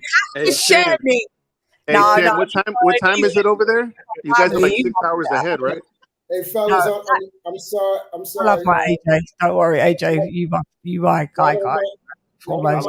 Sharing with me, would y'all? Y'all don't mind sharing it with me, my new best friend. I know. You saw what happened? How did this occur? How did this occur? Oh, when I came on Fatties. Is it when I came on Fatties? No, I actually been what was it? I think it was the first time you went on what is it? Pete. Oh, Lapeef. Yeah, that we saw me. Yeah, okay, got you. Yeah. Always they're like, she's a hyena. I love see hyena. I'm gonna say this real quick about that, and then we can get back to boxing. Yeah, go ahead. Go ahead. But yeah, see, they say stuff because of how much energy you have. They don't understand the difference between a woman that has energy, because you can see by your presentation on here, it's like you get yourself like you are the greatest hype man. I would love for you to come to all my basketball, football games. Man, I probably would score every time with the way you be. Will. Feel what I'm saying? So they see your energy and your assertiveness, and they say that's hyena mode, where you don't be disrespectful, you don't be condescending. It's none of those things. Yeah, unless I'm dissed, then I diss back. But I feel really kind of misunderstood over there. Like they don't, I'm not sure if they get it because I'm British, so my tone may sound a certain way, or I'm also come from the music industry, so I'm quite a bubbly character as well. But you see me when I'm amongst my people. This is just me, isn't it? Like you can see truth. This is just It's so, yeah, I just for me, I love it because it's like you love being alive. You're not dead. Yeah. You know, it's Shout out to energy, being it's alive. Hercules. So that's all it is. That's. I mean, they got enough trouble over there. Yeah, well, I haven't been. I didn't go on last week. They didn't ask me. It was a bit tumultuous. The thingy. I don't know if I'm there. Or there. I go when I'm asked. Sometimes I'm just like, I'm cool. I go on Mr. Let Go's more. No, don't start with him. That man for me. Hey, Plus, it's panel. about charisma as well. Yeah, I go on Mr. Let Go. MLG boy. Oh God, yeah, I know. I know he's hard work for a lot of people. I know. I promise you, yeah, he's not as bad in real life. It's a character. I'm sure that a lot of them play this character online. They're not like this in real life. Hey, Shan, as you can tell, I'm just a different type of man. Charisma as well. Yeah, LadyChann, that's about charisma as well, LadyChann. So when you do it, I find it entertaining. But say someone like that has zero charisma, someone like an Arlette, when she does it, it's just unpleasant, you know? When I do what? Uh-oh. We're going to have to call in. He's going to call in. Him and Arlette are rivals. They're nemesis. Jimmy, look what you did. What can I play? What soundbite can I play? No, I'm giving you a compliment. I'm afraid I actually will play. I don't know what we'll do. Fucking hell, Jimmy. Shots fired. Listos pe los chingazos. Listos pe los chingazos. Oh, God. Yeah, Jesus Christ. Hey, Shan. Oh, sorry. Go ahead. Hey, Shan. Yo, mi hey, hermano. so in the chat, Fight Fan 30 says in 2 years, 2 years time, Kid Austin will cook them all. What do you guys thoughts on Kid Austin? Is good. He's not going to be. What is he fighting at? 135. Lightweight, yeah, he's at lightweight. Yeah. I've heard he's good. I haven't honestly seen Floyd Scope too much. He's solid. He's massive for the weight, though. He's massive for the weight. He's going to be moving up the gears real quick. Like, don't forget about Keyshawn as well. Keyshawn. I think Go ahead. Has he exhibited a lot of stamina? He had problems his last fight. He just had. Exactly. That's what I'm about to say. You seen his last fight, right? So was it the last fight or the night before he struggled? I forgot who it was. Okay, so that's what I'm saying. How is he going to go and along with the other fights that last longer? That's I don't know. Why? Because we're just seeing him stop people. You mean? And I gotta watch more of the him. last fight, he just got finished struggling because it weighed. Yeah, but what round did he stop the geezer in? The last what was it? 6? 6, I think. Yeah, something like that. Mid-roundy, kind of like that, isn't it? The mid-round. No, it was the fight before that he struggled. It was the one before that. Yeah, but he stopped the guy. But both of them he stopped. Even the one he struggled, it was a stoppage as well, wasn't it? Was it not, Ricky? No, it went to the distance. Oh, did it went the distance? Yeah. The one. He's no. talking about the one before it did. Yeah, it went all the way. Yeah, but also, truth. People were giving him shit online. I could also have so much but he's potential. new. They was tearing him up. Yeah, but he's new. It's funny how somebody goes the distance, all of a sudden they're shit. You know what I mean? I know. It's crazy how that happens. Not everything's a stoppage, man. Fuck. Yeah. No, he has so much potential. We'll see where he goes. Yeah. Right now, it's the Stevenson era right now, in my opinion. I've seen his dad and him on a couple of interviews on another content creators channel a couple of times. So I'm very aware of like their talking points and how him and his dad are very close. He's going to do very well in the sport. He's big for the weight though. He's a big lad. He's only like 19 or 20 max. I think he's 19. And I mean, you're going to 20 now. So you'll see him. He'll probably be fighting about 140, 147. He'll be welterweight in real soon.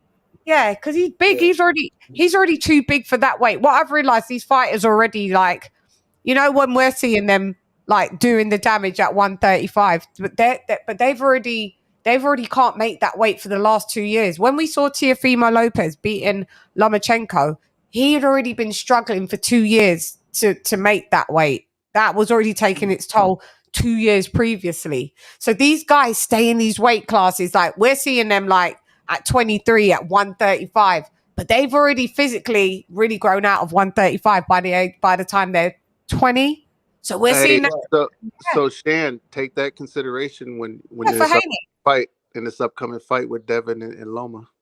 Yeah, but there's people that I know I do take that into consideration, but it hasn't shown me like who showed me that the weight, who just moved up because they just got fucked up. Their punch resistance was totally gone. Yep.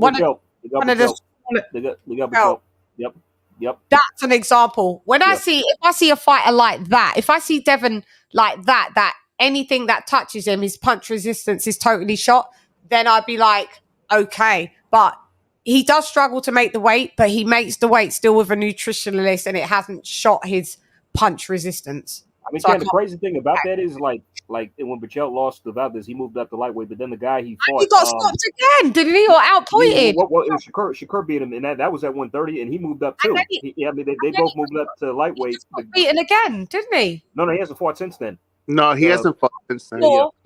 But he moved up. Bichel moved up. He lost the value. Then the guy he fought is the guy who Shakur fought. I can't remember his name. I thought he fought after court. Everybody's asking, is he going to retire? Is he retiring then? I mean, but Shakur fought the guy that he fought, and he was moving up the lightweight as well, and he fucked him up like who's bad. that? You know? Which one was that? I can't remember his name. Some African guy. Nakatila. Nakatila. Yeah.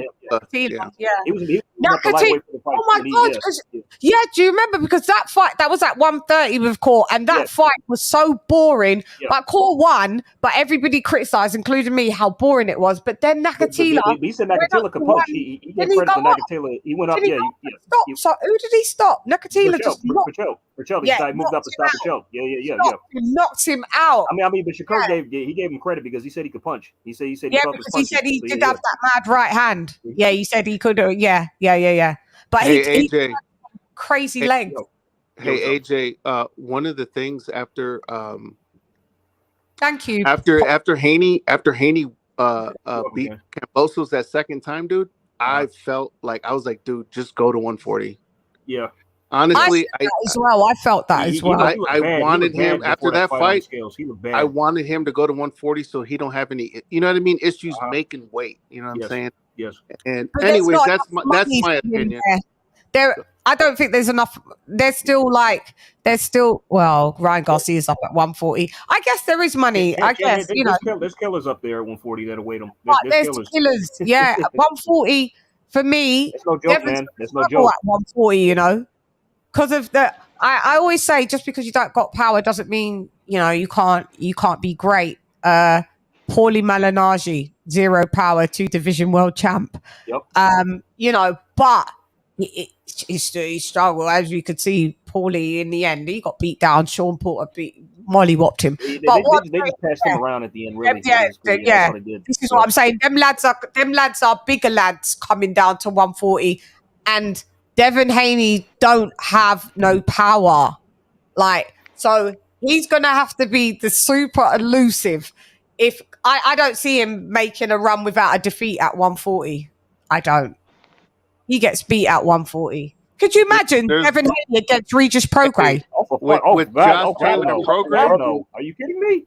Prograis would knock Haney into next week. Yeah. Josh Taylor and Prograis have been through the gauntlet. Both of those guys have been through the fire. Devin making it halfway through Regis. Like that don't go past 5 or 6 rounds. That would be ridiculous. That's a stoppage in about 4 rounds. Yeah. Look, I think all the money is actually alive. You got Tank Davis, you got Lomachenko. At 140, I mean, outside of getting knocked out by Regis Prograis for a couple of million, there's not really anything available. Yeah, you got Subriel. Fuck that. You would knock out hell no. as well. Yeah. Subriel would knock out Devin. Yep. I think Teofimo wins. You guys know who's about to take over 140, though? I think that's a good fight, bro. You know who's about to take over 140? If he fights Tio at 140, who Devin? No, you know who's going to take over 140? Unify. Who's going to take over 140? Because Big Rolo Romero. He's going to get that belt. Is he for this fight? Is he moved up for this fight? Yeah. He's fighting this weekend, Barroso. Oh, and it's 140. Yeah, 140. That was a joke, by the way. It's actually for the. It's actually for the interim belt. It's not for the actual title. This time they changed it. So if Teofimo beats Josh Taylor, I actually think that's a winnable fight for Devin Haney. I think Devin Haney could definitely go to 140 and beat Teofimo Lopez. Outside of that, it's like you said, Matias. I mean, that guy's literally a serial killer. No pun intended. I don't know, man. Ryan Garcia, but I mean, at this stage, Ryan Garcia is more of an Instagram model. I don't know what he does. Hey, Chan, you want to go down a list of guys to see if who Devin could beat at 140? I pulled up a list. Go ahead, then. Okay, so prograde Josh Taylor's the champion. I don't see him beating Josh, depending on what he has with Tio. I don't know. Nah, probably not. No. You don't see him beating Tio either. With T, he's not on the list. We're getting to Tio. I think he can beat Tio. I think he can beat Tio. He beats Tio. I think Devin beat Tio. You got Prograde at number 1. He doesn't beat Prograde. No, he doesn't beat Prograde. He don't fuck with Prograde. No. Jose Ramirez number 2. No. Okay. Devin beats Ramirez. He's got a chance. I give him 50. Yeah, with Ramirez, now. I think that's 50-50. Ramirez pressure fighter don't change up his Ramirez is playing hide and seek right now. Yeah, Devin beat Ramirez. I really never rated Ramirez, if I'm being honest. I mean, he's quite one-dimensional, to be fair, but yeah.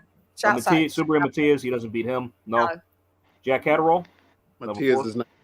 That would be an interesting. No, it wouldn't be interesting. That'd be boring as fuck. It would be. That'd be a weird fight. I actually don't know who's in that. Yeah, elusive. Hey, why you guys hating on Catterall? Yeah, no, because Dude's trying to run and jab, you know. When it's counterpuncher versus counterpuncher, it's like, no, you go, no, you go, no, you go, no, you go. Like, 50-50. I'm going to give that 50-50. It's lame. That's a 50-50. Well, I don't know. I'd pick Devin Haney. It's more than I'd pick Devin Haney to beat Carol. Okay. Arnold Barboza, number 5. Actually, my favorite Castro is the southpaw. I think Castro's a southpaw. He's bigger. I thought he beat the shit out of Josh Taylor, to be honest. That's one of the worst robberies I've ever seen. Hey, who just said that right now?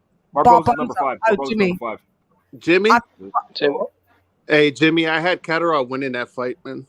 Yes, so did I. And I like Josh Taylor. I'm a fan of Josh Taylor. I respect him for everything he did throughout the whole tournament up until boxing super. But I felt Catterall won that fight. I think it was fucked up what happened. Jimmy, you had Josh Taylor winning. Jimmy, you had Taylor winning. Hey, LadyChann. Yo, I felt Catterall beat Taylor, and I wanted to see the rematch. Yeah. Truth, you dipping?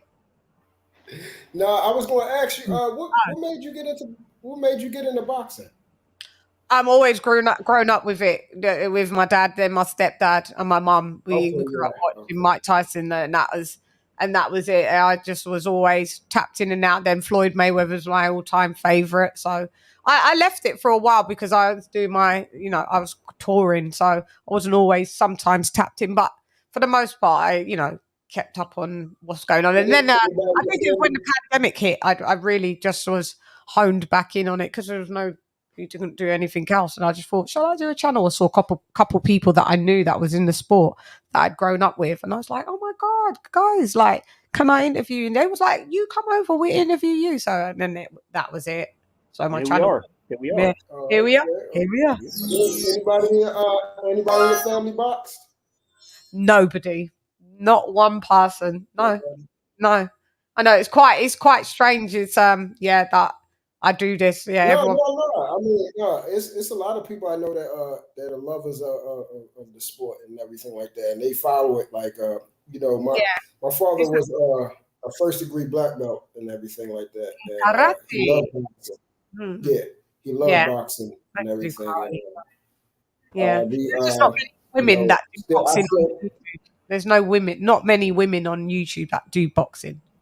Especially black women as well. There's not really that much black women from England doing from the world. it's the weird. fact that you know, like your extensive knowledge of it, like I'm like, wow, like she actually really knows boxing. I'm like, what I love it. Yeah, this is amazing. Yeah, because I love it. Yeah, anything that I love, I study. I always say student of the game. I learn so much being on the panels with everybody else as well. I'm surrounded by people that just got a wealth. Everyone that you're on the panel with right now, their knowledge is extensive. So I always, it's extensive. So we learn off each other and we swap knowledge. And they were like, "Oh, have you seen that fight?" And we're like, "No, send it me," or and then so I learn every day. With boxing, man, you just got to be a student of the game because I mean, you don't stop learning.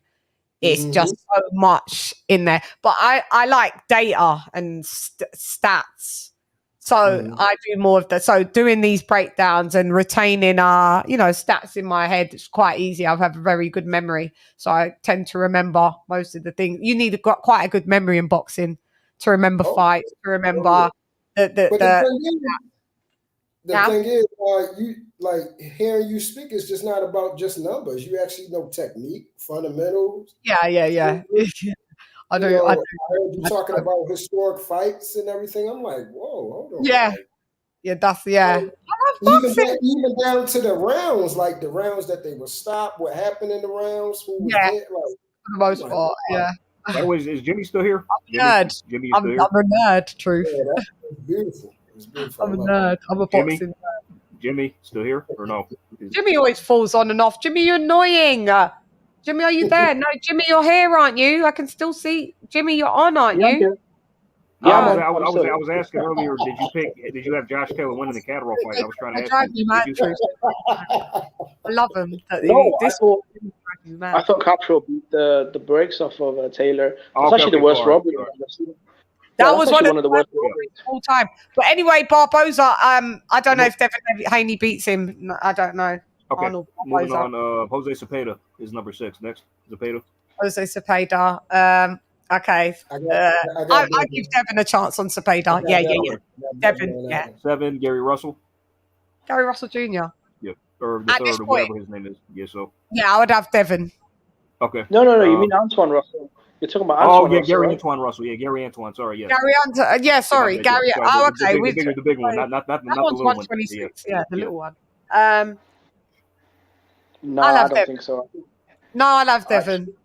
Okay. I think he's too big enough today. Next is you guys probably haven't heard of this next guy, Shohajan or Ragashev. No, I don't know who that is. No, I've seen this guy. I've done no. Devin doesn't beat this guy. He's very beast. He's a beast. He's a monster. Yeah, he goes out there looking to whoop you ass. 23-0 with like 19 or something KOs, 20 KOs I think. Yeah, so he's yeah. I think he's actually the mandatory challenger for Subriel Matias. Oh, is it? By way of the IBF, yeah. Still fighting to this day. To this day. To this day. You just sit here, you don't know what I'm. Go ahead. Number 9, Alberto Puello. That's a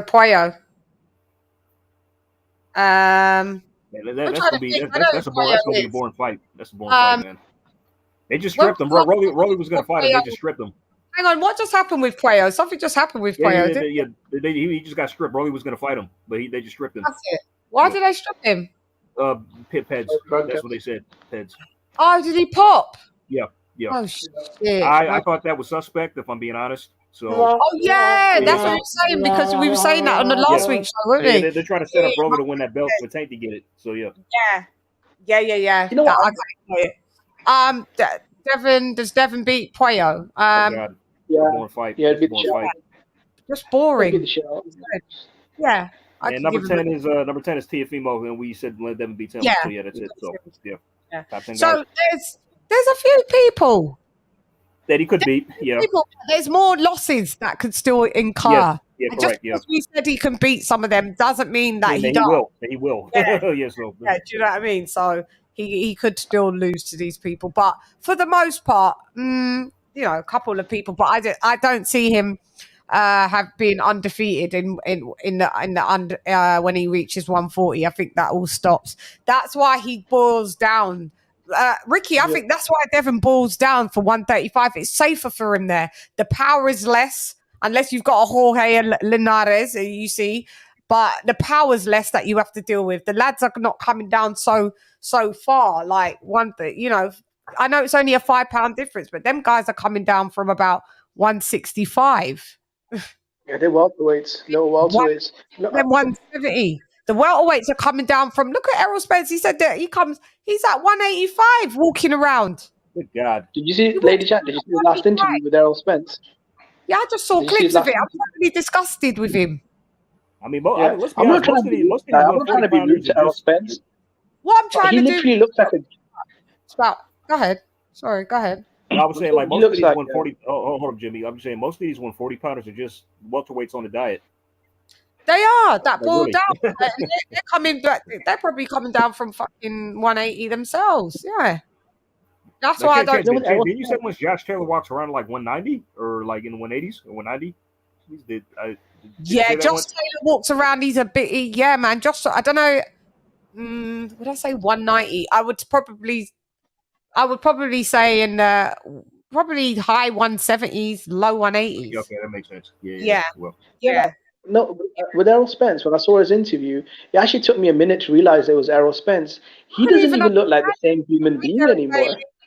I couldn't even understand him. I was like, I need subtitles. What's happened? The slurring's just gone off the rip. Chad, I'm like, is he stoned? Is he stoned in this interview? Or what? Hey, you know what, guys? Honestly, he's always like that. And when I was watching that, I watched some of it. I said, dude, I need fucking subtitles. Me too. Like he sounded like he just woke up off of fucking taking some fucking NyQuil, and he's just like, what the fuck? Listen, he's talking about, we talk about family enough. Like, we don't care about you and Terence Crawford being buddies and having fucking phone calls. What we care is we want to see you two fight. I'm done with them. And Terence Bud Crawford's one of my favorite fighters, as you know. I'm done with them. Yeah. Vacate your belts and move up. Go away. You are holding up an entire division, you two. It's ridiculous. Yeah. I'm done with what? Yeah, I'm done. 147 is like 160 is right now. Yeah, this is 160 stagnant. Done with that as well. Like, do you know what I mean? Charlo, Jamal. I'm sometimes I wake up and I'm like, why do I do boxing? Because it's just so stupid. No, at 147, what's going on? This is my opinion. You have to understand obviously we all know the boxing politics involved. So you have a guy who's an investment, which is at least from the PBC side, right? Al Heyman, the guy who's operates in the dark, doesn't talk to nobody, no interviews, Mr. Fucking, I'm going to set up fights how I want to set them up. He's one of the chess players, he's got the chess pieces. He moves them around the fights and the fighters how he wants to. Why is it when it comes to this specific fight, why with this specific fight is it so hard to make?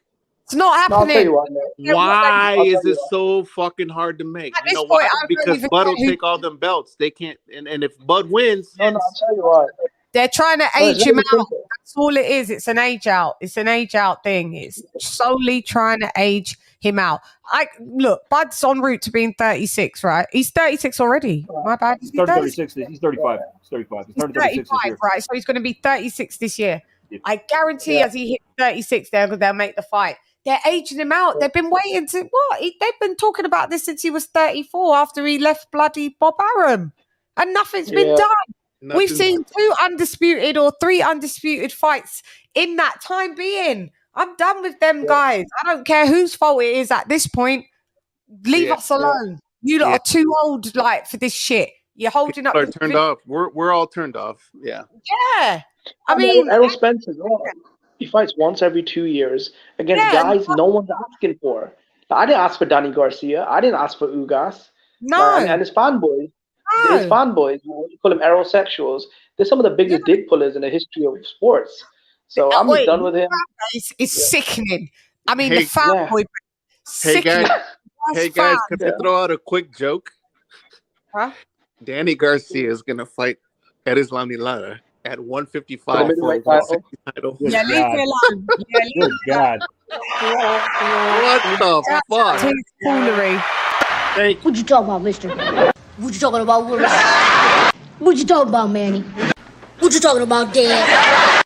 What you talking about, Willis? Did you know Danny Garcia is 35 now too? Danny Garcia is he's in the top.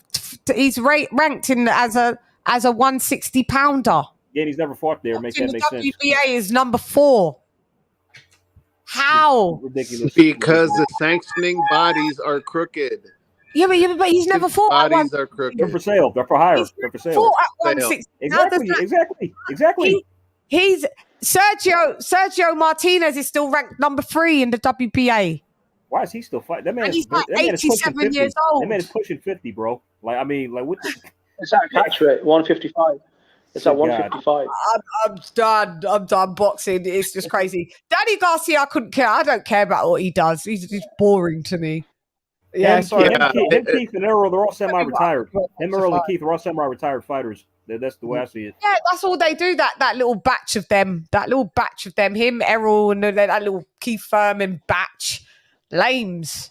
They're all fucking lames, mate. That's the corruption, though. That's what's so fucking despicable. It's like, how are you gonna have a guy who's never even fought one fight at 154, and let alone get a title shot at 160? Get the Ended fuck up crying in the ring afterwards when he. The guy was not even a junior middleweight. He cried after that fight at 154 like he just beat Mike Tyson. Dude, you beat Jose Benavidez, man. Yeah, I mean, well, seriously, like, dude, Bud knocked him out years ago and sent him into like post-retirement. Deleted. What round was that? That was about round 11 or 12, was it? Yeah, last round 12. Yeah, took him out in the 12th, and then he retired for 3 years and came back. Yeah, you got a leg that doesn't work for you. It doesn't work. I don't know. No disrespect. I shout him out for getting up and still trying to fight, but I mean, that wasn't a big victory, Garcia, for you to cry. Get out of town. The sanctioning bodies talk with the promoters. LadyChann, you thought he'd never win again. You thought he'd never win a fight again. That's crazy. Yeah, I just was like, oh God, I'm done with you, Danny Garcia. But with just going back to the Errol Spence and Bud Crawford, listen, guys, you've seen me not report it. You won't see a report. I was listening to Zone and Blood today, and Zone was like, I ain't talking about that fight until I see the ring walk, until I see the undercards on. Like, I ain't talking about it, guys. I ain't talking about, oh, well, hey guys. Spence said, hey guys. Bud Crawford said, no, I ain't doing it. I ain't a part of that clown shit, man. I ain't doing this. We don't care what you two talked about. We want a fight announcement. We want an announcement and a fight date, all right? Yeah, and what you FaceTime about, man. It's bullshit. Facts matter. So if we're going to have a conversation, we have to agree that there's some things that are just true. Facts and data matter. That's right. R.I.P. Let's get this shit going. Let's keep it moving. This has been stated several times. This has been stated several times on Julius's panel. Shout out to him. Already, like if Spencer Crawford were Brits, this fight would have been done a long time ago. A long time ago. You know, in the UK, the boxing gets done real quick. We do domestic dust-ups real quick. Let's get it on. Second and third fight by now. They would have been on the trilogy probably. Yeah, so I just leave it. I don't give two shits about that. I refuse that. You will not be seeing them in the thumbnails of me, you know, putting them in and going, you know, since stop. I'm literally going to call a ban for everybody that comes on afterwards. Don't mention them two fighters to me. Shan, be honorable. Don't be a clickbaiter. These motherfuckers are here. I know a clickbait when I see it. I'm like, pass. Yeah, I don't report it. The last Spencer thingy I've reported was months and months. I don't report even what just happened now. I was like, nope, not touching it. Nope. We've been there for 2 years from these so-called media sources that the fight's done. Literally for nearly 2 years. I see people do lives consistently just off the whole channel's based on them two. That's wild. Like, we do boxing. We're not fans of just like the fighters. We're fans of the sports. So when you're a fan of the fighters and the fighters retire or leave, what your whole world's crumbled and stuff. No, I can't. That's honestly what keeps me saying. That's what keeps me saying it. Like we cover like all weight classes, all aspects of the sport. Imagine every day, every week, my lives was Bud and Spence. Could you imagine that? I couldn't even. I'd lose the will to live. But you know what it is, LadyChann? I find it like strange that there's so many channels out there that literally report on Errol Spence every day. The guy literally fights once every 2 years against guys we're not asking for. Where does all this passion come from to report about him every day? Because it makes money. Because that topic makes money on YouTube. It gets a lot of views. It garners a lot of views. So if you if you go kind of like viral on your channel reporting that, and for instance, you don't need that many subscribers, but say that gets 100,000 views and YouTube pays you $15 every 1,000 views. You've racked up. Yeah. So they do that consistently throughout the week. And that's put in like by the time you look at your money at the end of the month, what YouTube's giving you, you're looking at like you've got like 60, 70 racks. They're better off getting a job because some of these live streams are like 8-9 hours. I think they're better off getting a job at like McDonald's, man, because they make more money there. Yeah, but there's channels that make a lot of money talking about Spence and Bud. Literally, they make a lot of money. But I refuse. I don't give a shit because at the end of the day, I've got nothing else to say. I can't just make shit up. I couldn't just talk about them like every time I come online. Every time I do my live show, it's the Bud and Spence. Imagine that. You lot wouldn't come over. You lot would be like, hi. Yeah, who does that? So they just do it for money. I like the sport. So that's speaking of the sport and some high profile fights coming up. Yeah. I would like to just dive in real quickly, just to change the direction. Inoue Fulton. What's going on, guys? Oh yeah, what's happening? Isn't it? When's that fight? July. It's been rescheduled for July, I believe. Yeah. July. Who wins that fight? Because oh boy. Fulton. Who's coming up in weight for that fight? Inoue. Yeah. That's gonna be a good fight. Rugged fight. And that's gonna be in Japan, right? Yep, Japan. So that means that means we're gonna get that in the daytime, innit, Jimmy? We'll get that in like. It's on ESPN Plus for us. I think it's probably gonna be on Sky then for you guys, right? Probably be on Sky. I think we might do it on YouTube. No, I think it's gonna be do it on YouTube. Or fight, or would it be YouTube, Jim? I don't know. I can't remember. Last time they aired it on their Top Rank YouTube channel because 1 o'clock in the UK. Yeah, because Sky Sports ain't gonna have it on there. Yeah, for real. We'll probably get it on Bob Arum's YouTube channel. Yeah. The fight. I mean, fuck, man. Inoue he's a beast. He's a monster. He's a fucking beast, and the power that he has, I don't know. Fulton. So, I don't know. For me personally, the X factor is if Inoue can carry his power up. That's what you want to see if he can. Is that what you want to see? I want to see if he can carry his power up because Fulton is a fucking good boxer. Yeah, he's a very good boxer. He's a master boxer. He's gonna move. He's gonna try to set traps. Because Inoue is aggressive, but he's also defensively sound to some degree. So I think I'd pick Inoue to win this fight. So the X factor is, can Inoue power? Yeah, if his power carries up, I'd pick Inoue. I think respect to make Fulton have some respect because if Inoue's power outbox him. Go ahead, Shan. I'm sorry. Sorry, no, you go ahead. No, I was just saying if Inoue carries his power up and he fights the same way, Fulton's gonna have his hands full. I think it's a close fight. I'm 55-45, slightly favoring Inoue. But not sleeping on Fulton at all. I commend Fulton. He's going into Inoue's backyard. He accepted the terms, agrees. Al Hammond stepped back, said, "Go ahead." So they're letting those guys fight. To me, that's going to be one of the biggest fights for me as a hardcore fight fan because I know if, depending on what happens, most likely, let's put it this way, Akhmadaliev, dude, he just fucking. He lost it to like you guys were mentioning earlier, Tapales, the no name that comes into the picture, Tapales. Yeah. Did he get stopped? No, he lost on points. Filipino guy, Tapales lost the decision. Yeah. Beat Ahmadalia, dude. He's a new face into the picture. You know what I mean? Like, to me, it's exciting. Yeah, you know what I mean? the So, division. Yeah. Whoever wins this fight, I want to see them fight Tapales, and I think Tapales is game. I saw his fight with Ahmed. Dude, that fight was good. I did not expect that. I thought, okay, Ahmadalia is going to go ahead, handle business. I don't know much about Tapales. I didn't even have time to review him. I don't know. So with Inoue and Fulton, they fighting at 122 or 126? 122. The super bantamweight. 122. It's going to be at 100. It's going to be at 122. Yeah. Junior It's the featherweight fourth weight division.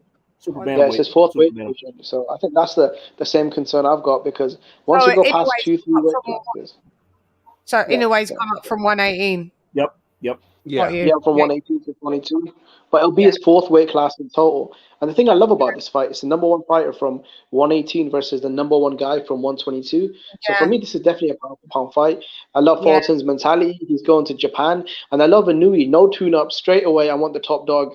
Undefeated, unified champion. And with a very difficult style as well. So it's going to be fireworks.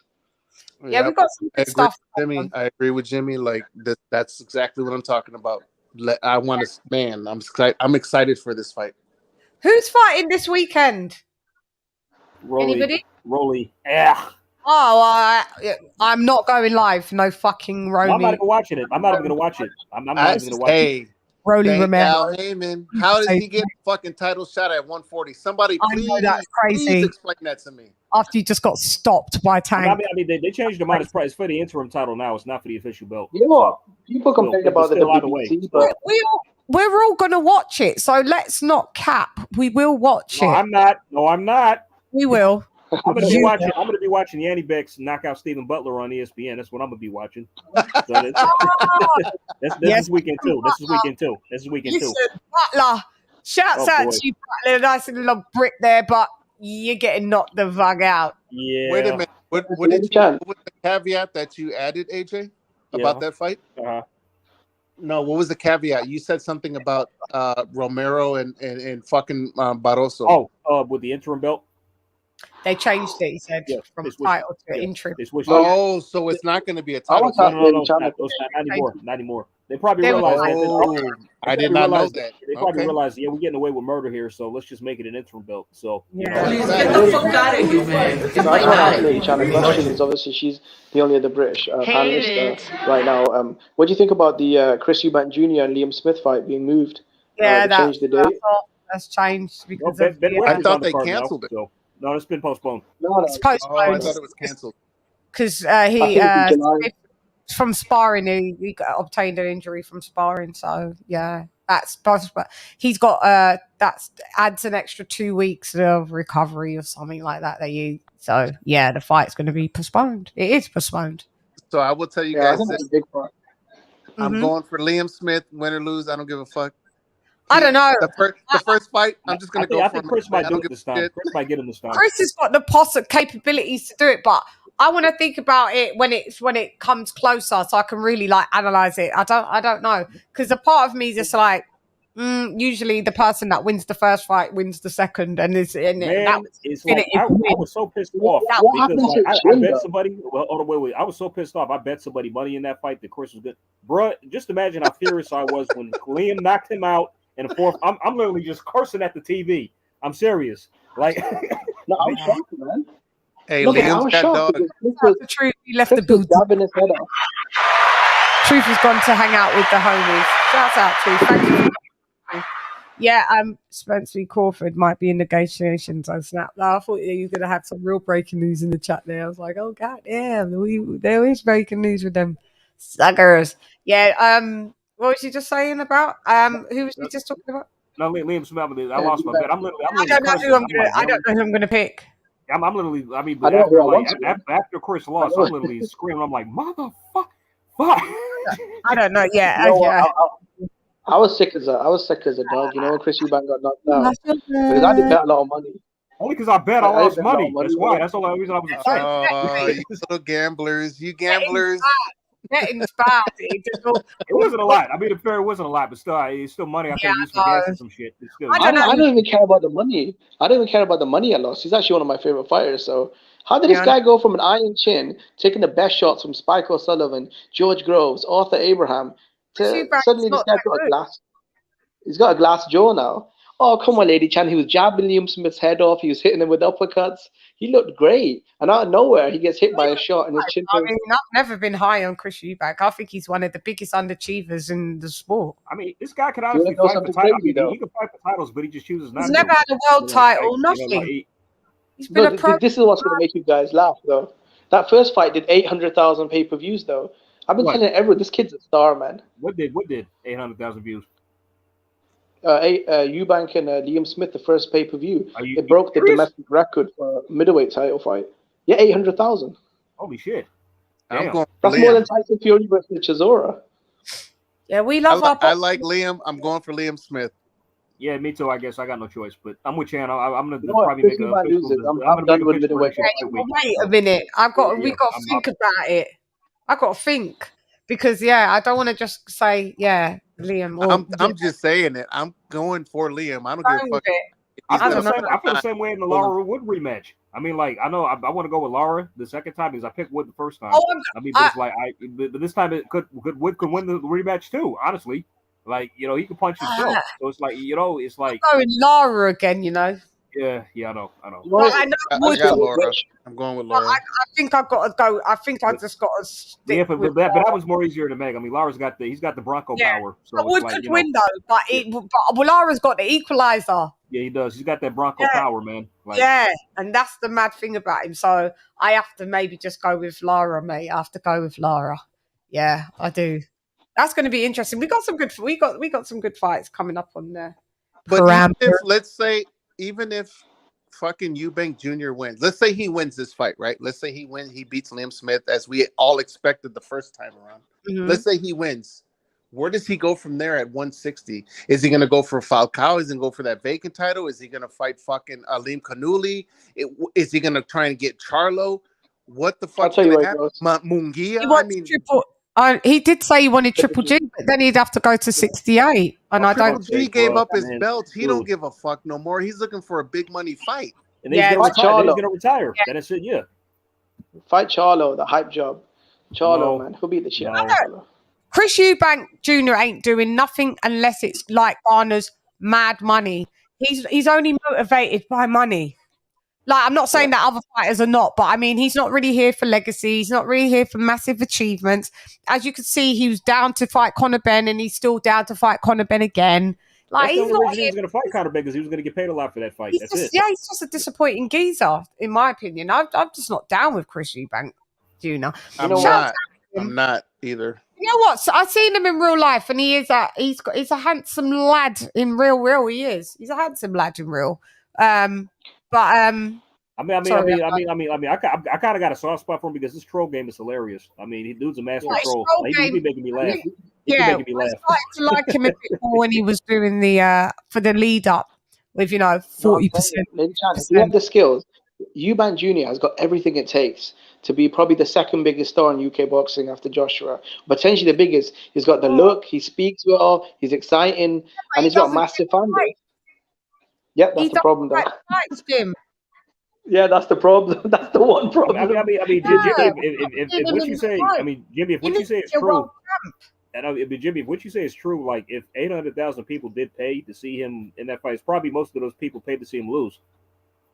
Yeah, you know what? I don't know about that. He's got the get a lot of love and support. He does, Jim. He's got the Floyd. People want to see him lose because they think he's cocky and arrogant, don't they? So he's got that Floyd Mayweather. Some people want to see him win, and then a lot of people pay to watch to see him lose, and that's why people were really happy when he lost against Smith. Didn't you see it? Everything come out. People was like, "Yeah, good. We knew Smith was going to win." We're like, "No, you didn't, you liar." No, but he gets a lot of love. You know what? I picked Eubank Jr. to beat Liam.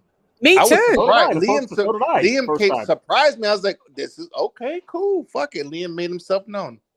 But my point is this, though. The thing I don't like is that, okay, cool. Like, Dude, you've been on the stage for a minute now. You've been at 160 kicking it. Fucking get a title, get some unification. What's going on? So now I'm at a point where it's like I want Liam to win because I know he'll fight anybody at 160. I agree. Yeah, Liam will fight anybody. He will. Oh, Liam will. He will. Yeah, but I mean, I don't know. He just got that. That was a touch that he won that fight because Beefy is. I kind of thought he was on his way out. I mean, it's funny. Like, I've always liked Beefy. I did. I mean, he's always struck me as kind of like a spitting sawdust kind He's of guy. He's a rugged guy. Rugged fighter. Yeah, I actually picked him to knock out Jesse Vargas when he fought him. Yeah, that was a good win. It was. It really was. I picked him to knock out Vargas as well in the prediction league, and I got that. Yeah, because Liam was active. He was coming off. Yeah. Slow starter, but yeah. I mean, because Jesse hadn't fought in 2 years, and he was coming off the knockout against Anthony Fowler. He had been active, so I'm like, Liam's going to stop him, which he did.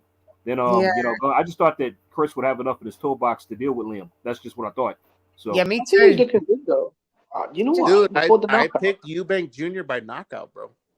I was fucking wrong. I picked him on points. I think I picked points. No, I picked. Well, I went with Eubank by knockout. I had it by knockout, but I changed it to decision. Like during fight week, I think. Points. Yeah, I think I picked points. Yeah, we was all wrong. I think he's actually got more fans than you think. Because it's boxing for you. Yeah, for real. Do you know after the Conor Ben drug failed thing? No, I think Eubank really endeared himself to the British public after the Conor Ben drug tests. Yeah, they did. He got a lot more people liking him. Yeah, that's true. A lot more people were drawn to him in the UK after that. So I will say this, guys, as an Latin American, like I like Conor Ben, dude. Like for the longest time, I thought he had plenty of potential. He still does, obviously. I just think that shit that happened, that just fucking derailed him so much. Like I don't know how he's gonna bounce back from that comfortably. Yeah, do you think he'll ever get back? He's gonna have fights. He has a future. Don't get me wrong, but there's that fucking stain. There's that asterisk. Like, you know what I mean? I actually like watching. You know, I mean, the only thing that Conor can do now is to redeem himself, is to take on top fights and win, keep winning. And then once that happens, everybody will forget about it. Yeah, because fight fans are very fickle. We forget. We were like, Finding Nemo. We got goldfish memory at certain times. The worst thing he did. The worst thing he did, right, was publicly. I just think he tried to do too much damage control. The Piers Morgan show, the tweets. He should have just kept quiet. Just chill, relax. Yeah. Hey guys, I have Con Shawnery said in the comments. He said Chris Eubank Sr. is the man, but he said Eubank isn't even on the level of Julio Cesar Chavez Jr. That's low. Oh wow, that's low. Wait, hold on. Hey, short I think he's better than Chavez Jr. He was a champion. Junior was a champion. He was a champion at one point. He was. Who's he beat as good as James DeGale, bro? Who Chavez Jr. beat as good as James DeGale? Arthur Abraham. That's right. Jimmy's got the receipts. Yeah, but it was a faded DeGale though, Jim. He Arthur retired. Abraham was he literally retired after that fight. He retired Did after Eubank that Jr. do? Okay, check this out. Did Eubank Jr. do a better job on Arthur Abraham than Andre Ward? Like, we got to ask these questions, you know. Well, what level was Arthur Abraham when he fought you? I don't know if I saw. Did I see the Eubank and Arthur Abraham? I think I might have saw. I think I saw highlights. I think I saw the whole fight. Where was Arthur Abraham? I think I've seen it. Where was Arthur Abraham when Eubank Jr. fought him? Listen, we're not. I'm not here to debate opinions, bro. I'm just here to put the facts on the table. No. I'm asking the general. I can't remember. Like he was at 168. He was done. He was done, Jim. He was done winning. He was past it though. So yeah. Yeah. Okay. That's all Eubank Jr.'s done. He's just fighted. Fighted. He's just fought, done out ex-champs, man, and all of that, Jim. He has. He ain't done the work, Jim. We can't cap. He ain't done enough. So if we're talking about 160, right, we're talking about a division that's in shambles, right? That's fucking scattered. Who right now, in your guys' opinion, you guys can go one by one. This is my opinion, Shan. You guys go one by one. Who do you think is the best 160-pounder who can possibly unify the division? Or is that too much? Right now? Right now. now. Who's the best 160 pounder? I gotta pull up a list. So I can't remember. We got Jaime. Fuck no. Triple G gave up his belts. He said, "Fuck it, I'm done, guys. Let's leave Triple G out." Jaime I'm not even gonna count him. I'm not even counting him. Jaime Munguia is another thing that just gets on my nerves. He's letting my Latino love side bias down big time. All right. Yeah. Man, okay. Out of everybody in the top 10, I think two guys. I think two guys have the best chance of doing it. Who? Tell me who. Yanni Beck and Carlos Adamez. Yanni Beck. One of those two. Carlos Adames. It's going to be hard for Adames because he's under the. He just fought Carlos, right? Carlos, he just fight. It's the guy who Jamal fought and he wiped him out in 3 rounds. Yeah, It was Juan Montiel. Juan Montiel, that's it. Yeah, that's right. He fucked him up.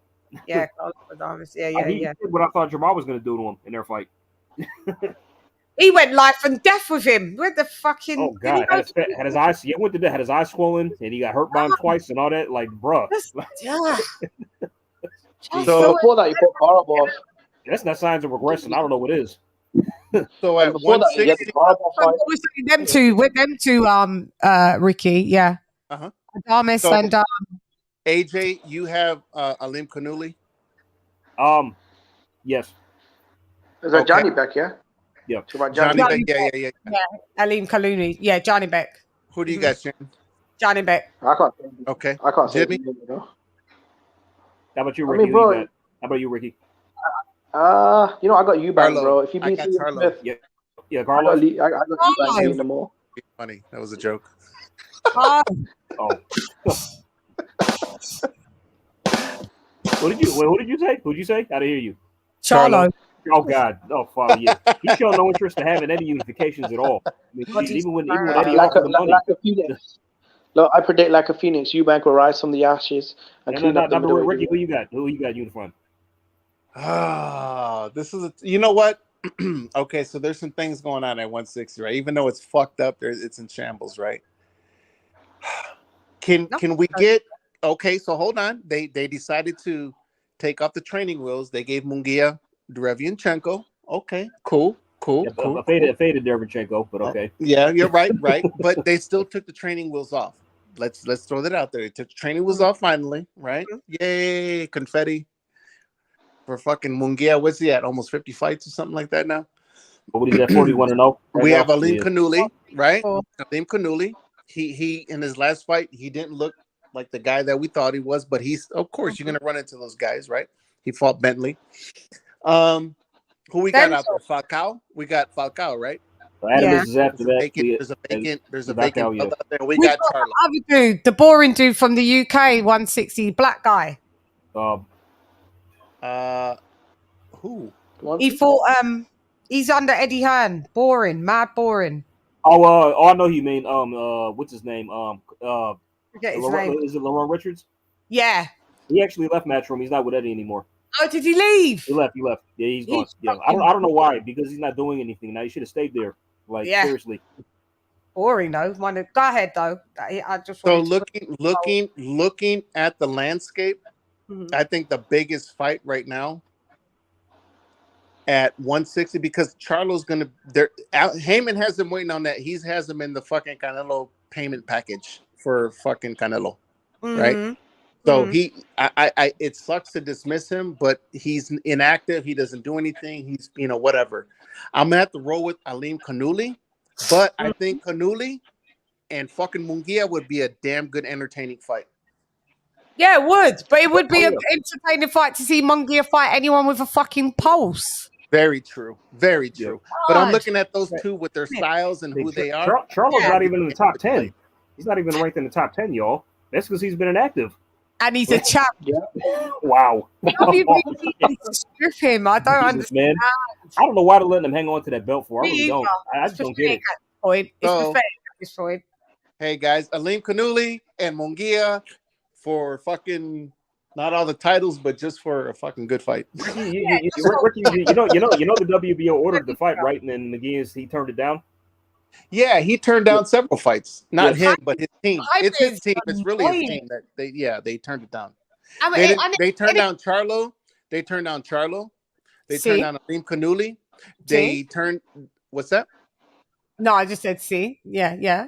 No, they turned down several fights at 160. Like I'm done with fucking Munguia, bro. Like I'm surprised that he got Derevianchenko. I guess they figured he's. You know what it is, Rick. You know what it is. Like Munguia got a rude ass awakening with a guy named Jimmy Kelly, and for 4 fucking rounds. Before that guy work, he was a mover. Bro, he moved his ass. Like I mean, he moved. We couldn't believe it, innit? He was that guy's British, right? Yeah. I was laughing like hell during that shit. He was watching that in the group together or something. We were dying.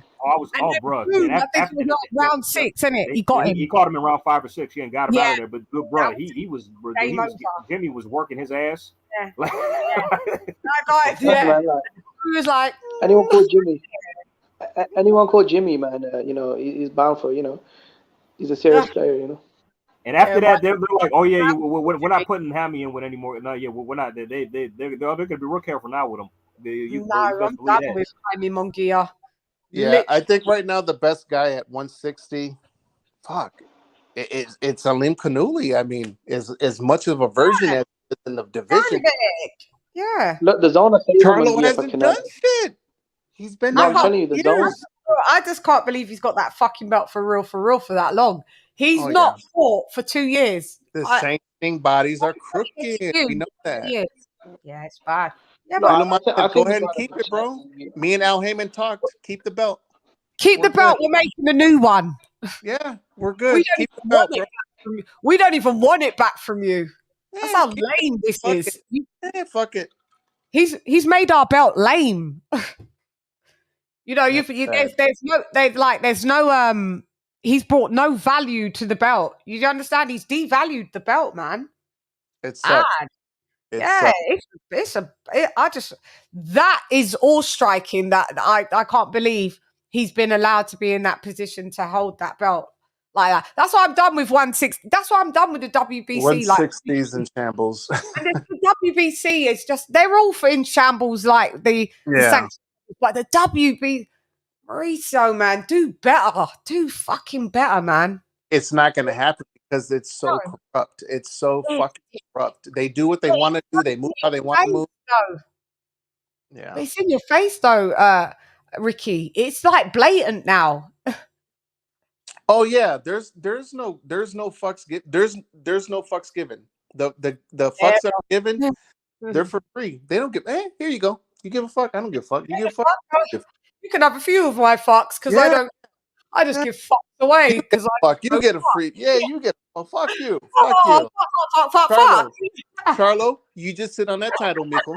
Don't worry about it. I talked to Uncle Al. Don't worry about it, Michael. You just sit on that title. I know you got some women problems. Y'all realize that Carlos Adames went to the WB, like him or her, they went to him or her representative. They went to the WBC convention. They actually petitioned to fight for, and they were turned down. Yeah, bruh. Like, this is when you need to start getting like lawyers involved and shit. Start suing. Thank you. You know what I mean? That's ridiculous. That's ridiculous. Start making a stand. Thank you very much. You have to. You have to. Otherwise, it's just pointless. Get you. But you know what? Lawyers cost a lot of money, man. And these fighters, they do.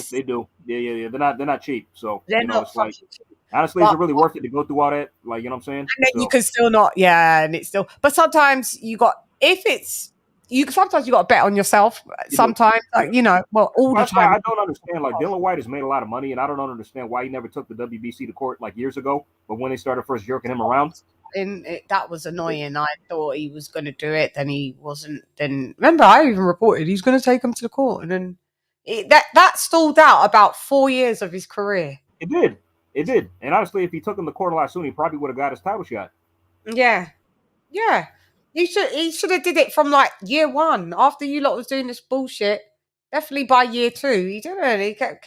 I have no clue why he moved so slow. He moved on snail pace with that shit. Yeah, I'm just done with the WBC. I'm done with 160. We back Canelo. We back Charlo.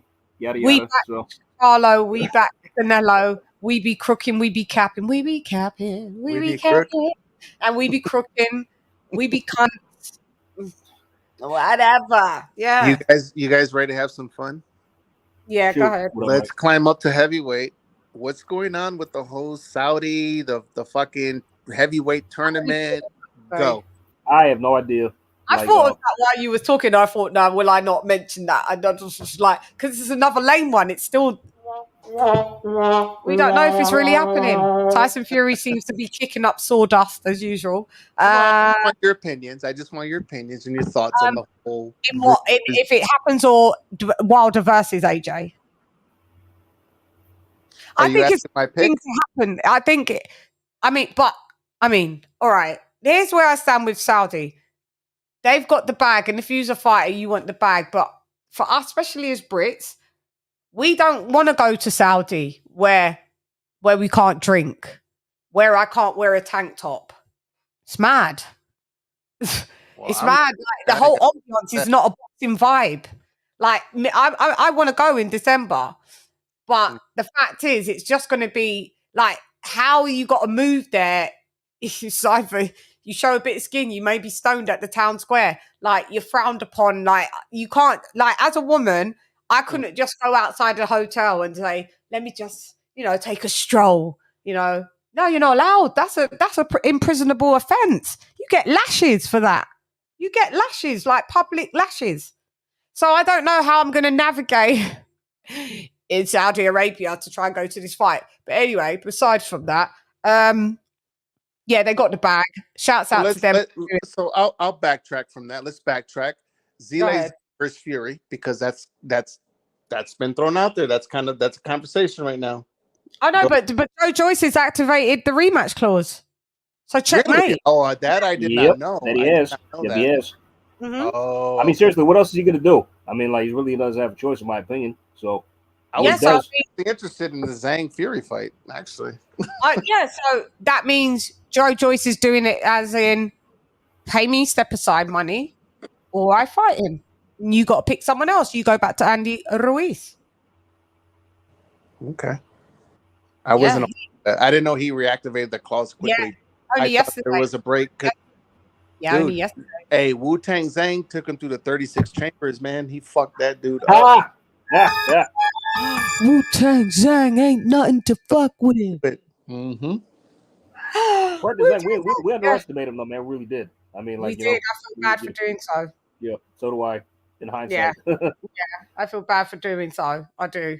I remember, Chan, we was watching. I just sensed the end was nigh. The joke. The end was nigh. From round one. Bro. I mean, from the second round when he got wobbled. You know what I mean? I think it was from the first round. He got what? Was it round two? He got wobbled. Round two, he got wobbled. Yeah. From that point, round one, he didn't look sure. I saw him on the back foot, and I was like, Joe Joyce, when are you on the back? You're a pressure fighter. All you know to do is come forward. Mi hermano, what are you doing? Get pasa. Like, I was confused. I was confused. And then round two, when I saw him get rumbled, remember, I was like, oh my God. I could have, it just, because he's so big as well. And then he nearly got dropped. Remember? Like, he got, he nearly got dropped. I remember. Yeah. And I was like, no. You know what? Probably crazy. Oh boy. I couldn't believe that. I don't think I can go with Joyce to win. I don't think I can go with Joyce to win this time. Joyce to win the rematch. You think you are? Yeah, I'm picking Joyce to win in the rematch. I think he wins the rematch. Oh boy, yeah. Man. So you're banking on him to adjust, right? No, and that's the thing. I'm not. See? But remember, we said there's always sometimes an exception to the rule. The only thing that I find that Joe Joyce has the capability to adjust. He's an Olympian. So is Zhang. I know, but Zhang's not a pressure fighter. He's a counterpuncher. So counterpunchers can adjust their game plans. I feel that Zhang can't adjust to a degree, because, listen, he was very economical with his punches, right? Yeah. But when they hit. All Joe Joyce has to do is kind of keep up the volume, keep up the pressure, and just try and go for a points decision. But that's can he all do he's it got without to getting do. hit repeatedly himself? He's got to. I feel that he can adjust like that, because you saw him try and up the volume of punches. Yeah. I think round two. But Chan, when he was doing that, Like most of that stuff was being blocked by Zhang on his gloves. None Yeah, of but it was we're getting gonna through. yeah, you're right because you said it. Not a lot of it got through. I mean, when No. he was doing that. But we're gonna get Fat Joyce next time round. Yeah. This time, put back on the weight, man, It's and don't come in so thin. 230 pound Joyce. Don't you put on the weight, come back heavy. He's You gonna know what I'm win. saying? So He's gonna win. Yeah, he's gonna win. At first, I was like, nah, Zhang's got the rematch. Mate, all right, I'm gonna give it like this: 55-45, Joyce. Joyce, okay, that's fair. That's fair. Yeah. I'd say that's fair. Just a slight edge. I ain't fully confident, but a slight edge. Yeah, slight edge. I feel that he can do it. And if he can't, mate, you can't. And then you know where you have to be. Zhang's just got your number. Style wise, Zhang's got your number. Yeah, we know where you reside in the division. So I will say this, Chan and AJ, at the first, obviously the first fight, I had Joyce. I picked Joyce. Me too. So did I. We all picked did. Joyce. We all did. I picked him for stoppage. After watching this fight, I think it's 50-50. Yeah, I can understand that. Yeah, because Joyce is not. I don't see him as somebody who's. Usually, when you think of a guy that's going to adjust, who's going to adapt and to a fight he's had before, it's usually a guy that relies on or some kind of movement, athleticism, some kind. Yeah. Joyce is a very methodical. I wouldn't say he's slow. He's strategic, but he's a very slow, methodical fighter. Right? His jab is fucking. His jab is fucking phenomenal. When he uses it and he's very calculated with it, he doesn't have speed, but he has timing, he has patience, and he has pressure. So that's what you're dealing with when you're dealing with the juggernaut. I think with Zhang, I think the margin of error lies more with Zhang in the rematch. Because I think Joyce is able to, like I said, that's where the methodical comes in. He's able to, like, okay, here's where I fucked up the first fight. So I see why you would go definitely with Joyce in the second fight. Yeah. I just think it's going to be 50-50 because I have to see it. So I'm going to go with 50-50. I think it's a good fight if the rematch clause has been employed. Yeah. Yeah. To me, I'll be waiting for it. You know what I mean? So, but would I like to see a Zhang Fury? Sure. Yeah, if it's Zhang Fury, cool. But if Joe Joyce does get the step aside money, but if not, we're just going to see Zhang Joyce 2. I said the doors. Yeah, that's what we're going to see. So it's all good. Yeah, I've got Joyce. Joyce, you've got to do. If you don't do it, then yeah, you don't do it. I don't really care. To be fair, like Joe Joyce ain't one of my favorite fighters. If you do it, you do it. Well done. I'll give you the props, and if you don't, you don't, and I'll give Zhang the props. Do you know what I mean? But yeah, we was gobsmacked. Everyone was like, yeah, I was surprised, dude. And I was watching that fight in a room full of casuals, right? Because it was a family function. And they happened to just have ESPN, the ESPN Plus. We were watching. Like, dude, can I put a fight on? They were like, yeah, it was a gender reveal, right? Yeah. So I'm like, yeah, let me put the fight in. Dude, we were watching that shit. It was like, oh shit, this dude's getting fucked up. His eye. As soon as the eye, I was saying, dude, I was his like, eye got pulled. Yeah. Yeah, I was like, the fight's gonna get stopped. The doctor looked at you. I was like, he can't see out that eye. I mean, Eddie Hearn had his fun. He had his fun after it was over. It was a good fight, though. We enjoyed it. It was good. It was a good fight. It was. I did enjoy it. It was a good fight, but I wasn't expecting that kind of fight. I'm not gonna lie. Me neither. I thought Joyce was gonna take it. Yeah. That was that was. But I like when it goes. I like when it goes like an upset or something like that happens. Like we said, shakes up the sport a bit, doesn't it? When things don't go the way that you think it's supposed to.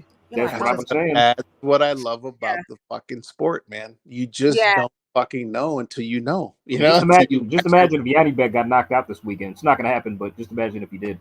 You know. Hey, who's he fighting this weekend? Stephen Butler. Who? Stephen Butler. Oh, yeah, from UK. He's a UK guy. Butler, Stephen. But why does that sound familiar? Who did he fight before? He's been knocked out by a lot of guys before. Yeah, That's what I'm saying. He's okay. So he's kind of like domestic level. I think he's a stay busy fight. He's a stay busy knocked fight. him out Okay. like a while back. So yeah, he's a stay busy fight. His name sounds familiar though. So guys, what do you guys think of Wilder and possibly AJ? I know that's the talk, but I haven't heard your perspectives. Oh, haven't you? We've spoken about it. I did a breakdown of where you could I could see both. Oh, okay. Can you give me just a snippet real quick? Because I said that for Wilder to beat AJ, he could land a right on AJ because AJ likes to fight at mid-range, and that's how Wilder likes to land the right, coming in at mid-range, moving forward. I said if AJ has any lapses, and then he'll get clocked because of this. So I mean, he's either going to have to collapse the pocket and push Wilder back, like doing what a la Fury. But AJ likes to fight at mid-range, and I mean, I could see the right being landed, and I don't know if he recovers. I don't know if he goes down. Don't know if he wobbles. Don't know if he gets KO'd, or we don't know what type of Wilder that we got. And Wilder's punch resistance is lame, and AJ is a very strong, capable fighter with great combos. We've seen Wilder go down with a body shot. Imagine what AJ could do. So I could see why both fighters could win. That was just my quick breakdown of that. Yeah. Got you. AJ? So, yeah, go ahead. Yeah. For sure, my bad. No, more or less, the key for AJ to have success and win, employ pressure, but calculated pressure. Mm-hmm. Just do it in spurts, like, pile on punches while at the same time just, gauging distance and just making sure you're not clocked with anything stupid, because Wilder's got that right hand that he's got to look out for. So apply pressure, but calculated pressure, and just don't get him. Just employ take a page out of Tyson Fury's book if you can. Don't try to emulate exactly what he did. I mean, but just something like it. And also go to his body. Not a lot of opponents go to Wilder's body much because he is slightly taller than you, same height, and and just like that. And I just the only way I see Wilder winning is he's gonna have to catch AJ slipping and time him with something. And also, as AJ, we also know he could box. He's a much better boxer than Wilder. So if he chooses, he can just keep it long range and just kind of play it safely. If he's not trying, it's better to keep it long. Yeah. Maybe that's the best option. Don't try to just play close to the chest. I mean, like he could outbox Wilder. Honestly, I think he could. And just he could do, but I'd be afraid that he would still get into range. Yeah. So. It's either you've got to bully Wilder, back foot him, and then and a combination of pushing him back, and if you can't get him out like that, then boxing long, long. I just give Wilder with a punch, just time AJ with the right hand. Just try to. Yeah, you got to be careful. But I would have overall, I think I'm gonna give it to AJ for the win. For the win, yeah, me too. Same. Yeah. So I'll tell you where I stand. Yeah, go ahead. I have it 70-30 for AJ. I think AJ's gonna outbox him. I think his fights with Usyk gave him. I think the fight with those fights with Usyk, especially the second fight he had, dude, AJ boxed really good. He was outboxed by a better boxer. And I think he's going to employ that. I'm not even paying attention to the fight he had after. I'm not even paying attention to that. He's going to outbox fucking Wilder. That's what's going to happen. Whether a knockout comes or not, whether it goes to scorecards, I don't know. I don't want to go there. I'm just going to say AJ by either a stoppage or he's going to outclass him for a decision. Let's go, baby! Let's go!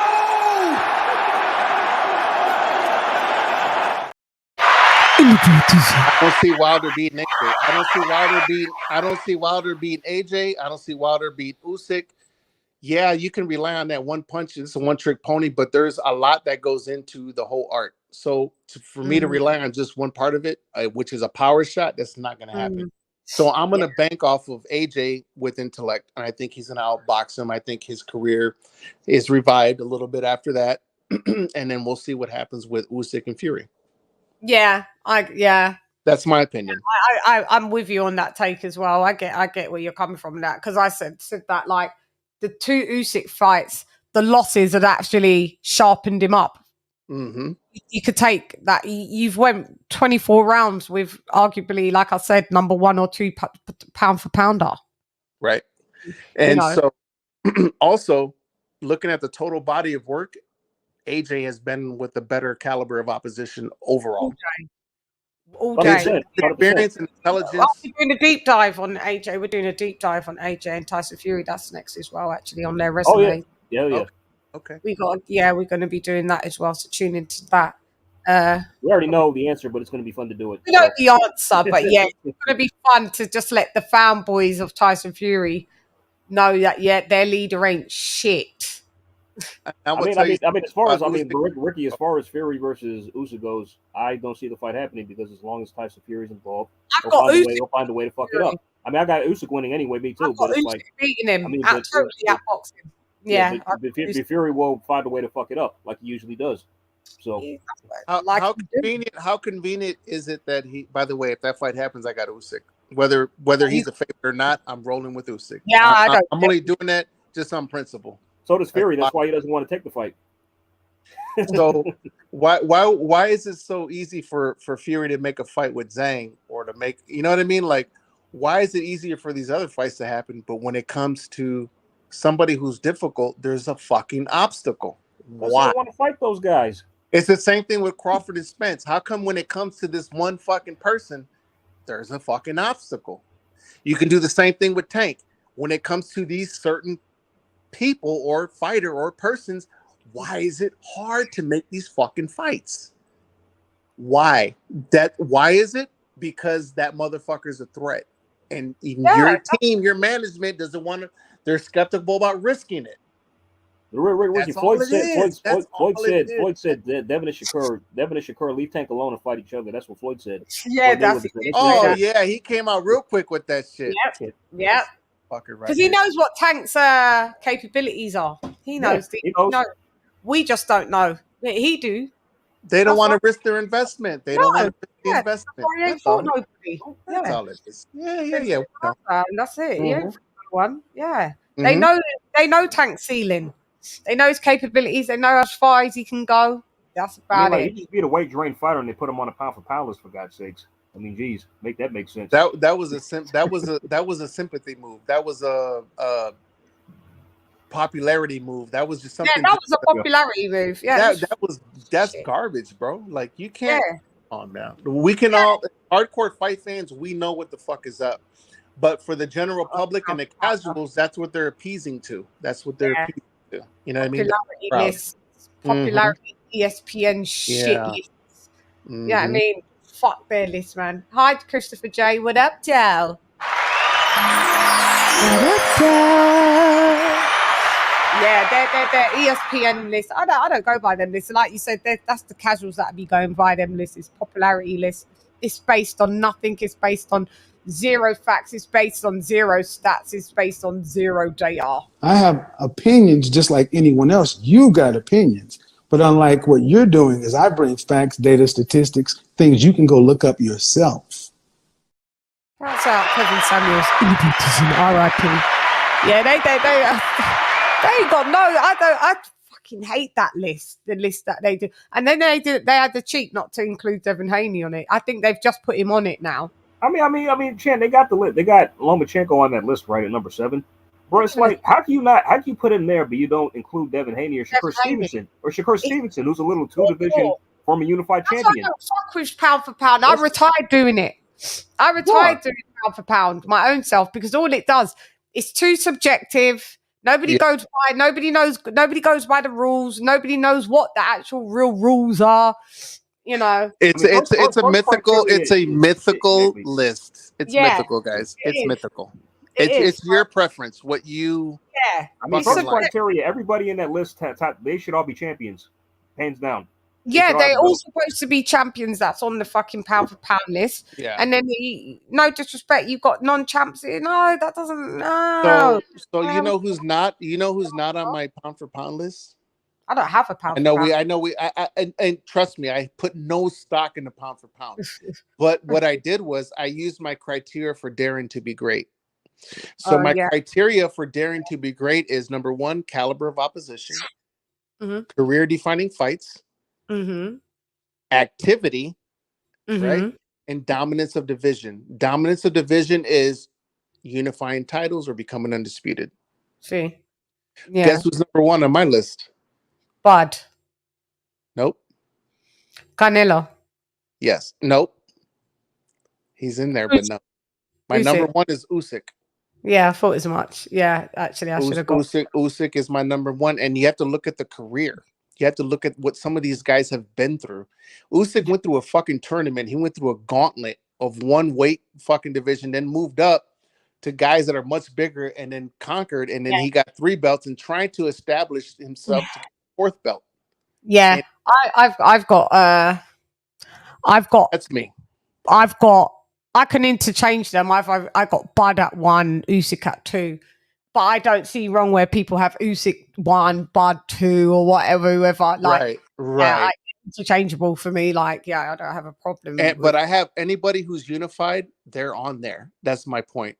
Oh, okay, yeah. You see what I'm saying? Like anybody who's undisputed, they're on there. I have Haney on there. On your I one, have then. I have Jermell Charlo on there. I have Spence on Inoue. yours. Huh? Is Errol Spence on yours? He's number 10 because he's got 3 belts. Yeah, he's never been on my pound for pound list because he's a. See, for me, the criteria for me is that you have to be a multi division champ. Yeah, I have him on there because he's unified 3 belts, right? And that's why I don't have Devin on and any of them on because they're not multi division champs. You don't have who on there? I wouldn't have Devin on my pound for pound list either. I have him on there because he has all 4 titles. So again, like we said though, it's subjective to the person. It's subjective, yeah. I don't get it. So the criteria for everybody is different. Yeah, so I just bow out of it because it creates a lot of arguments. I remember people used to argue, "Oh, your list is trash. No, your list is trash." Like, no, it ain't even about that, Chan. My whole thing is this: do you have a fucking set criteria as to why you have these people where you have them? Not because I think they're exciting. I like them. They're popular. Yeah. No. What the fuck have they done that you have them on there? Is my question. You know what I mean? And then I don't put heavyweights on my pound for pound list unless they've come from another division. Hence, like Holyfield or Usyk. Like I see people, they've got Tyson Fury on their pound for pound list, and I'm like, what? Nah. I don't include heavyweights. I don't either. That's what you're not supposed to. Not that it's wrong or right. I just don't because I heard that you're not supposed to. Like the whole point. Yeah. Yeah, pound for pound is like, okay, so if let's just say Devin Haney was to fight at heavyweight. With his skill set. Let's say he was a heavyweight with his skills and everything, his attributes. Would he be? Do you think he would? You know what I mean? Like that's how I look at it. That's what pound for pound's supposed to be. But right, you put in heavyweights on there. I'm just like, unless they've come from a different weight division, that's the only reason why they should be on there. But other than that, if they're career heavyweights, why are they on the pound for pound? Obviously, yeah. So I retired it, and I'm quite fine. Not like I retired it about.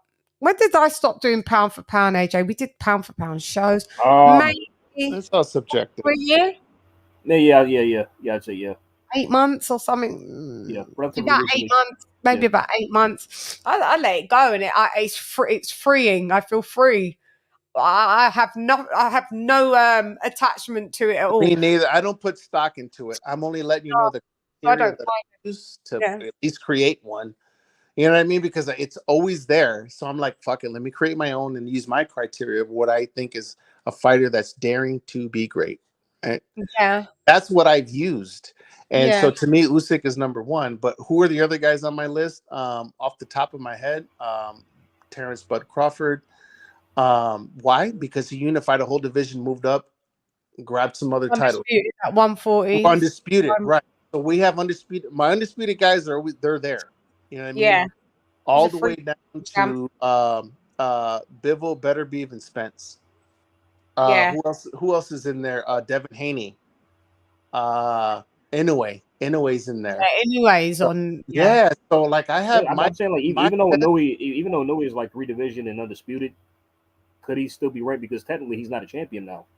He has accomplishments, but he doesn't. Yeah, no. So see, that's no. I have Inoue. I have Inoue there because he's a unified champion. That's it. He conquered that division. He got 4 titles. He's moving up, and he's going to fight for 2 more. Yeah, I get it. No, he's undisputed. I get that, but right now he doesn't have anything. That's what I'm saying. No. Right now, he's pound for pound. He's still pound for pound. He's still pound for pound. Of course, he did. Yeah. Yeah. See, this is what I'm saying because if you put it, if he's no longer a there's too many variables. That's why you can rank Bud because even though he's 3 division, Bud is still a champion. He's still got a belt, a welterweight. Yeah. Yeah, but it means like just because you are no longer a but then you could say that no, it doesn't mean just if Ricky said unified champ, so specific, unified or undisputed. That makes sense because I mean you don't want to just be like just because you're not a champ anymore that you didn't achieve an accomplishment. You know what I mean? Here's a counter. Here's a counter. Loma is all those things as well, minus being undisputed, but he was unified in his 3 division, but he's still. He's not unified. He wasn't. Was he unified? At lightweight, yes, he was. At lightweight, yeah, he was. Yeah. See, that's what I'm saying. Okay, well, God. You know, I know, right? It's too much. Yeah, see? Now that throws me through an alley-oop. I don't know then. So yeah, that's why I don't do it. I can't be fucking bothered. It's a fucking headache, and it's shit you don't have to deal with. You don't have to deal with it. But for shits and giggles, like if somebody was to like tell me, "Oh, Tank's a pound for pound guy," and I have a criteria. Let's see if he meets. You listen and you get. You know what I mean? Like just to you gauge what that type of person knows about boxing as well, just from their fucking pound. Right. Like sometimes you just want to know what the fuck. Yeah. And sometimes people be like, "Oh, well, he's exciting. He's popular. He's this. He's that." I'm like, how many belts has he won? How many divisions has he? You know what I mean? Like who has he fought? There's a lot that goes into it. To me, you have to boil it down, simplify it to 4. Like to me, it's 4 criteria. Like I said, yeah. It's too much. It's too much bullshit to deal with fucking people who really don't know. Yes, they're going off of emotion and feelings. Right? Yeah, and popularity. Because I'm just like you're casual. My God, I like so and so, and they're this. I'm just like pound for pound list. You're cash. Yeah, casual pound for pound list. I don't even say anything. I just listen to their pound for pound list and I don't say anything after that. I just know where I am to gauge them. But inside your mind, you know better. You're like, what? No, I remember some Tank fan popped up on here and he had Tank number 1 pound for pound. It's a good gauge. It's a good gauge to know who you're fucking dealing with. I tell you. It kind of is. It kind of is. It's a gauge on it. I'll be the champ, no joke. One guy showed up here and he had like Tank number 1 pound for pound. And that wasn't a joke. He was literally dead serious. See, I wouldn't even entertain destroying somebody like that. I'd just be like, all right, man. That's why I let it go. I'm like, okay, if you think so. You wouldn't even get my real name. Yeah. Hey, that's cute. That's cute. Like, what's your name? I'd be like, Jessica. You wouldn't even know my real name. Yeah, you don't even deserve to know me. Fuck off.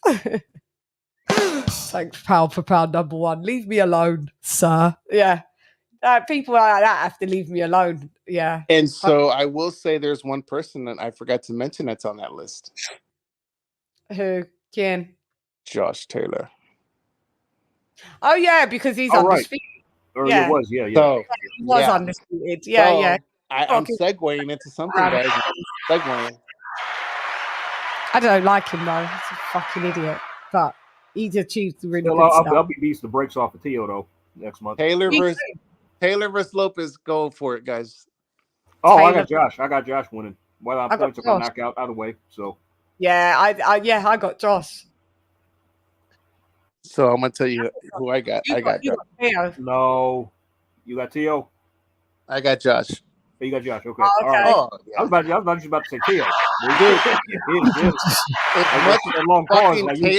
As much as Taylor has gone through in his fucking career, everything from the fucking tournaments to where he's at now, the only fight that I had him fucking losing, in my opinion, and it was a slim margin, was against Catterall. Yeah, he lost. Catterall had a good that even if it was that one, I picked Josh in a rematch because I thought it was going to happen. Yeah, it didn't. Yeah, but I picked him in the rematch as well. Mm-hmm. Yeah, I picked him in the rematch. Right. Same thing with Loma and Lopez. I was going to go with Loma. I was going with Loma. Yeah, yep. I had Loma in that rematch. So in this case, I'm going with Taylor because Lopez, to me, mentally, he's not there. Right? He's unstable. He is not. Something's going on with that guy in his personal life. He's unstable. Very unstable. And I think once he gets in that ring with Taylor's going to eat him up. I think he's going to outbox him. Either he's going to win either by a KO or he's going to win by a decision. I don't see Tio winning right now because his mentality is his mind isn't in the boxing game right now. He's got too much shit going on. And he ain't got his chin's questionable to me. He got dropped by Sandor Martin, for God's sakes. Yeah, Well, yeah, and Camboso showed that. Camboso too. Yeah.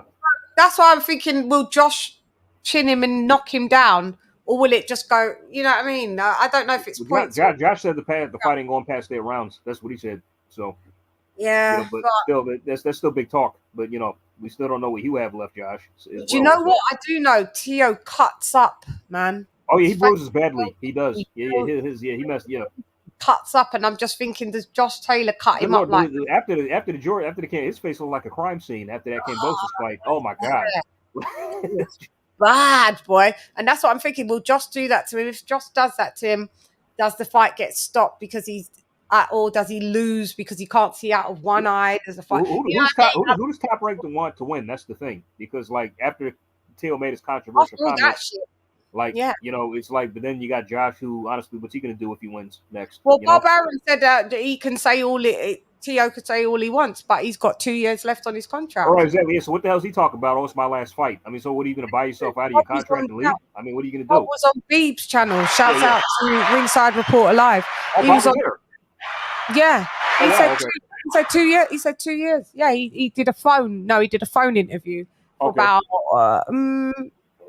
check it out. Maybe for about 20 minutes with Bob Aaron, and he said Teofimo's got 2 more years left on the contract. You know what? Honestly, if I was Bob, it's like, bro, do you just want to go? Seriously? I mean, because I think having him at this point is more trouble than it's worth. I really do. Yeah, he's not more trouble than it's worth. I'll just let him out. After I heard him talking shit like that, bro, do you want to leave or what? Because if you want, you can go. You know what I'm saying? I mean, like seriously, we don't need to say that. Yeah, he's just more. He's a lot of problems. He's a lot of issues. You and your fucking psycho ass dad. Like, seriously, mad dad, man. That's the one I believe that's fucking turned him like fucking total loon. His dad's not stable. He's not stable. They're not stable. And the people thing is, I think his dad is the one who's like. I think his dad is his crutch. Honestly, I do.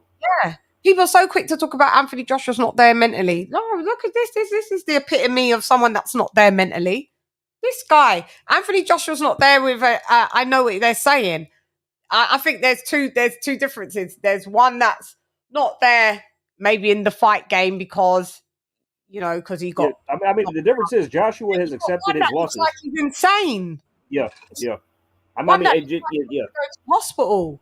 Yeah, I mean, the thing is, Josh, he accepted his losses. He hasn't even accepted he lost the Cambosos fight yet. He still thinks he won. Conspiracy theories talking about he knew that they was trying to make Devin set him up, all that nonsense. Like, don't do this and all of this stuff and all of this stuff. And you're like, T.O., and then you see him so different. You can walk around with your Bible, but I don't know what's going on. What you talking about, mister? What you talking about, Willis? What you talking about, Manny? What you talking about, Dad? What you talking about, Willis? So he needs to shut up. Shut your bitch ass up! Yeah, sometimes the black people keep your black fighters. I remember he was even taking shots at. We will keep the black fighters, and guess what? Now we want the Scottish fighter to beat your fucking ass. I think he was even taking shots at Showtime. Like Showtime didn't include him as undisputed champ. He was talking about like, oh, Showtime's gonna meet me one day, and that was before the George fight, and he fucking like him. I know, and it's so sad how what's happened because I liked him. I was so Lomachenko. I was like, yeah, and I saw the lead up to that and the build up, and I saw like the backdated footage of when he met him and his dad met Mike Tyson, and when he was like 16, and Mike Tyson like they was maybe in Miami or something, and Mike Tyson had like his hands up, and Tio was like doing pads with like Mike Tyson's hands and stuff, and it was so impressive, and I was like, this little boy. You know what I mean? Like he's good. He's just going to be a world champ. Beats Loma, fucks up just goes downhill. It's sad to see. Then it's the girl, it's the wife, it's the baby. The problem is when he won the Loma fight, he thought he arrived, and that wasn't the case. Yeah, you know what I mean? Like, literally, he thought literally just like I made it. This is it. I have nothing else. He probably thought he was the best fighter in the world.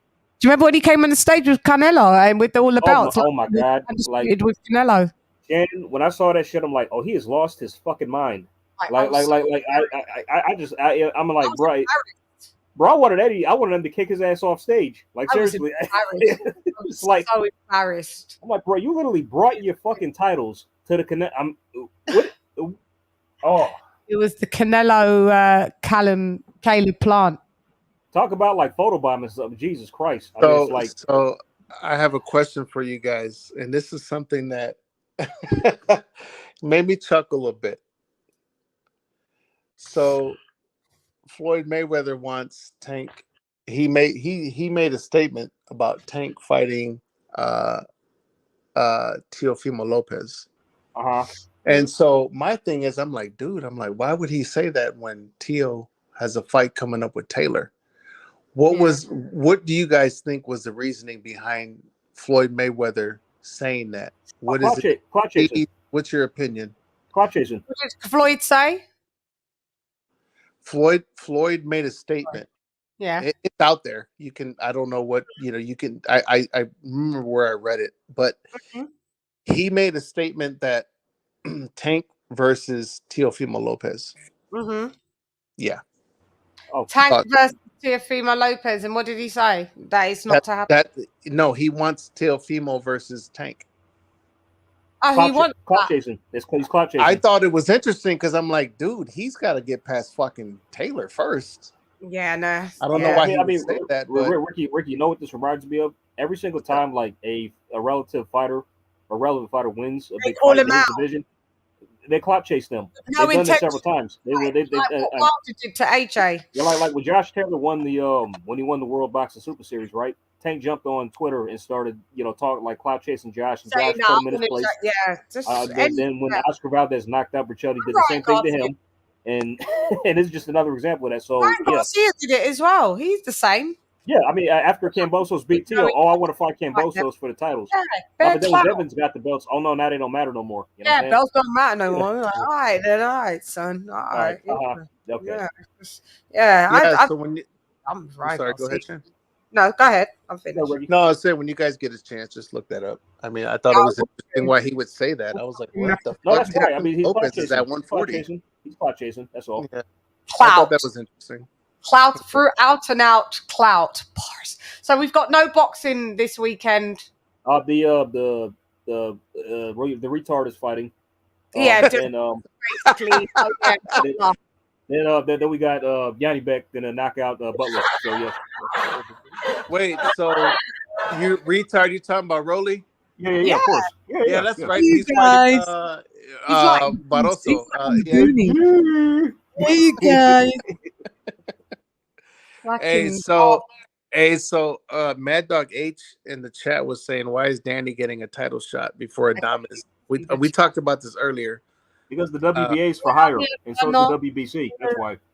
Yeah, and so I wanted to tell Mad Dog H is that thank you, Al Heyman.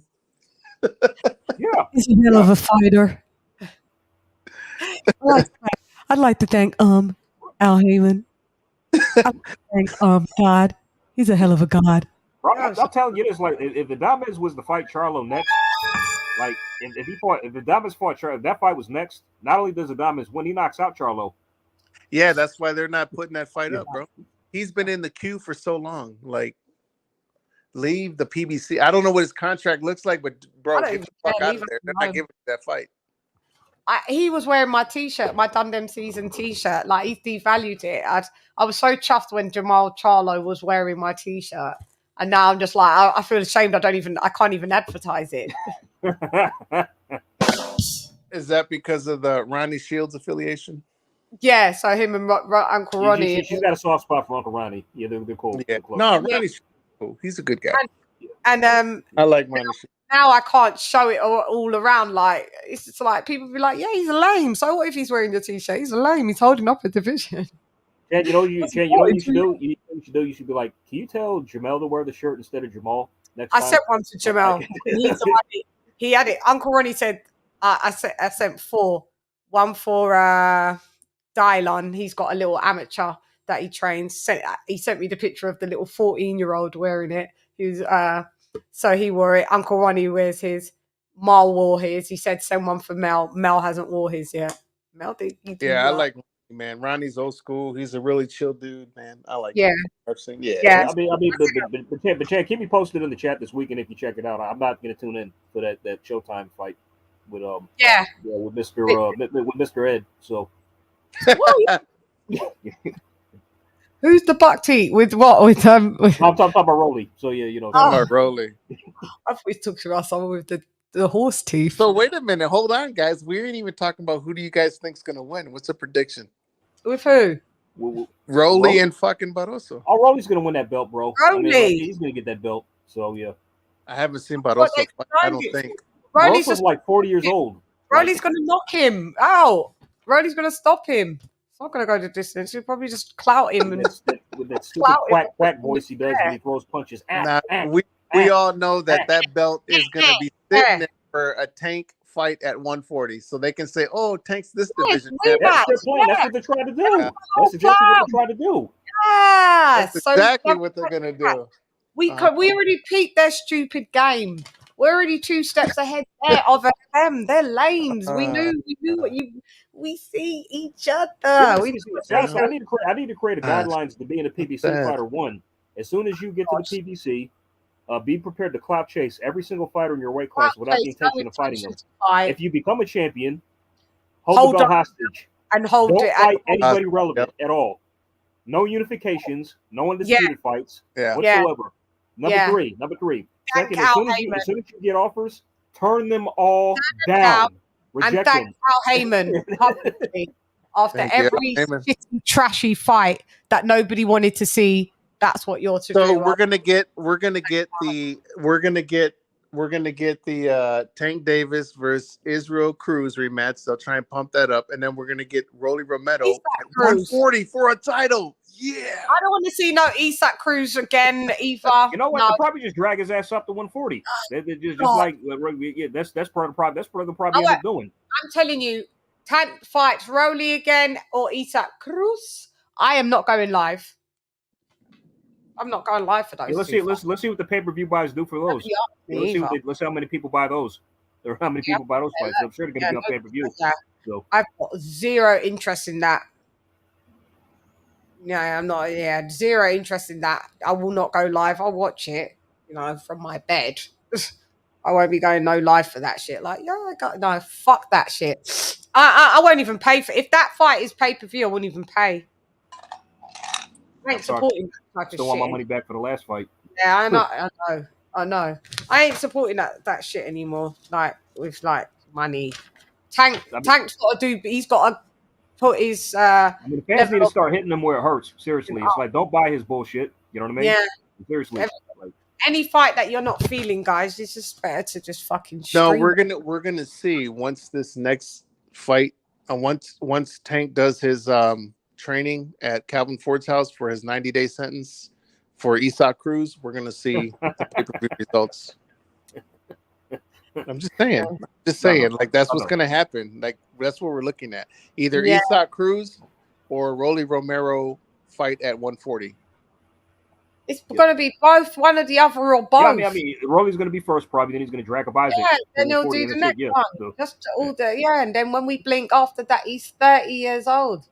Feliz cumpleaños, mi hermano. If I hear an announcement of Tank versus the Loma Haney winner or fucking Shakur, dude, I will pass out. I'll pass out and wake up. I'll be like, what the fuck? It's not gonna happen. I mean, let's just say those fights, they're not gonna happen, but if those fights happen, I'd pay for those fights. I'd buy those. If they're on I would. Fuck yeah. I just don't want you lot to get your hopes up because it's not going to happen. No, it's not. It's not. Live in a world of realistic. You've got to be realistic. It's not happening. KSI versus God, Jesus. Yeah, I don't. That's why Al Heyman had a couple cigars with the WA. Said, "Hey, look, BOXEO tested negative or tested positive. We're going to go ahead and throw in Barroso. Pull him out. We're going to put your guy in there, get him the title." And then you guys can sit on that title. Rolling. Yeah, that's it. Corruption to the highest. That's it. Yeah. Yes, fully corrupt. So I can't be bothered with them PVC lot over there, man. They're fucking crazy set of. That's the most crazy set of cult. I think it's a cult. They're scary. It's It a cult. is. Not It normal. is based on their fucking online fucking. Behavior. All the fighters' behavior that become under there, everything about it is very cult-like behavior. El Diablo. Oh, you didn't know, Shan? Your statement don't mean nothing because you're a Euro bum. Oh yeah, I forgot. Yeah. Oh Yeah. my gosh. Oh, Yeah. I'm like, Anybody that's not from America. was Tyson Fury a Euro bum when he fucking cleaned fucking Wilder's clock 3 times? Clock 3 times. Definitely 2. No, he was no. I just ignore when people. That's the only thing I like Tyson Fury for doing, by They the said way. that David Avenetian was a Euro bum. Oh when yeah, he right. tried to fight him. I was like, Yeah. oh, okay, that's funny. He was a number 8 top 10 ring welterweight when Crawford knocked him out. But okay, yeah, Euro bum, a European champion. But yeah, he's a Euro bum. Champion for the last 6 or 7 years. 6-fight knockout streak, yada yada. So yeah. Yeah. Shan, you sound like a Euro bum. Yeah, I am. Yeah. Yeah. I'm the epitome of a Euro bum. Yes, I don't have time for these types of fight fans. They're just lames. Like I'm just too old. They're just so lame, xenophobic, casuals. That combo is bad. The other part is the other part is closed-mindedness, right? Yeah. When you don't have when your mind is not open, right? It's like a valve. When your valve is barely open, that's what you see. But when it's open all the way and you get the world view, you get the eagle-eye view of everything. See, You know what I mean? Yeah. You don't have those perspectives, that mindset, dude. You live in a whole fucking earth. You live in a whole world. That's why it's called world championship fights. That's why they're called world titles. That's why they're called world champions, right? Come on, man. Yeah. You think Ali went to Africa for fucking shits and giggles? No, he went to do a world tour for jokes. Yeah. They're Thriller in Manila and fucking. It's right. wild. Do you think they went to the Philippines for shit? No, they went to fucking entertain the world, to show the world. Yeah, we're gonna fight here. We're gonna fight there. That's why I'm a big fan of Usyk. That's why he's number 1. Yeah. People take a look at his record and look at where he's come from, where he's fought. Everywhere he's won titles and everything, it's outside of his fucking homeland. Yeah.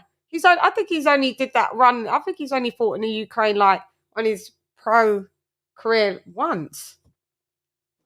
Dude, that's the definition of a world champion. He's the road warrior. He's the modern road warrior. He is. Yeah, he's the road warrior. You know, speaking of road warrior, you know who's one of my favorite fighters that I love?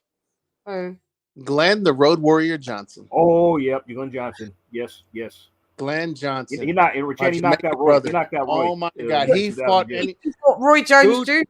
Bro, knocked him out. Look at his fucking resume. Yeah. Look at his resume. Same thing with Gabe Rosado, dude. I hold both of those guys, dude. I love those guys. Did you know Bernard Hopkins gave him his first loss? No, I didn't. Glenn Johnson? Wait, hold on. Yes, actually, I have to go back into my memory. Yes. I don't know if it was his first loss, but I remember them fighting.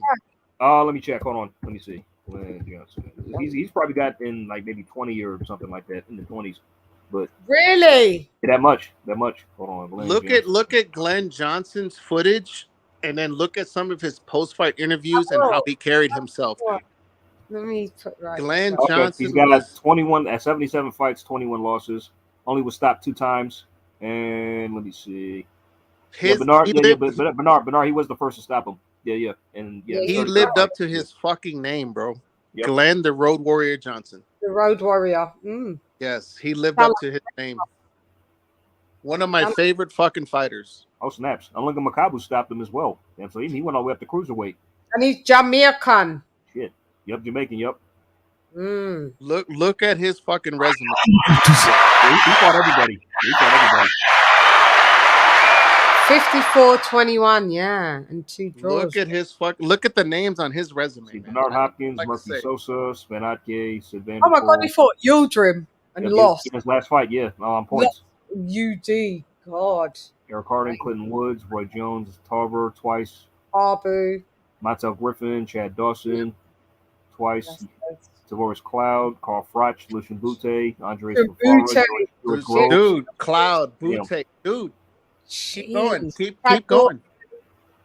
Let me see. Lunga Makabu. Antonio Tarver twice. Antonio Tarver. Roy Jones Jr., Clint Woods twice. Carl Froch is on there as well. Fought him. Lost no points to him. Yeah. Chad Dawson. Stella. Montel Griffin. Yeah, man. Yeah, these guys. Yeah, this is a stellar resume. Lost most of these fights, but he's still. So. Bro, like I said, man, he lived up to his fucking moniker, the Road Warrior. Yeah, boy. Just looking, that's that decent resume, man. Shit, yeah. Lost it, but yeah. And then you can look up Gabe Rosado, same fucking thing. Yeah, Gabe him too. 17 losses or something. Yeah.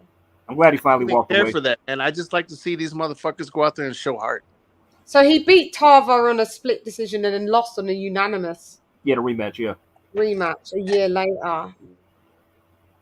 The same Tarver that fucking beat Roy.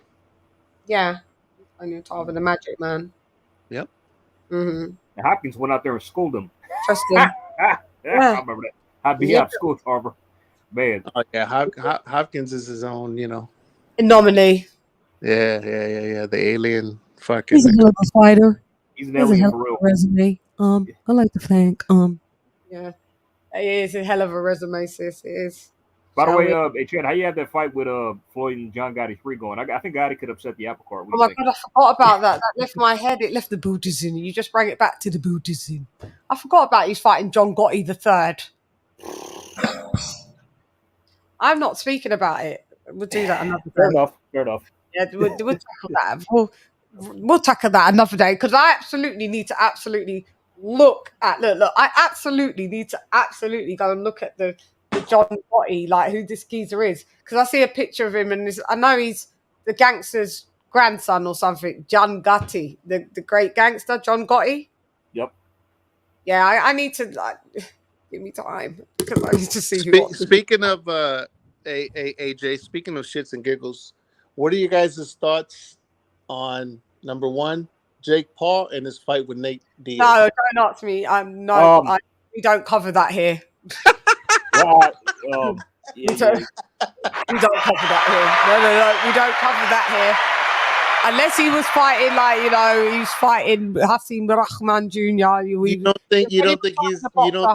think he's done anything for boxing in terms of attracting people? I plead no, the fifth. you don't want to deal with it. I got AJ. As a Brit, we don't even have constitutions, but I'm jumping on them, pleading the fifth. Fair enough. I mean, maybe I really don't have an opinion on the fight, if I'm being honest. I mean, there's some intrigue. I'm kind of but Diaz is not going to. I mean, he's not going to win.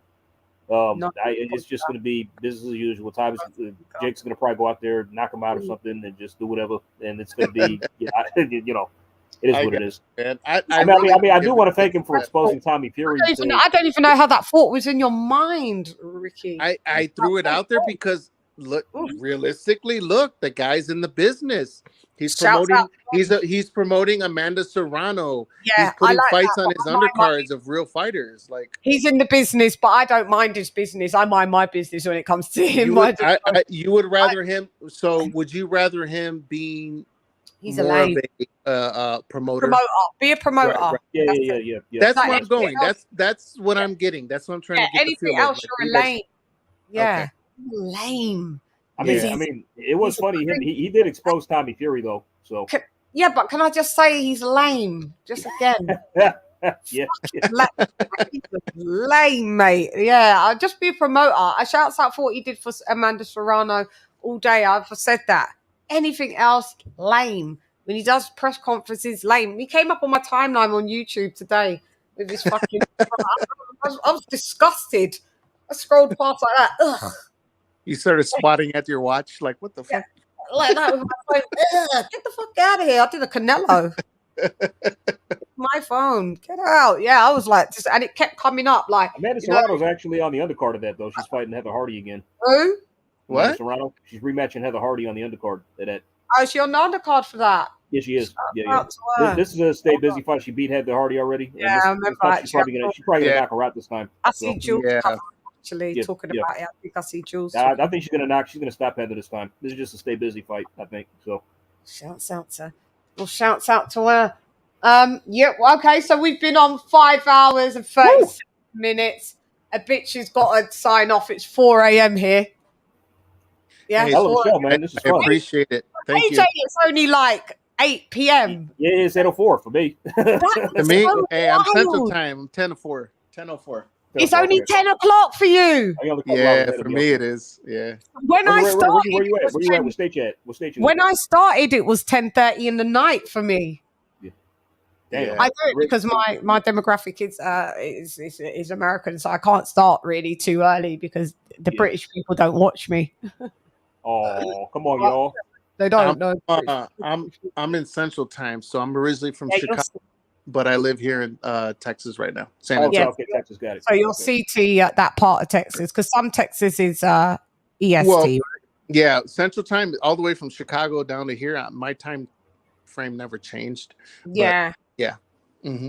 Wow. So you lot are still in yesterday, and I'm in tomorrow. Yeah, that's the way it is. Hey, but I will say something, Shan. My Yeah. daughter, she's right now in college in Scotland.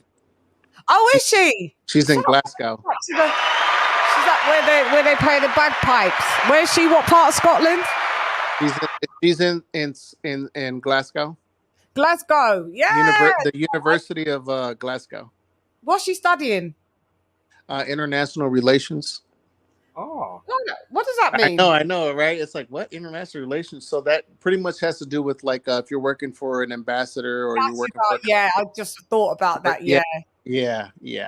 She likes to travel, do stuff like that. So yeah. Could she be a like a diplomat? Works with them. Right. Yeah. Working for an ambassador's office, a consulate. Yeah. And in Scotland, wow, that's a big difference. Yeah. How's she finding it? No, she likes it. It's not a bad deal. She's actually talking about going to London, but she's in love with the guy right now, and he's from there, so Well, you know how that goes. That can change at the fucking drop of a dime. Is he Scottish? So he's Scottish, the guy. He's Albanian, but he lives. Does he live? Is he in Scotland just to study, or is he settled? He's there. He's in Scotland for school, but his family from Albania, they settled in London. Shouts out! Yeah, technically she's in a different country than me. Yeah, we're on the same island but a different country. Yes, exactly. So I do plan on going out there, and if I do, when I do, I'll reach out to you via Facebook. I have you on Facebook, so I'll link up is a must. Anybody if that works out, it works out. If not, hey, I'll be like, hey, what's up? Whatever. Come down. So. Yeah, you'll come down. We'll be like, hey guys. Yeah. Yay. Well, he stays anonymous, so we won't put your face up. We can't put your face, can we? Because you don't come. You know what I look like, though. You have an idea, so. Yeah. But you gotta cut. Yeah, if you make it down, come down, check me, because that would be when would you do that? Like in this year or the next year? So once my passport gets back, I need to renew mine. Yeah, that's what I'm doing. So hopefully I can get there later this summer, maybe August. If not, it'll be early next year. 2024. Yeah, got you. Outside Ricky in London and Scotland. Yeah. In the Highlands. They talk like this in Scotland, the Highlands, Scottish. I'm Scottish. Yeah. Accent is wild. Yeah. Yeah, her dude is I guess he's trying to come up in MMA, so Oh. Yeah. So we'll see. Why did Lisa know that? He's an MMA fighter. How do you know that, Lisa? Oh, maybe he's talking about something else, but that kind of coincided with what Ricky just said.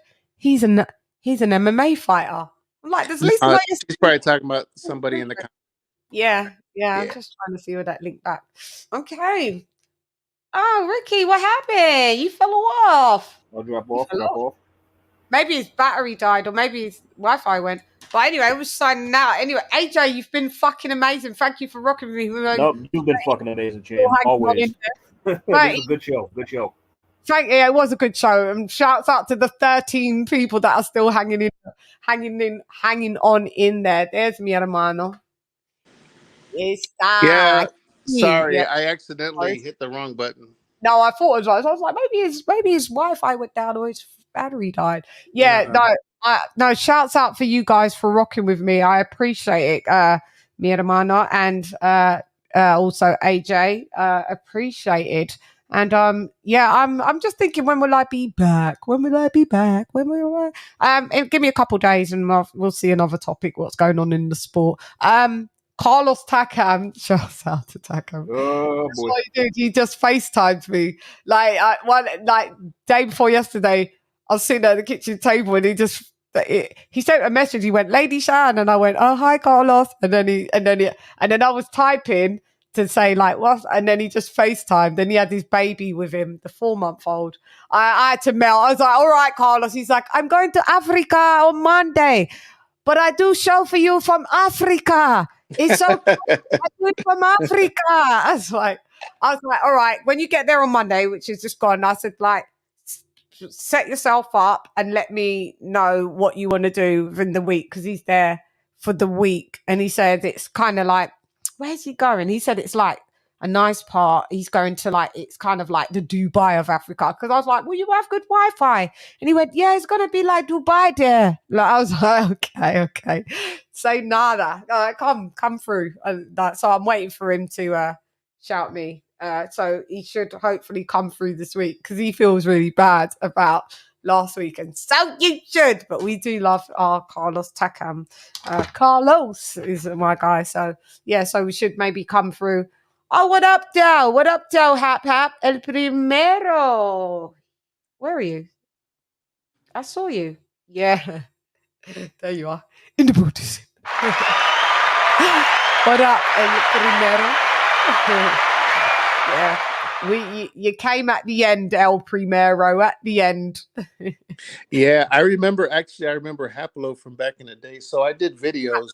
They weren't like with my face or anything, but I did like I did content, unboxing content. I remember Haplo from back then. So this is going back to like 2008, 9, 10. Yeah, that's when Haplo's been on. Yeah. He was subscribed to my. I don't know if he's still subscribed. I haven't done anything since a while, but yeah, I remember Haplo. Shouts out to El Primero. In the edificio. In the booties. Yeah, we love Haplo. You can jump on a minute. Quick, I'm just wrapping up, but go ahead, Hap. I'll shoot you the link just for Haplo, by the way. The link's in the description, Hap. It's already in the description. Not in the description, pinned in the chat. But let me just put it down here. What up? Anyway, meantime, Chan, I'm gonna get going though, because I got work tonight. So thank you, AJ all day. Love you so much. AJ, see you later, AJ. All right, come back next time, man, for sure. Yeah, man, salute. All right. Shouts out. Hap, are you coming on or you're not coming on? Hola. Now, Ricky, come back next time, man. It was good talking to you. Yeah, bro. It's been a while. Yeah, it's always good when Ricky does join us. Yeah. All right, Chan, be in touch in the chat, okay? All right, then. Thanks, AJ. Love you. Love you more. Full samurai. Hap, hurry up. Otherwise, I'm closing the damn show, Hap. Hap, you're going to have to just join us. Oh, you said it's all good. Get some rest. Okay. See, I need to rest. All right, Chan. Hey, I appreciate the time. I enjoyed it tonight. So yeah, me too. I've had fun, and don't take so long to come back again. I know, right? Damn. Yeah. I really have been busy with just I know. Life be lifing. I'm always here. I'm not going anywhere. So I know. I get your alerts sometimes. Sometimes I get your alerts. Sometimes I don't. It's weird. That's what other people too. It's weird. So. I hate that. You got to sometimes press the bell till it's black, and then sometimes I look and it's not. It's gone back to being white. So then I have to repress it. I don't know. YouTube just be YouTubing. But thank you so much, Ricky. Muy apreciada. Usual para ti. Besos, muchos besos y gracias. Hasta luego. Yes, sí. Hasta luego. Have a good night. Sí. Talk to you later, Shan. Talk to you later. Okay, bye. Bye. Buenas noches. He's left the Buddhism. Yeah. Bendiciones, Ricky. Buenas noches. Sí, ya tú sabes. Parsh. Yeah. Hap. Yeah, I will get the rest. Descansa bien, también. Okay. Okay, so guys, it has been amazing. You guys have tried to come in late, but it's all right, it's all right. Thank you very much for joining me, and let me read out my lovely members. Andrew H. in the Buddhism, Modern King Boxing, Don Juan, Ben Adams, Stephen T, RF Boxing, Mark in the Buddhism, Slim Boxing Commentary, Mark Niggity Nash, Dub Right Side, R to the Left, D Style, Devil Beats, Jimmy McClenny in the Buddhism, Ringside Reporter Live in the Buddhism, Queen Lisa Bells in the Buddhism, AJ All Day in the Buddhism, Charlo in the Buddhism, Upload Type El Primero Ya Tu Sabes in the edificio. Dr. P, King TJ, RIP in the Buddhism. Ricardo, mi hermano, siempre usual. How do we say in español? What's the word? ¿Cómo se dice suspect in Spanish? I forget. No recuerdo. Suspect. Hap, what is it? ¿Cómo se dice en español? Suspect. Suspect. Is Hap there? Are you going to give it me, Hap? Suspect? No? It's to say, just caught you in the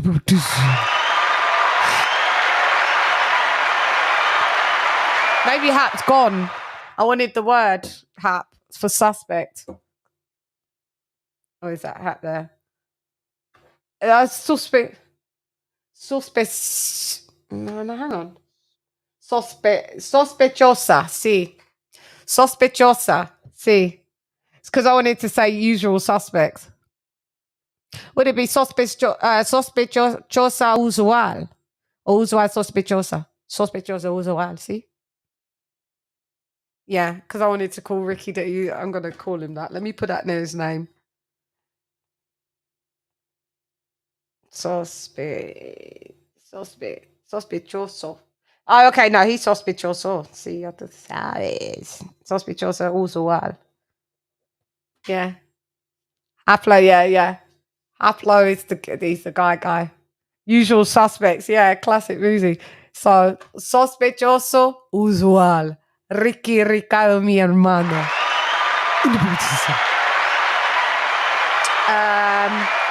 King Boxing. What up, LadyChann? Usuales.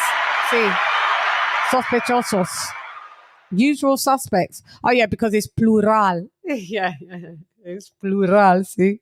Sospechosos usuales. That's your name, Ricky Ricardo.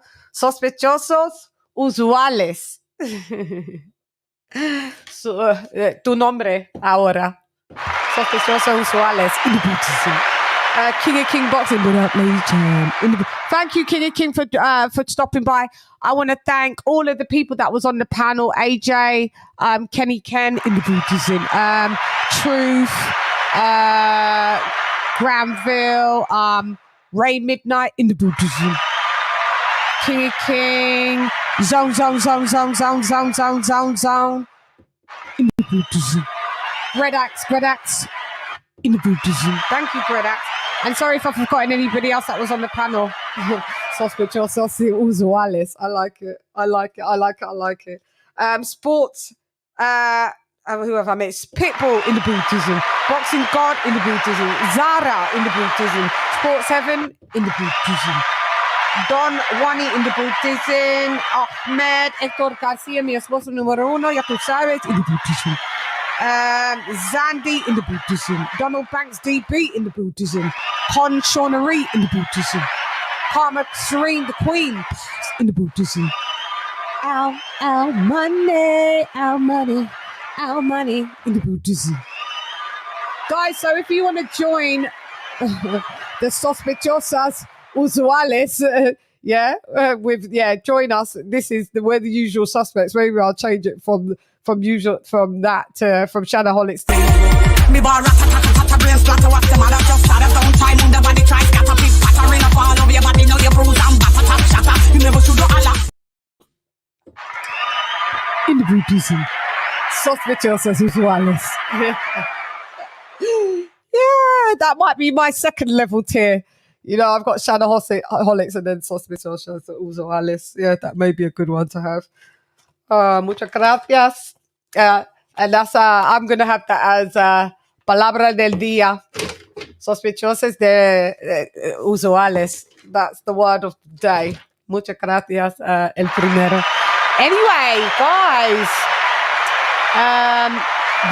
thank you for everybody that's given me donations, super chats, cash apps. I appreciate it. Let's go, baby! Let's go!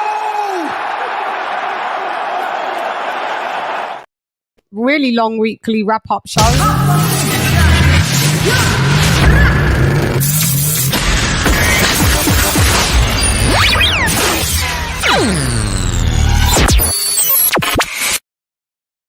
Yeah, we're always here to talk about the truth. We do stats, facts, and data. The truth, always the truth. Some people can't handle the truth, but we can over here. Don't come over here if you want to live a lie, you know? Colonel Jessup, did you order the code red? You don't have to answer that question. I'll answer the question.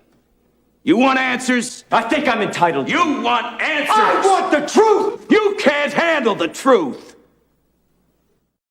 Because knowledge is what? Knowledge is key. So if you're going, you know? So if you're going, not bad to see nothing because nothing not a one. Lock off your eyes, cause me make you come. Sometimes them not like we wouldn't like them. Them not like me, some me not like them. Man, I figure set this straight and clarify. Put fire upon a pagan, aim for the cranium. Turn off the news, there's a bag of life. Roast raised man, wanna inform up, bun Babylon and every one of them dirty guys. And if they wanna go around the order, I guarantee somebody's dropping flight.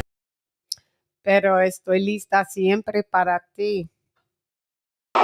Listos pe los chingazos! Listos pe los chingazos! God. I've been that bitch. I've even got a promotion within the company of bitchdom. So I'm the top bitch around here, the female Sringali. Deal with it. It's hype, you suck at life, you don't want a round three. Worship the queen and your mic to pass. Keep it real, these chicks can't wipe my anyway, now let's go get Bulgari. I am the ultimate Bengali. These chickens can't even spell that. You hoes fucking repel that. So guys, I want to thank you and for coming through Line and Marley and Woo. Like I said, join the memberships. We do have some great members only lives. We do have some great guests that are on members only as well. I will be putting out more parts of Jack Reese, the legendary referee that refereed the infamous Wilder Fury 1. Yeah, the Wilder Fury. Yeah, so stand by. Bit by bit coming out in that. I appreciate those that have already watched. And yeah, maybe level 2 will be sospechosos usuales. Yeah. Like join us, like with the usual suspects. So anyway, I'm gone. Hey girl, it's LadyChann rep nonetheless. Come box with Chan. This is the weekly wrap-up Shiggity show.